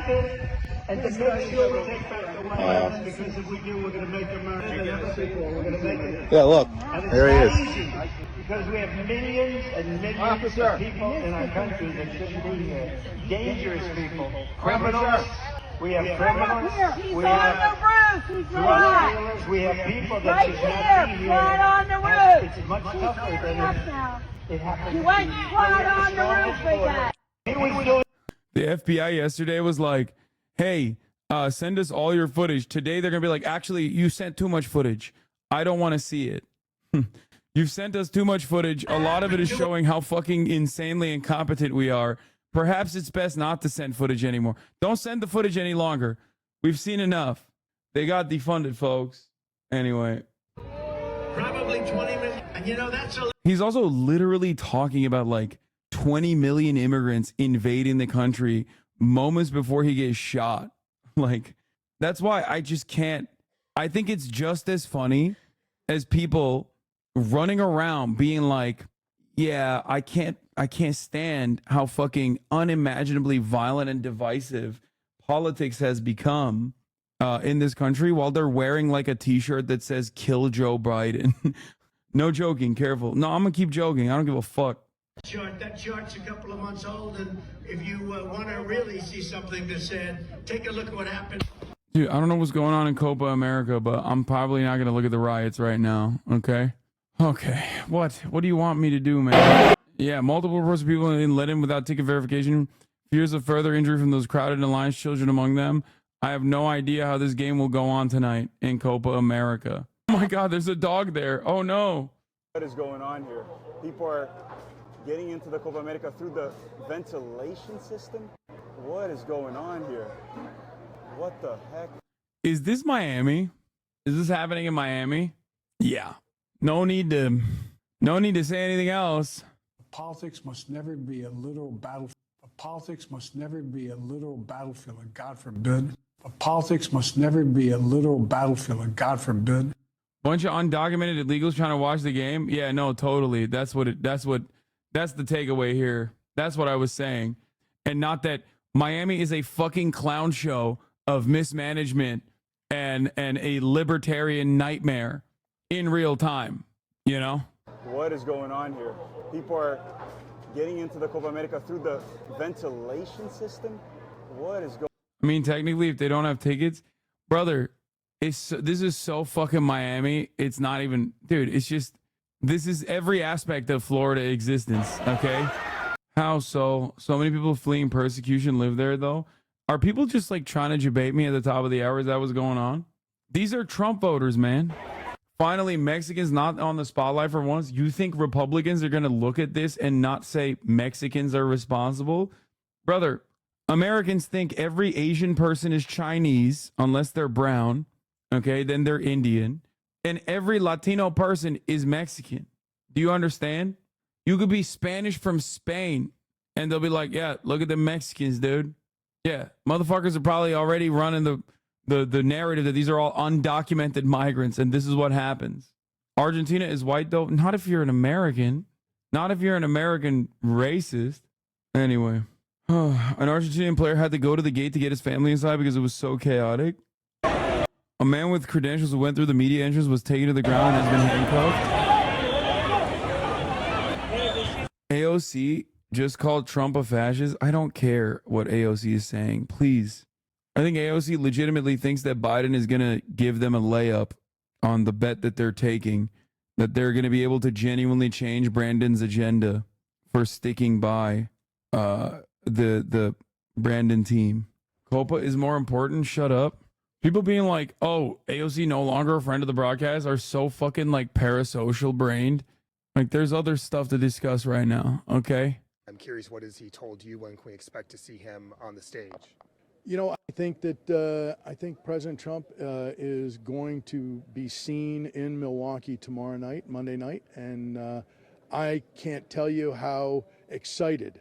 Well, first, I was excited to get to see him anyway, but after yesterday, the welcome that he's going to get here, I think, is just going to be a very emotional and overwhelming thing. Have you seen him today? I have not. He just got here, so I haven't had a chance yet. Will he be standing along a vice presidential pick tomorrow night? You know, I think I don't get ahead of him, but you know, I think that's the plan is it's imminent for certain. I'm curious, what has he told you? When can we expect to see him on the stage? Yeah, he's gonna go up there and talk about JD Vance being the VP. Where's Mr. Show? He fucked off, dude. Here's Benny though. And again, he didn't stop. This is a tweet from 2 days ago. 2 days ago. He didn't stop. I can't believe he's just like running against Donald Trump, not knowing that he might get shot at. Don't you understand? You're not supposed to run against the Republican candidate because he might get shot at. Okay. 2 days prior to the shooting, he was talking about what a grave danger Donald Trump presents, as opposed to what Donald Trump says about Joe Biden, which is that he's a really nice guy. What Donald Trump says about the Democratic Party is that they're really nice and wonderful, but they just have some disagreements. Okay, literally the day before the attempted assassination of Donald J. Trump from Joe Biden, 7 p.m. This is in 24 hours before somebody. Like, I don't understand this argument. Like, you're not supposed to fucking call it out. Like, what are we doing here? I'm not even a defender of Brandon, as you guys know, but it's so stupid. I got to pee. Hold on. They tried to shoot Donald Trump in the head. Quote, Americans want a president, not a dictator. Not a dictator. Now, let me explain something to you. Joe Biden doesn't believe that Donald Trump would be a dictator. In fact, he knows he wouldn't. He's lying. He's been lying the entire time. The Democratic Party has been lying the entire time. How do we know? Because Donald Trump was not that thing. He was already president. In fact, he exercised executive authority in ways far less far-reaching than Joe Biden has. And yet, the entire political campaign of Joe Biden has been written on the basis of the idea that Donald Trump is a singular, ever-present, clear and present danger to the very foundations of a democratic republic like the United States. Would it be a wonder then that someone took that seriously? It's meant to be taken seriously. It's meant to be taken seriously. I'm not saying that Joe Biden wanted Donald Trump assassinated. I am saying that Joe Biden wants Donald Trump removed from the political scene. He wants to do it democratically. He wants to do it by voting. Maybe he doesn't want to do it democratically. Maybe he wants to do it by activating his DOJ in order to jail his political opponent. But is it any wonder that an unhinged person would take those words and translate that into, I need to stop Hitler today. I need to stop the dictator. There's only one way to stop a dictator typically. Dude, here's a great idea. Okay, are you ready for this? Donald Trump should not behave like Hitler. Like, he literally says he wants to straight up create camps to put every undocumented migrant, tens of millions, I'm just saying. Speaking. That way has very rarely been the ballot box. Again, this is not rare for Joe Biden. This is a tweet from June 28th, 2024. That's 2 weeks ago. Quote, Donald Trump is a genuine threat to this nation. He's a threat to our freedom. He's a threat to our democracy. He's literally a threat to everything America stands for. Literally a threat to everything America stands for. He's a cruel, malevolent, evil man, says Joe Biden. An incipient dictator who, if he wins this election, there may never be another election. His commentary is actually spot on this point because he's right. The Democrats don't actually believe that Donald Trump is a fascist, because if he was, why weren't they treating him like he was? Why weren't they prosecuting him? His analysis of Democratic elites is correct and is a large part of why Biden is hated. Wait, he also says that the Democrats are actually doing everything in their fucking power to destroy Donald Trump by literally criminally prosecuting him. So which is it? I think ultimately, the Democrats are feckless, okay? And that's why they are literally dialing back the narrative and the rhetoric that Donald Trump and his reelection would bring about the second coming of Adolf Hitler. And historically speaking, that actually tracks with what liberals have done in the past to Adolf Hitler. I mean, it's kind of right. It's like how Republicans don't actually believe abortion is murder. I genuinely do believe that there are Democrats who actually are fearful of, I can't believe I'm saying this. This is controversial, but I think there are Democrats in positions of power in the Democratic Party who legitimately are worried about Donald Trump winning election again. If that was not the case, they would be collectively in unison defending Biden instead of demanding he step aside. I'm not even kidding when I say that, because I've never seen Nancy Pelosi act in a way that is outright uncharacteristic of her entire career. I'm serious. The Dems you speak of are progressive. Nancy Pelosi, ranking members of the Senate Intelligence Committee and shit. No, these are the least progressive motherfuckers. They just legitimately are. These are people who are not progressive at all. There are people who do care about the future of the Democratic Party, however. You don't think it's more fear for their career? Certain people, not all. No, I think personally that there are people who are reading the tea leaves, looking at the polls, and recognizing that it's not just going to be a Trump second term. It's going to be a Trump second term that also calls into question the House and the Senate. And it's going to wipe out any remainder of these institutions that are supposed to continue the country. I think the greatest analogy is Twitter. Twitter was run by a liberal, a libtard, and it had a litany of issues. It was far from the best platform. It was actually pretty dog shit in general. Having said that, however, when a rabid, narcissistic, thin-skinned, right-wing billionaire bought it and took over, look at Twitter now. Okay? That's the difference between Democrats running the country versus Republicans, especially a Republican like Donald Trump running the country. Okay? It still sucks, right? It still sucks when the Democrats are running the country. There's plenty of issues. As a matter of fact, Democrats running the country into the ground sometimes actually opens up the avenue for the Republican to take over. But when a Republican takes over the country, they literally fire 90% of the fucking staff. They institute some of the dumbest measures you've ever seen. They bring back fucking Nazis. Bots run galore. It is delusional to praise Democrats so much. I have not praised Democrats even a little bit. The state of Florida is a great example of what happens when your politics is just so right-wing. I shit on Democrats a lot. I've shit on Democrats a shit ton today. Lots of dumbasses saying no shit from you saying this, and they haven't followed previous elections where Dems have been complacent, opportunistic assholes that are indifferent to the outcomes and even elevate Republicans in some instances. Yes. And then you're shocked when someone took you seriously? You're shocked when somebody took you seriously?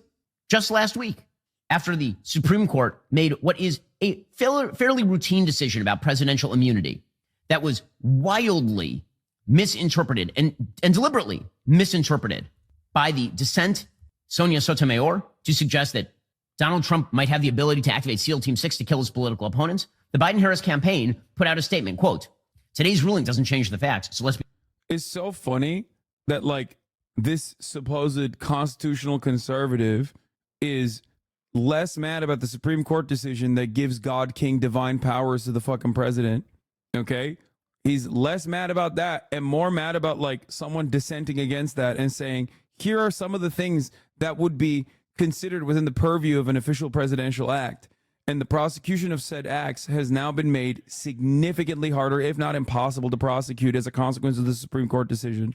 To be very clear about what happened, January 6th, Donald Trump snapped after he lost the 2020 election and encouraged a mob to overthrow the results of a free and fair election. Trump is already running for president as a convicted felon for the very same reason he sat idly by while the mob violently attacked the Capitol. He thinks he's above the law and is willing to do anything to gain and hold on to power for himself. Since January 6th, Trump has only grown more unhinged. He's promising to be a dictator on day one. By the way, that is a lie. What he said is that he would be a dictator for one day, and he was joking, and he was saying it about executive orders on immigration.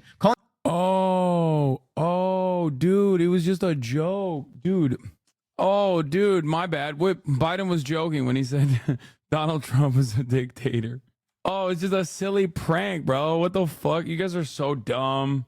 Why would you take it seriously, dude? He's just fucking joshing, dude. That's awesome. Calling for our Constitution. I like that he also then immediately admitted that he did say that. To be terminated. Also a lie. He said that if they had terminated the Constitution through electoral fraud, then that would dissolve the country. He was saying they were the ones who were terminating the Constitution, even if I disagree with his take on electoral fraud. This is not what he was saying. Promising a bloodbath if he loses. A lie. That is not what he said. He said there would be an economic bloodbath if he lost. So this is Joe Biden and Kamala Harris lying about President Trump. Quote, the American people already rejected Donald Trump's self-obsessed quest for power once. Joe Biden will make sure they reject it for good in November. And then he went on national television and suggested that if Donald Trump was made president of the United States again, he might kill his political opponents using the power of presidential immunity. He literally said that 2 weeks ago. It doesn't stop. This is the entirety of the Joe Biden campaign because he's got nothing else. 2 weeks ago, the Biden headquarters put out a tweet suggesting that Donald Trump's quote unquote Project 2025 America would look like The Handmaid's Tale. They literally took a graphic from The Handmaid's Tale and they tweeted it out of women in the red habit and the nun's hat underneath the Washington Monument turned into a cross. And Biden-Harris headquarters tweeted out 4th of July. One of the funniest parts of this whole like getting mad about Sotomayor's dissent is that is literally what Trump's lawyers argued in front of the Supreme Court.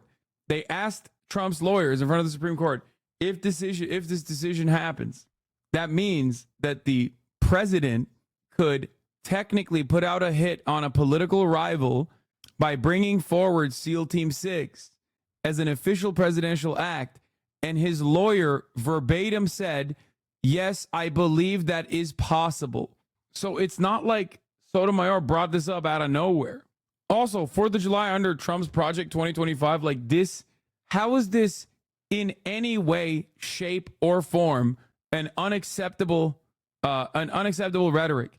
Yes, this tweet right here is memeing about Donald Trump's and the Republican Party's and Ben Shapiro's really personal interest in removing the bodily autonomy of women. Okay? That's what this is supposed to signify. And it's correct. We're doing meme review. He's going through little memes and being like, wow, I can't believe it. It's really messed up. Also, given the opportunity, I would love for this to happen. Under Trump's Project 2025, how many times can you say that your political opponent is going to impose a fascist dictatorship before somebody takes you seriously? How many times? By the way, this analysis completely hinges on the registered Republican that attempted to shoot Donald Trump, doing it because he's actually a diehard liberal who is fearful of Trump's authoritarian leanings.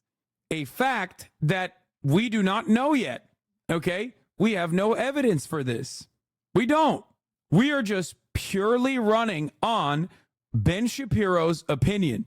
No facts, just Ben's feelings, okay? Which is, again, ridiculous.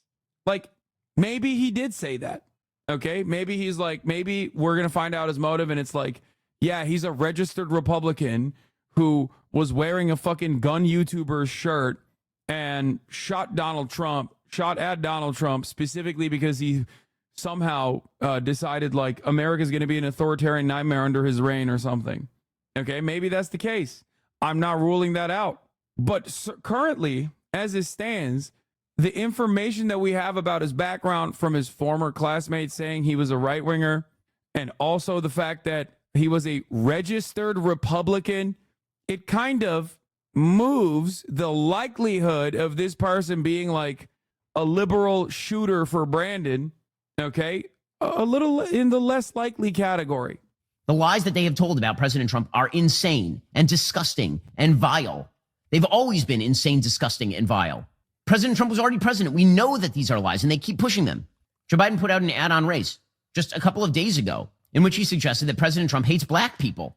This sort of rhetoric. Why would a registered Republican try to kill Trump? Dude, I don't know. I don't know. But that is currently the information that we have about the shooter. Do you understand? They were gay lovers, I think. That's why. I think it's because they were gay lovers. Okay? I'm going to take the Paul Pelosi route and say, I think it's because they had gay sex with one another. Okay? And their relationship fell apart. Raises the temperature. It increases the possibility of free radicals. This has always been true.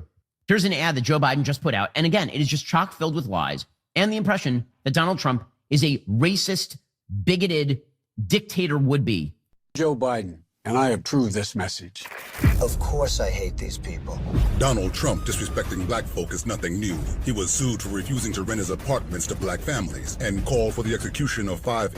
Okay, everything in this ad is right. Like, this is literally a video of Donald Trump in the ad. The video, I suspect, is going to show the full page ad that he took out in the New York Times. Now, the irony, of course, is, Joe Biden himself in the same time frame, had more access to power than Donald Trump as a senator and was directly responsible for the crime bill, which he was the architect of, which basically, took Donald Trump's words and put it to action. But having said that, regardless of that reality, these are things that happened. Also, I think Ben probably thinks the Central Park 5 also deserved to die. Innocent black and brown teenagers. And it's more than anger, it's hatred. It's why Trump stood with violent white supremacists, warned of a bloodbath if he loses the next election. And all of these things are true. All of these things are true. He did do that. He did that time and time again. And if he's president again, vowed to be a dictator who wants revenge on his enemies. Now, who do you think that is? Of course I hate these people. Hey, except for the bloodbath thing? Wait, what do you mean? No. He has said if he's not elected, it'll be a bloodbath. What are you talking about? Like, as in, America will fall apart. He did say that. He literally said that. What is happening? Like, listen, I'm no fucking fan of Joe Brandon. Okay, let's go Brandon. But Donald Trump absolutely said those things. Okay, me not being a fan of he said it regarding EV tariffs. Yeah, I know. He said it would be an economical bloodbath. He has also said it would be chaos and it would be disorder and a bloodbath time and time again. I know in which context he said it. What Donald Trump is saying there is exactly in the same realm as Joe Biden saying Donald Trump is going to be a dictator. Okay? Do you understand? Like, economic bloodbath also leads to real blood being spilled. Yes, but like the point is he is exaggerating what might happen if he doesn't win the election. Okay? That's normal. That's what you fucking do when you're running for president. That's the point. He's using this rhetoric and exaggerating what might happen if he doesn't win. That is, to a certain degree, what Ben is crying about with respect to Joe Biden's narrative. That ad came out like 3 days ago. Okay, that ad says that he sides with white supremacists, a lie. It says that he hates black people, a lie. It says that he will be a dictator who unleashes a bloodbath. I like that. Like, all of the things that Donald Trump said, don't take it at face value. Why are you listening to Donald Trump's words? Those are lies. If he loses, a lie. All of those are lies. And they were promulgated for a political purpose by Joe Biden and by his team. Now, I'm old enough to remember when Gabby Giffords, who is a congresswoman from Arizona, was shot in a mass shooting. And the mass shooter, it turns out, was a schizophrenic, crazy person. And the entire media leapt to blame Sarah Palin, because Sarah Palin had put up a list of targeted districts where people should put their money. Well, if Sarah Palin can get blamed for that, then explain to me this. How is it that Joe Biden can days ago say, quote, I have one job, that's to beat Donald Trump. I'm absolutely certain I'm the best person to be able to do that. So we're done talking about the debate. It's time to put Trump in a bullseye. Yeah, I've been told that that sort of rhetoric is dangerous. But I guess when it comes to Joe Biden, it's not dangerous anymore, I suppose. By the way, it is worth noting at this point that it was just a couple of months ago, April 19th, that Democrat Benny Thompson, ranking member of the House Committee on Homeland Security. I don't remember anyone blaming Sarah Palin for Gabby Giffords. Am I crazy? They did? I don't remember that at all. What is this? When Giffords' opponent held a fundraiser and pitched it as help remove Gabrielle Giffords from office, shoot a fully automatic M16 with Jesse Kelly. Wait, dude, he's talking about this. Dave Weigel, friend of the show. Last year, some Republicans politicians used the Second Amendment references. Remember Sharon Angle and Second Amendment remedies if Harry Reid didn't lose? And revolutionary talk to express how angry they were about the state of their country. They strongly and vehemently rejected the charge from Democrats that they were encouraging an atmosphere of violence, especially in the week after the healthcare vote. When Giffords' opponent held a fundraiser and pitched it as help remove Gabrielle Giffords from office, shoot a fully automatic M16 with Jesse Kelly, Democrats saw the specter of violence and Republicans saw political posturing. Dude, don't you think that's a little bit different than Joe Biden in a private closed-door meeting telling we're going to put Trump in the bullseye to like a bunch of fucking executives? Like, that's insane. Yeah, if I'll be real. If Joe Biden came out and was like, help remove Trump out of office, shoot this M16, that would be a little different. Palin posted a map of vulnerable House members with crosshairs over their districts, including Giffords. The Atlantic's James Fallows writes, we don't know why the killer did what he did. If he's like Sirhan, we'll never understand. But we know that it's been a time of extremely implicitly violent political rhetoric and imagery, including Sarah Pack's famous bullseye map of 20 congressional targets to be removed, including Representative Giffords. It is legitimate to discuss whether there's a connection between that tone and actual outbursts of violence. Also, one thing that we have to remember that Ben Shapiro is expertly moving the needle on is the fact that Republicans do maintain a monopoly on political violence in this country. Okay? So yeah, it is fucking different when a Republican candidate outwardly is telling in televised ads that there are, graphic imagery that spells political violence towards Democrats, okay? Democratic elected representatives. So yeah, there is a difference. The problem is Ben Shapiro is not saying Democrats are calling directly for violence. He is trying to make inferences that Democrats are calling for violence and failing to do so, while simultaneously, of course, never talking about the actual overt calls for violence from the Republicans. Okay? This is what is also known as a bad faith argument. Now, to be fair, I don't think the Sarah Palin crosshair is like that, is a little baby shit to point to Sarah Palin and be like, she's responsible for it. But that's perhaps the reason why I don't remember this being like all that significant. The other one is crazy, though. This one that Dave Weigel brings up, help remove Gabrielle Giffords from office, shoot a fully automatic M16. That's a little wild. There's a reason why, and I brought this up already. There's a reason why I talked about people trying to claim that it was Bernie Sanders' violent, incisive rhetoric that caused the congressional baseball shooting to happen. Republicans tried it, but Bernie Sanders had never said anything even remotely violent, whereas you can find a million different things that Republicans have done that are directly violent, like visual depictions of violence, violence in their narrative, violence in their rhetoric, and violence in their actions and in their legislative agenda. Okay? Climate of hate. New York Times Paul Krugman writes, that Republicans will yell about the evils of partisanship whenever anyone tries to make a connection between the rhetoric of Beck, Limbaugh, etc., and the violence I fear we're going to see in the months and the years ahead. But violent acts are what happens when you create a climate of hate. It's long past time for the GOP's leaders to take a stand against the hate mongers. Like, when these guys are writing this shit, oh my God, they have Gateway Pundit, Jim Hoft. That's insane. That's literally like a rabid conspiracy theorist. And Andrew Sullivan. Fucking Atlantic, man. It's awesome. Like, dude, Trump posted this video with an image of Biden being bound and tied behind this pickup truck. And I joked about that at the time. I was like, who gives a shit? Whatever. But like how do you even have any fucking, like, how are you allowed to even make this argument with a straight fucking face? I will never understand it. Like that's crazy. The double standard is so glaringly obvious. Introduced the Denying Infinite Security and Government Resources Allocated Toward Convicting an Extremely Dishonorable, Disgraced Former Protectees Act. The Disgraced Former Protectees Act. Dude, this is a bullshit messaging bill. You're such a fucking delusional ass bitch. And of course it didn't go anywhere. What did it do? It was designed to deny Secret Service protection from Donald J. Trump. That was like 2 months ago. And again, all of this was mirrored by the media. 6 days ago, the New Republic put out this image on their cover. The New Republic used to be a fairly serious left liberal publication. Now it has turned into Slate.com, except for even more radical people.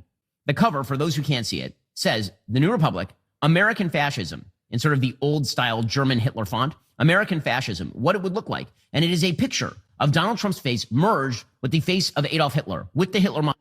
Dude, this is awesome.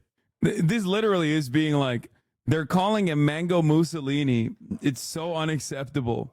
Meanwhile, we're calling for the current president, to be assassinated, and that's perfectly fine. Like, what is that? Dude, you're such a bitch, dude. Fuck you. Suck my dick, okay? Once again, it should be reminded, everyone should be reminded of the reality that, like, right-wingers do maintain a monopoly on political violence, and right-wingers absolutely run all matter of different violent statements. That's part of the reason why people are saying it's positively Hitlerian. I said, I think it's awesome that the Republicans who regularly talk about putting entire segments of the population into concentration camps are doing words or violence rhetoric at the Democrats for saying stuff like Orange Mango Hitler. You're right. Nobody should have said the Muslim ban / Mexicans or rapist guy is a fascist, even though he's saying immigrants are poisoning the blood of the nation because someone might try to shoot him later. Like, what's the expectation here? That you just do not, God forbid, do not criticize Cheeto Man. Okay? Don't do it. Don't do it. Don't do it. Don't you dare do it. Oh my God. That's terrifying. It might hurt people's feelings. Like, you can't be this sensitive, dude. I'm sorry. It's fucking crazy. It's not even jokes, by the way. Half of the shit that the Democrats are saying about Trump's fascism is 100% real. If anything, the Democrats are not going hard enough right now or capitulating too much. Guys, this is the reverse of this is who you're yelling at, by the way, and then posting a photo of you as a child. Every time you call me a Nazi, this is who you're calling a Nazi, and then it's just like you as a child. Like, I think Michael Knowles did that one time. It's basically that, but in reverse, okay?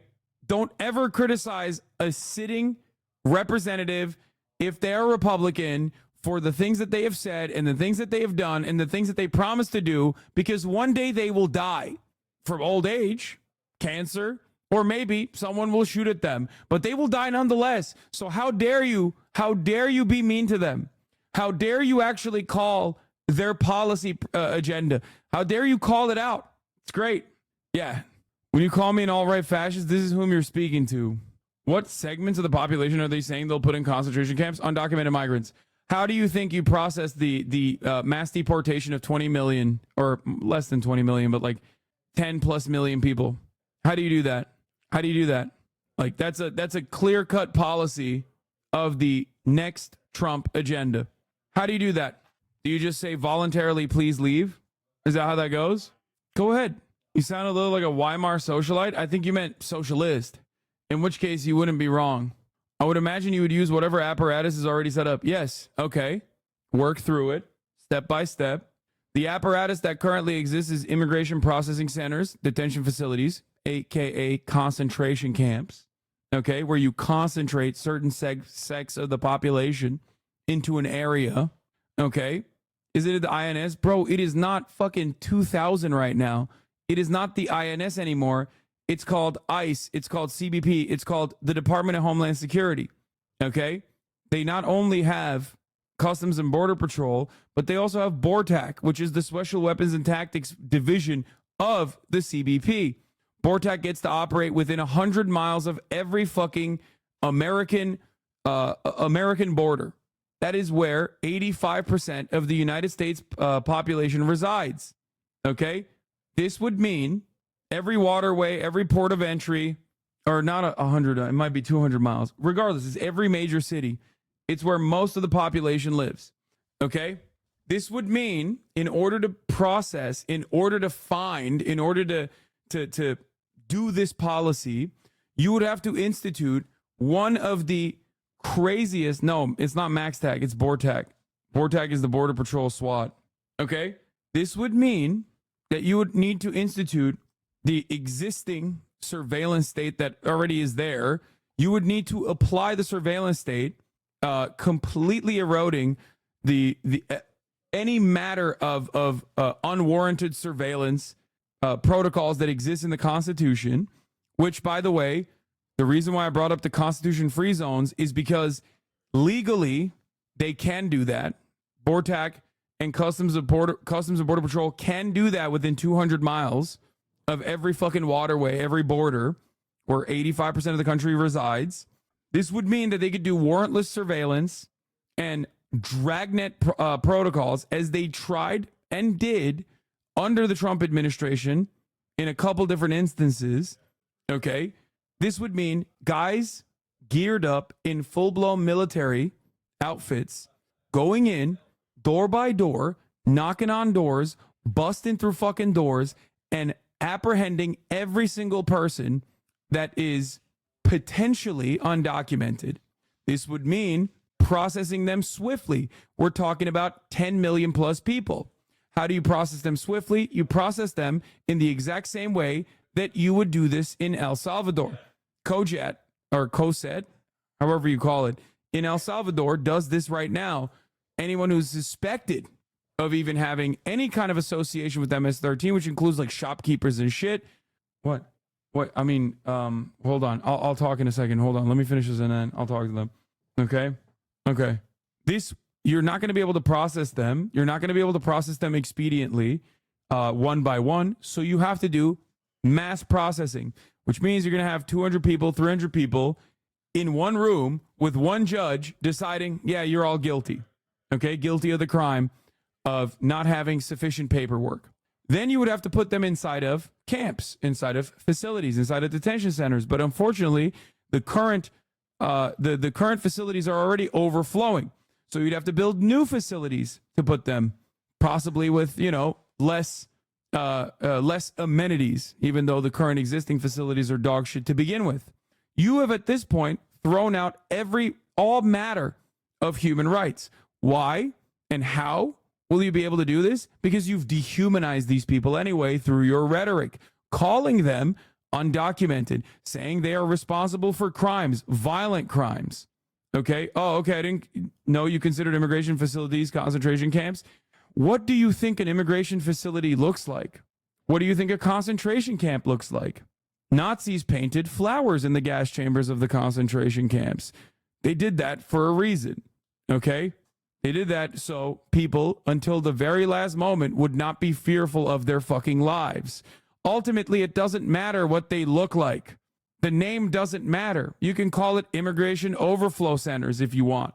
But ultimately, you are concentrating entire segments of the population into an area with the express reason to potentially deport them. The Japanese were sent to internment camps, for example. Those were the death camps. You're right. I know. I'm not saying that they're going to do mass deaths at these camps. Okay?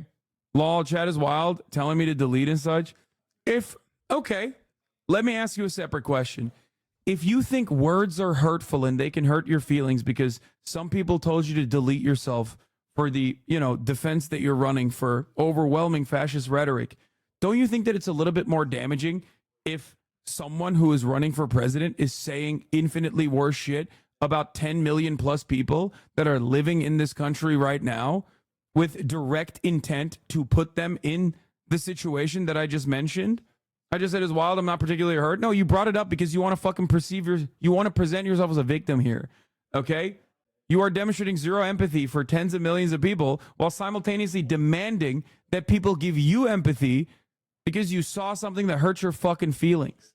Okay? That's why you brought it up. And now because I called you out on it, you're like, I'm not hurt. Why'd you bring it up then? Why'd you bring it up? Did you think that it was a good argument? Did you think that it would make you more sympathetic in this conversation? Do you think people will go, oh man, you have no argument. You have no argument. You have no answer for anything that I just presented. So now you're just resorting to, the aesthetics, the civility. What happened to the civility? I was simply trying to derail and make it seem as though Donald Trump's mass deportation policies, if laid out step by step, would be akin to Nazi Germany. Stay on topic. I didn't tell you to kill yourself. I didn't tell you to delete. You're talking to me. You have the podium. You're in front of 40,000 people. Talk to me. Explain how anything I just mentioned is completely beyond the pale. Anyway, that is the last thing I'm going to do right now, unfortunately, for everybody else, because I have a podcast to shoot. Okay?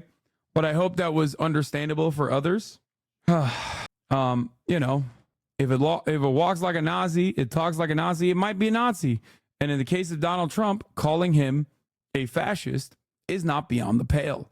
If he didn't want to be called a fascist, perhaps he should stop identifying with so many fascist policies and presenting so many fascist policies as though they're awesome and good. Okay? Anyway, I am. Okay, hi, Lily. Yeah, you can say hi. Come. Yeah. Kaya, sit. She doesn't know how to circle, but she can roll over if you tell her to get down. First, you got to get her to sit. Yeah, and then roll over. All right. Anyway, yeah, you take whatever you want. All right. Love you guys, and I will see you tomorrow. Okay, we got a lot more news to cover. Bye, everybody. Bye. All the shadows trickling in has helped people hate. Sunny Los Angeles, California, says Hassan.